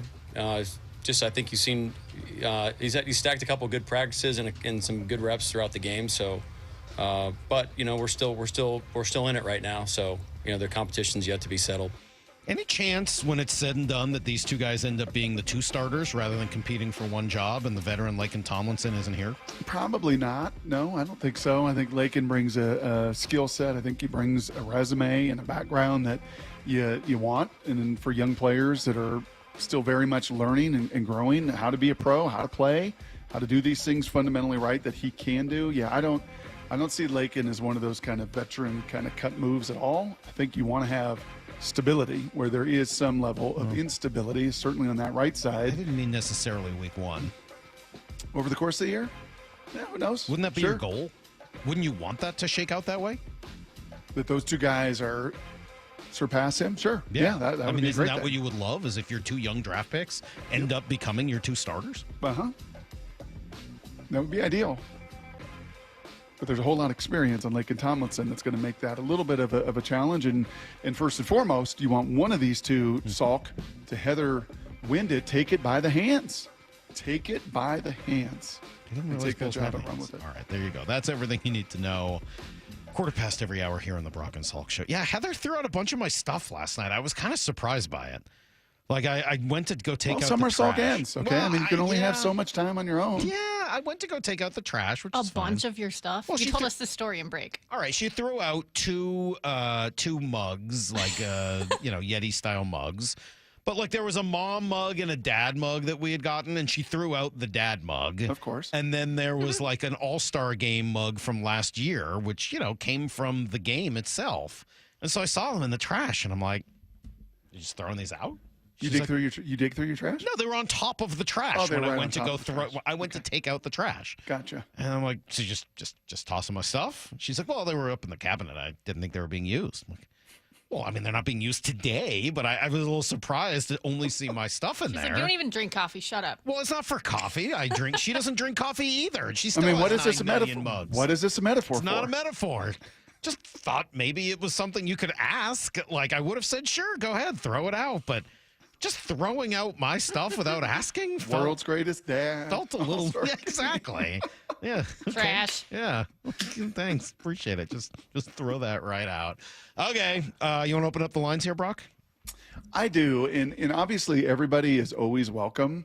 I appreciate former baseball guys. I know we've got coaches and former managers at the high school level, junior college level, Salk, umpires, people that have been around the game of baseball.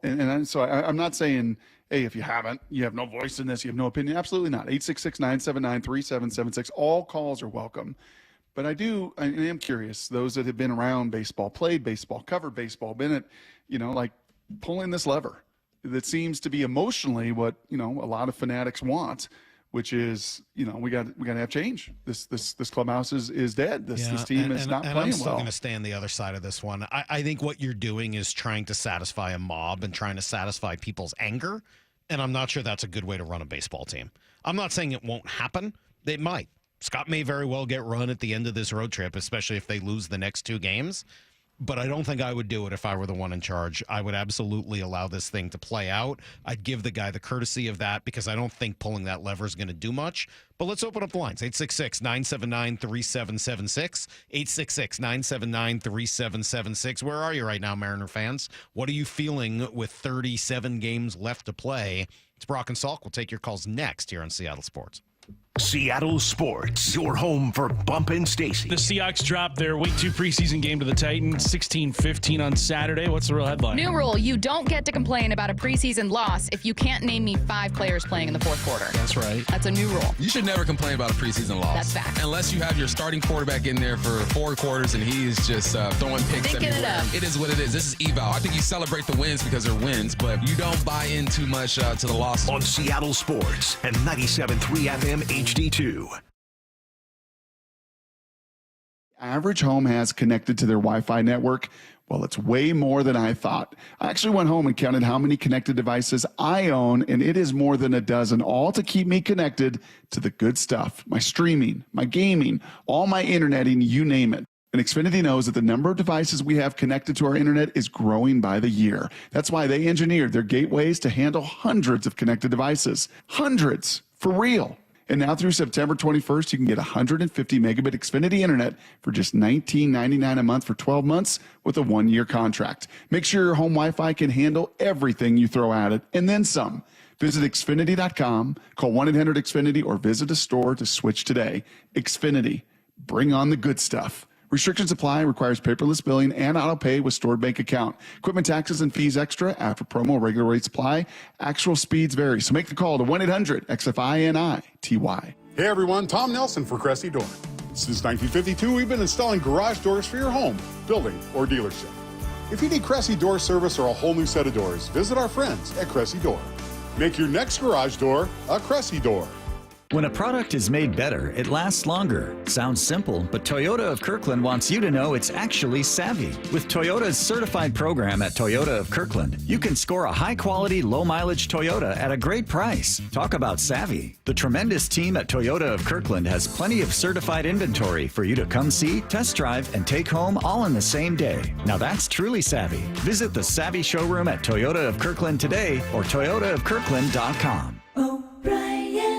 You know, there's still time to get your roof done this summer with Riverside Roofing's Quick Quote at riversideroofingllc.com. Enter the details of your project and you're only 60 seconds away from starting on a new roof. At Riverside Roofing, the roofing company you can trust. This is the story of the one. As a facility technician installing a new welding station, he knows getting the ventilation right is critical for safety. That's why when questions arise, there's Grainger. Grainger offers detailed technical product information online at his fingertips, so it's easy to find what he needs. Because when it comes to safety, having answers means he and his people can breathe a little easier. Call, click Grainger.com, or just stop by. Grainger, for the ones who get it done. When might you be buzzed? When you suddenly love everything. You guys, I love this song. I love these nachos. I love our kickball league. Oh, I love this guy. What's your name? You know what I'd love? A ride when it's time to head out. If you see a buzzed warning sign, call for a ride when it's time to go home. Buzz driving is drunk driving. A message from NHTSA and the Ad Council. I love your car. Is this real leather? Hey, babe. Yeah, the bank password is moneybags, but a $sign instead of the S. Mr. Moneybags here is about to get his identity stolen. Wait, what? If he used 1Password, he can share logins, credit cards, and other important information with just his wife, not the whole store. Sir, your card's been declined. Again? Security is complicated. 1Password isn't. And right now, get a free 2-week trial at 1password.com. That's 2 free weeks at 1password.com. Listen throughout the week to the Mariners Player Spotlight. Ever since I got here, I want to win a World Series in Seattle, and this city's starving for another winning team. Presented by Muckleshoot Casino Resort. It's Fight Night, live boxing at Emerald Queen Casino Event Center. A full evening of boxing action, Saturday, October 19th. Make it a destination event. Tickets at emeraldqueen.com. Don't miss this evening of pure excitement. The best in professional boxing. It's Fight Night, October 19th at Emerald Queen Casino, the entertainment capital of the Northwest. 21 and older. Need gambling help? Call 800-547-6133 or visit emeraldqueen.com. Summer is the time to feel and look your best, but I'm not talking about your abs or tan. Guys, I'm talking about your hair. Restore that bald spot, reverse your receding hairline, or add volume to thinning during Advanced Hair's once yearly summer savings event. Advanced Hair's simple one-day treatment begins to regrow your very own hair the very next day, and they guarantee your new hair will grow. They are the team that addressed my hair loss, and I recommend them to everyone. Take advantage of your flexible summer calendar and get the most hair for your dollar. Advanced Hair's summer sales event is on for a limited time. So get the details and schedule your free consultation today. 425-449-8185. One-day treatment, life-changing results. With Advanced Hair, your new hair is guaranteed to grow. Check out the incredible before and afters and make the call now while their summer savings event is still on. That's 425-449-8185 or advancedhair.com. Saddle up, Washington. The Ellensburg Rodeo is back this Labor Day weekend. Get ready for 5 days of nonstop action with all the best bull riders, Bronco busters, and barrel racers from around the country. Seattle Sports has your chance to win 4 tickets to the Ellensburg Rodeo Sunday, September 1st. Tickets include same-day fair admission. So come early and enjoy both the Ellensburg Rodeo and Kittitas County Fair. Get to seattlesports.com/win to enter. That's seattlesports.com/win. Contest ends August 25th. From the Quantum Fiber Studio, you're listening to Brock and Salk. Weekdays 6 to 10. On Seattle Sports and 97.3 FM HD2.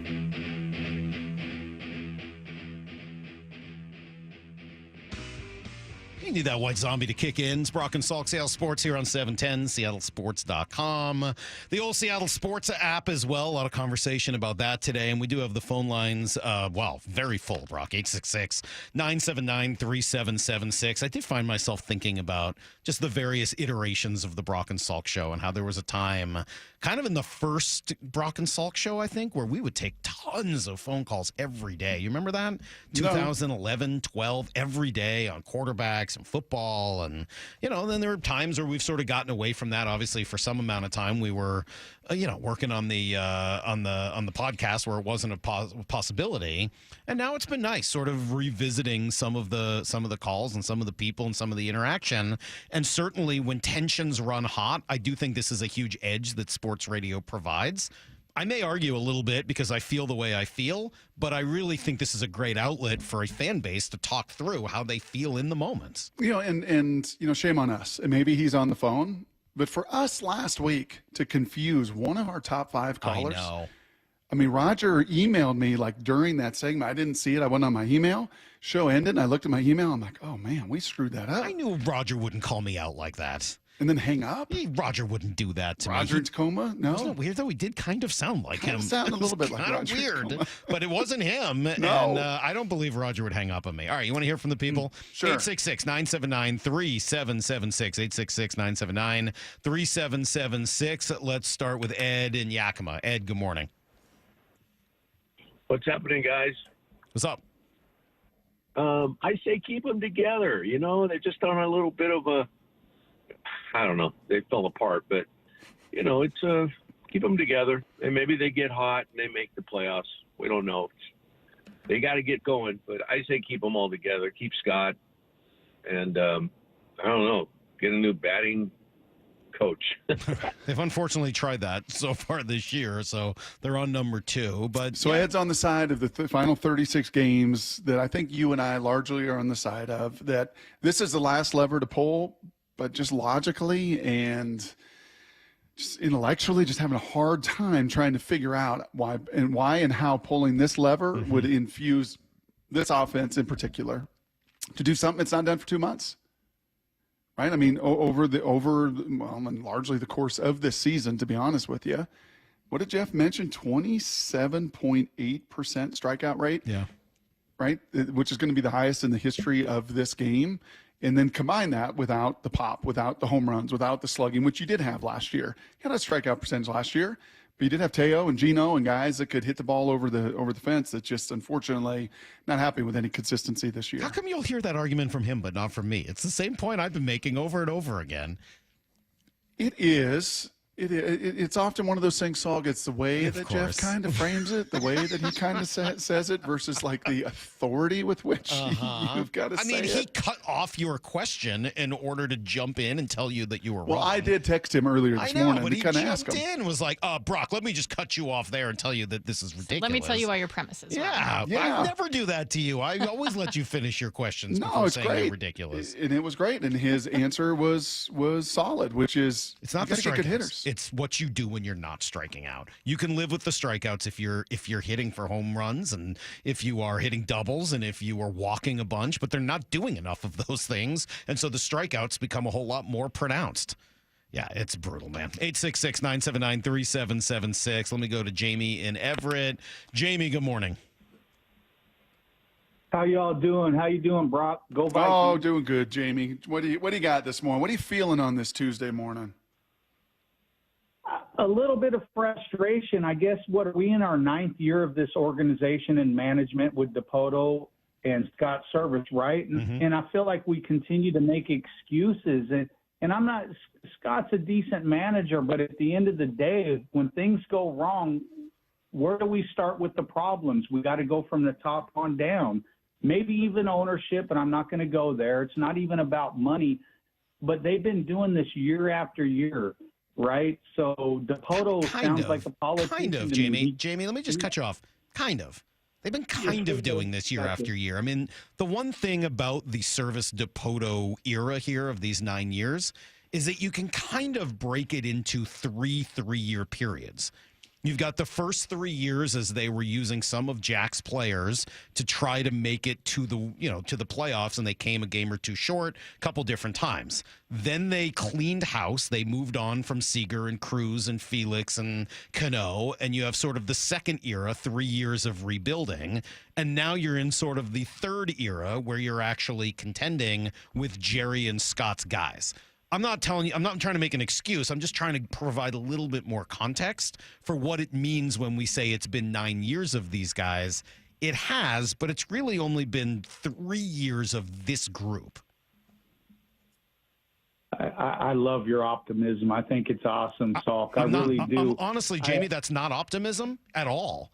It's just the way things have been. I don't see how that's optimistic. I mean, or pessimistic. I would challenge that a little bit and say, now you have all your horses, okay? In that second phase of those 3 years, you drafted Logan and you drafted George and you drafted these guys and you developed them. Yes. And now you're seeing them, and unfortunately, it's not a forever thing. Agreed. Brock, I'm not saying that as an excuse to say that they've been great at their jobs. I'm just saying this whole it's been 9 years thing doesn't quite work for me.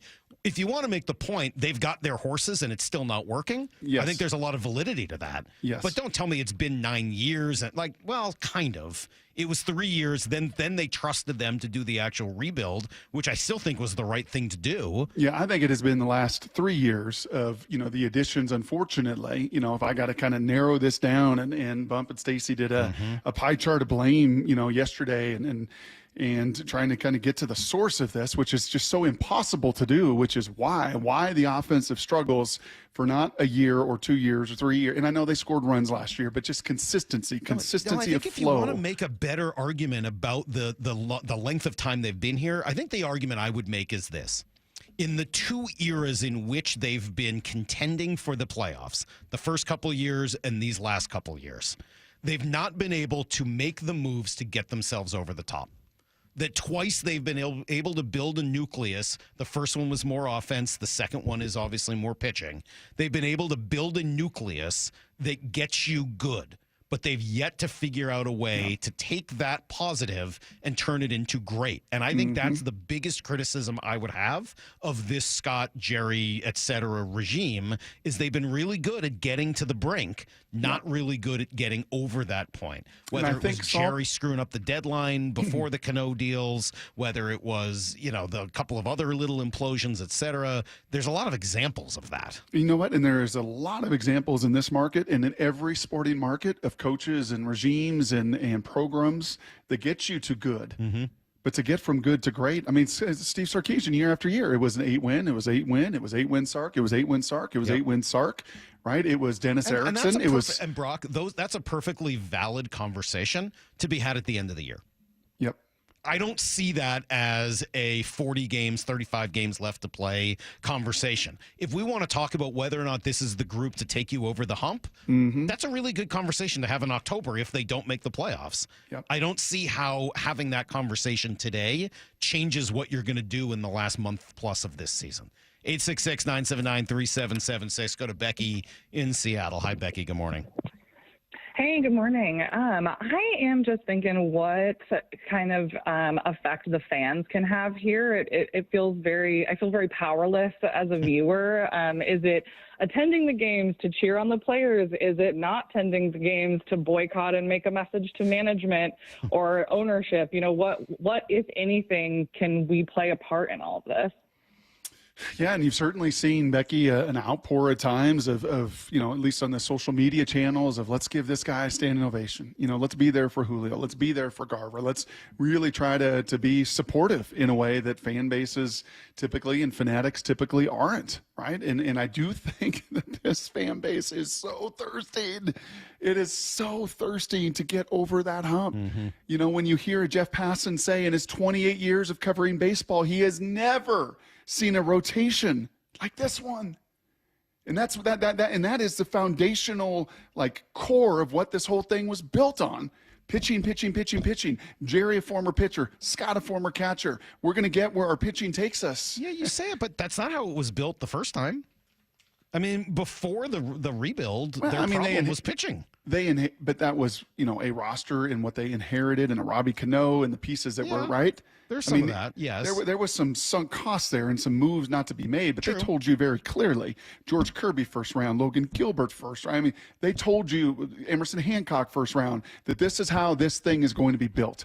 And when we get there, and we get there in year 7, and that is their own words, right? That is their own, hey. I can't help but go back to the conversation. I remember Lydia saying it. Hey, the one thing Jerry DiPoto's never done is proven he can develop starting pitching. Because he had done so much great work with the lineup and this and that. And now here we sit, and that's the thing that they've done best over the course of the last 5 years. Baseball's weird. 866-979-3776. Let me try Greg in Huntington Beach. Good morning, Greg. Morning, guys. How are you? Good. I'll tell you how I am. I am in Southern California. It's beautiful. I'm a diehard Mariners fan. The Angels suck. I should be great. We've got a generational pitching staff, but I'm not. And, in fact, I've gotten to the point where I'm hoping that the Seattle Mariners lose against the Dodgers this weekend so we can go ahead and do the hard thing and pull the trigger and get rid of Scott Service. I've been calling for his head all year. I wanted him gone at the All-Star break. It's time to go, and here's why. And you're going to ask why now. We got to make Jerry DiPoto uncomfortable and do the really hard thing. He doesn't want to fire Scott Service. That's his boy. But if it's going to make him realize that this insane offensive philosophy they've got isn't working. But hold on a second. Let me just say we use your premise. Let's say you're right. It's a bad offensive philosophy, and Jerry's got to be made to feel uncomfortable, and so he fires Scott. Who do you think comes in to replace him? You think they're going to bring somebody in from the outside with 35 games left to play? It's going to be Manny Actor or Chris Negron, and they're going to have exactly the same offensive philosophy. Well, whoever gets the job as interim manager is going to clearly get the message that they got to do everything backwards. They actually have Jerry's to punt the ball. offensive philosophy, though. It is an organizational offensive philosophy. You said yourself, Jerry and Scott, that thick he as needs thieves. to realize it's not working. We're going to make him realize it's not working, and he has to do that by see how that would make Jerry realize that is not how Jerry operates. Well, it would make him uncomfortable. It would be brutal to do. It is his friend. It is many of those things. But I think they're, kind of the disconnect or the challenge, Greg. And you can absolutely entitled to your opinion and totally get it. And it's the opinion that I think many people have because there's a level of frustration with this offensive philosophy. Quick aside. No, can I come back to his for a second before you get to your aside? Yes. If Jerry thought that Scott was not explaining the philosophy well to the players, that he wasn't translating it well, then I would understand this conversation. Mm-hmm. That's not the argument. The argument is that it's a bad philosophy. And it's not just Scott's philosophy. It's a group philosophy. It's Jerry, it's Justin, it's Scott, it's the scouts, it's everybody, the analytical department. They're all bought into the same philosophy. If you don't think Scott's teaching the philosophy well, then yeah, you got a conversation about replacing a manager with somebody with a different message or a different way of saying the same thing. And by the way, Passan kind of alluded to that, and I don't know what and how much information Jeff has or where he got that, but he did allude a little bit to that, Salk, saying, I've kind of heard things that there's a lot of mixed messaging, and once Brandt was let go of who exactly is in charge and what is the voice. That's a real conversation that we can have, because if the message isn't getting through the right way, that is on the messenger in this case. Mm-hmm. But you guys are blaming the messenger for the message. And I'm not sure I understand the value in doing that. Certainly not with 37 games left to play in a season. I'm sorry, quick, your aside. Really quick aside. This coach I was talking to at one point was an interim coach, and he had like 6 games to go, and he said, screw it. I am throwing out everything we're doing. We are this run and shoot team, and screw that. We're going to get in the eye, and we're going to pound people. We're going to run. Even with with personnel that wasn't built for it? Absolutely. He's like, forget it. I'm going to take this linebacker. The NFL level. NFL. Yeah, and I'm going to take this linebacker, and I'm going to make him a fullback, and I'm going to take this guard, and I'm going to make him a backup guard, and I'm going to make him a fullback, and I'm just going to hammer people. Like, we are just changing course. We're doing everything. They went 0-5. Yeah, no kidding. They Who went was 0-5. that? Yeah, I'm not going to say. But then the final game. What do you mean you're not going to say this actually happened? We must have seen it. Who did that? Oh, this was years ago. Who was years it? ago. Well, I think, I don't know. I don't have the right to say his name publicly, so I'm not going to do it. Okay. But then he said the final game of the year, he's like, what the hell? I got nothing to lose. I'm going to go back to the run and shoot. Yeah. And this team we're playing against probably has no idea what we're going to do. And guess what? They went to run and shoot, the only game that he won. So he tried. He tried to flush all that philosophy. He tried to flush all that, That's everything funny. team build. And he just, good. Yep, never know. We're already going crazy trying to guess the mystery coach you referenced in Blue 88. You're yes. just really leaving the people hanging today. 866-979-3776. Logger Bob in Buckley. What's up, Bob? Morning, guys. Hey, I don't think we should blow it up right now. I think that we give Scott till the end of the year, and at that point we have a plan, and then you let him go. Right now we can't get rid of or can't take advantage of this pitching we have. The pitchers feed off each other and get better and better, and we needed a dominant hitter because the hitters are feeding off each other in a negative way. Yeah. So Hey, Logger Bob, I think if they that's a had huge that problem. If they had that competition out there, they still do that competition in Buckley, that wood chopping and sawing competition, everything else? Yeah. When is You that? bet they do.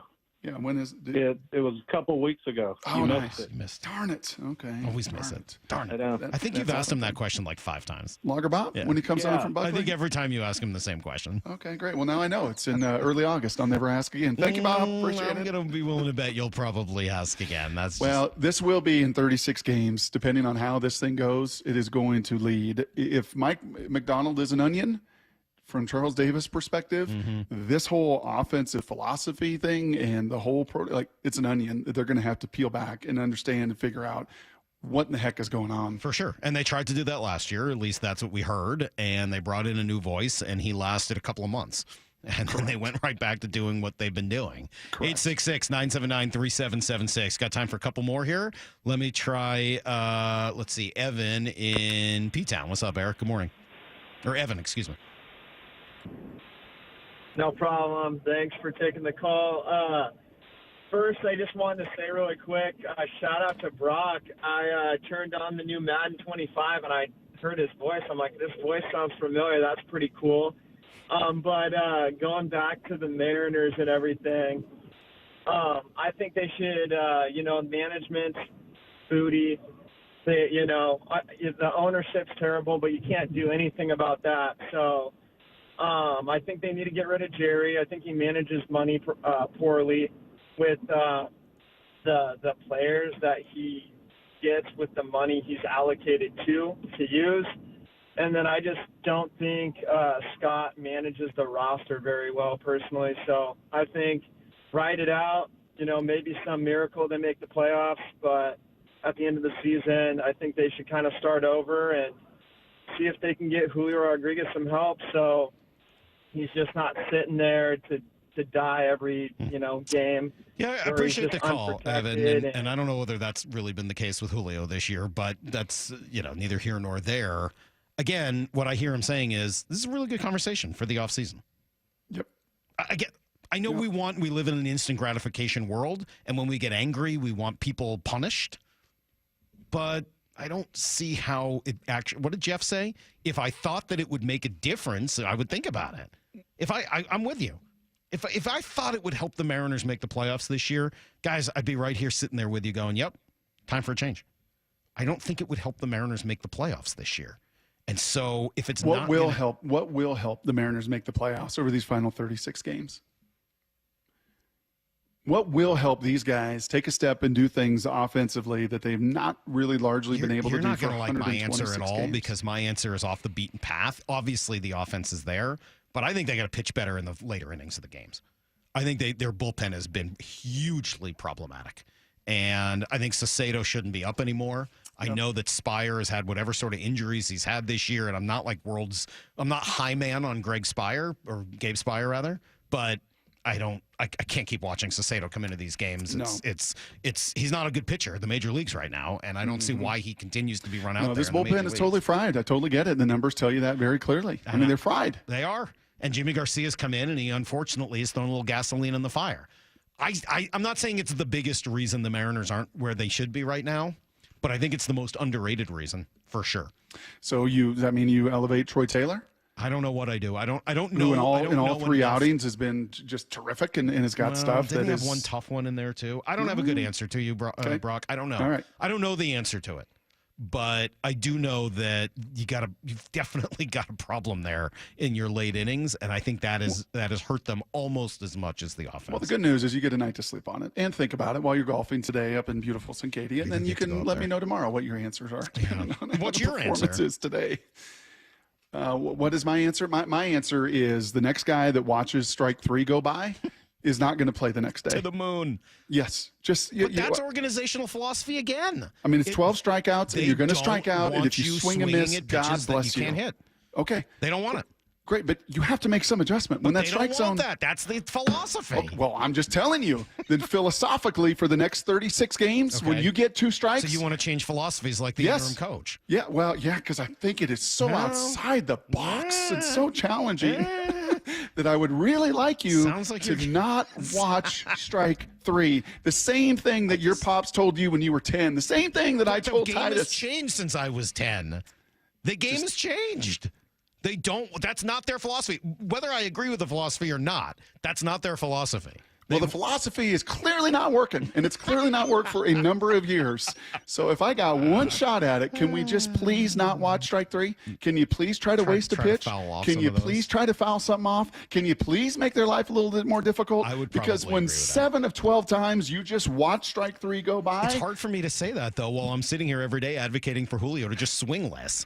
Correct. Like, I would like to see them take more pitches. I know yesterday was frustrating with all the strikes looking, but in general, I would actually like to see them take more pitches and work those counts. And I don't know. I don't think swinging more is a great option for a team that strikes out too much. No, it's just having an approach with two strikes that maybe has a little Lenny Dykstra to it. Maybe has a little. Doing great. Maybe has a little spit on it. Let's definitely praise a guy like. All right, how about Edgar? How about a two-strike approach with Edgar? How about we just rethink our philosophy on two strikes? All right, let's get out of here, man. How about it's time that? for us to go. We did our 4 hours of penance today after what we all watched last night. We'll come back tomorrow. Do we? Hey, Coach Pete tomorrow. Are we set with Coach Pete? Yeah, All right, Coach Chris Pete Peterson going to join us at 8:30 tomorrow.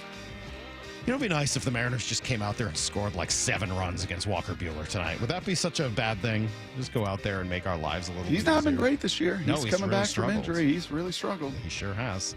All right, we'll catch you guys tomorrow morning at 6 a.m. Stick around for Bump and Stacy. They're coming your way next. Until tomorrow, the hay. Oh, the hay is in the barn. See you, everybody. Get to the chopper!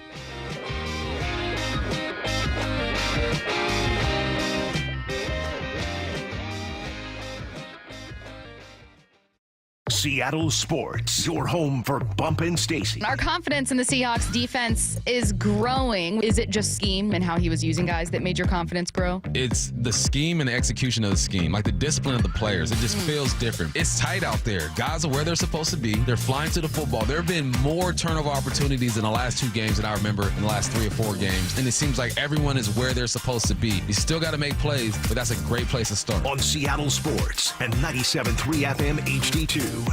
2 things you're looking at when you're shopping for a new car or SUV: choice and exceptional deals. Visit our friends at Mazda of Everett and you'll be satisfied with both. Which Mazda moves you? Find out at Mazda of Everett. Choose from over 600 new Mazdas in stock, and right now they're offering 0% financing on all new Mazda CX-5s, CX-30s, CX-50s, and CX-90s on approved credit. Need more reasons? They also treat you like family and want you to drive away happy. See for yourself at MazdaofEverett.com. At Fisher Investments, we may seem like other money managers, but we're different. Are you really that different than the rest of us? We are. As a fiduciary, we always focus on what's best for our clients. What services do you offer besides investing? We have a team of specialists in financial planning, estate planning, and more. Your clients rely on you for all that? Yes, we ensure clients receive unparalleled service at every step of the relationship. Okay, but you still sell commission-based products, right? No, because we believe that's a conflict of interest. We prioritize service over sales goals. So, then how do your fees work? We have a simple and transparent fee that's a percentage of our clients' portfolios. So we do better when our clients do better. Wow, we're more different than I thought. At Fisher Investments, we're clearly different. Learn more at FisherInvestments.com.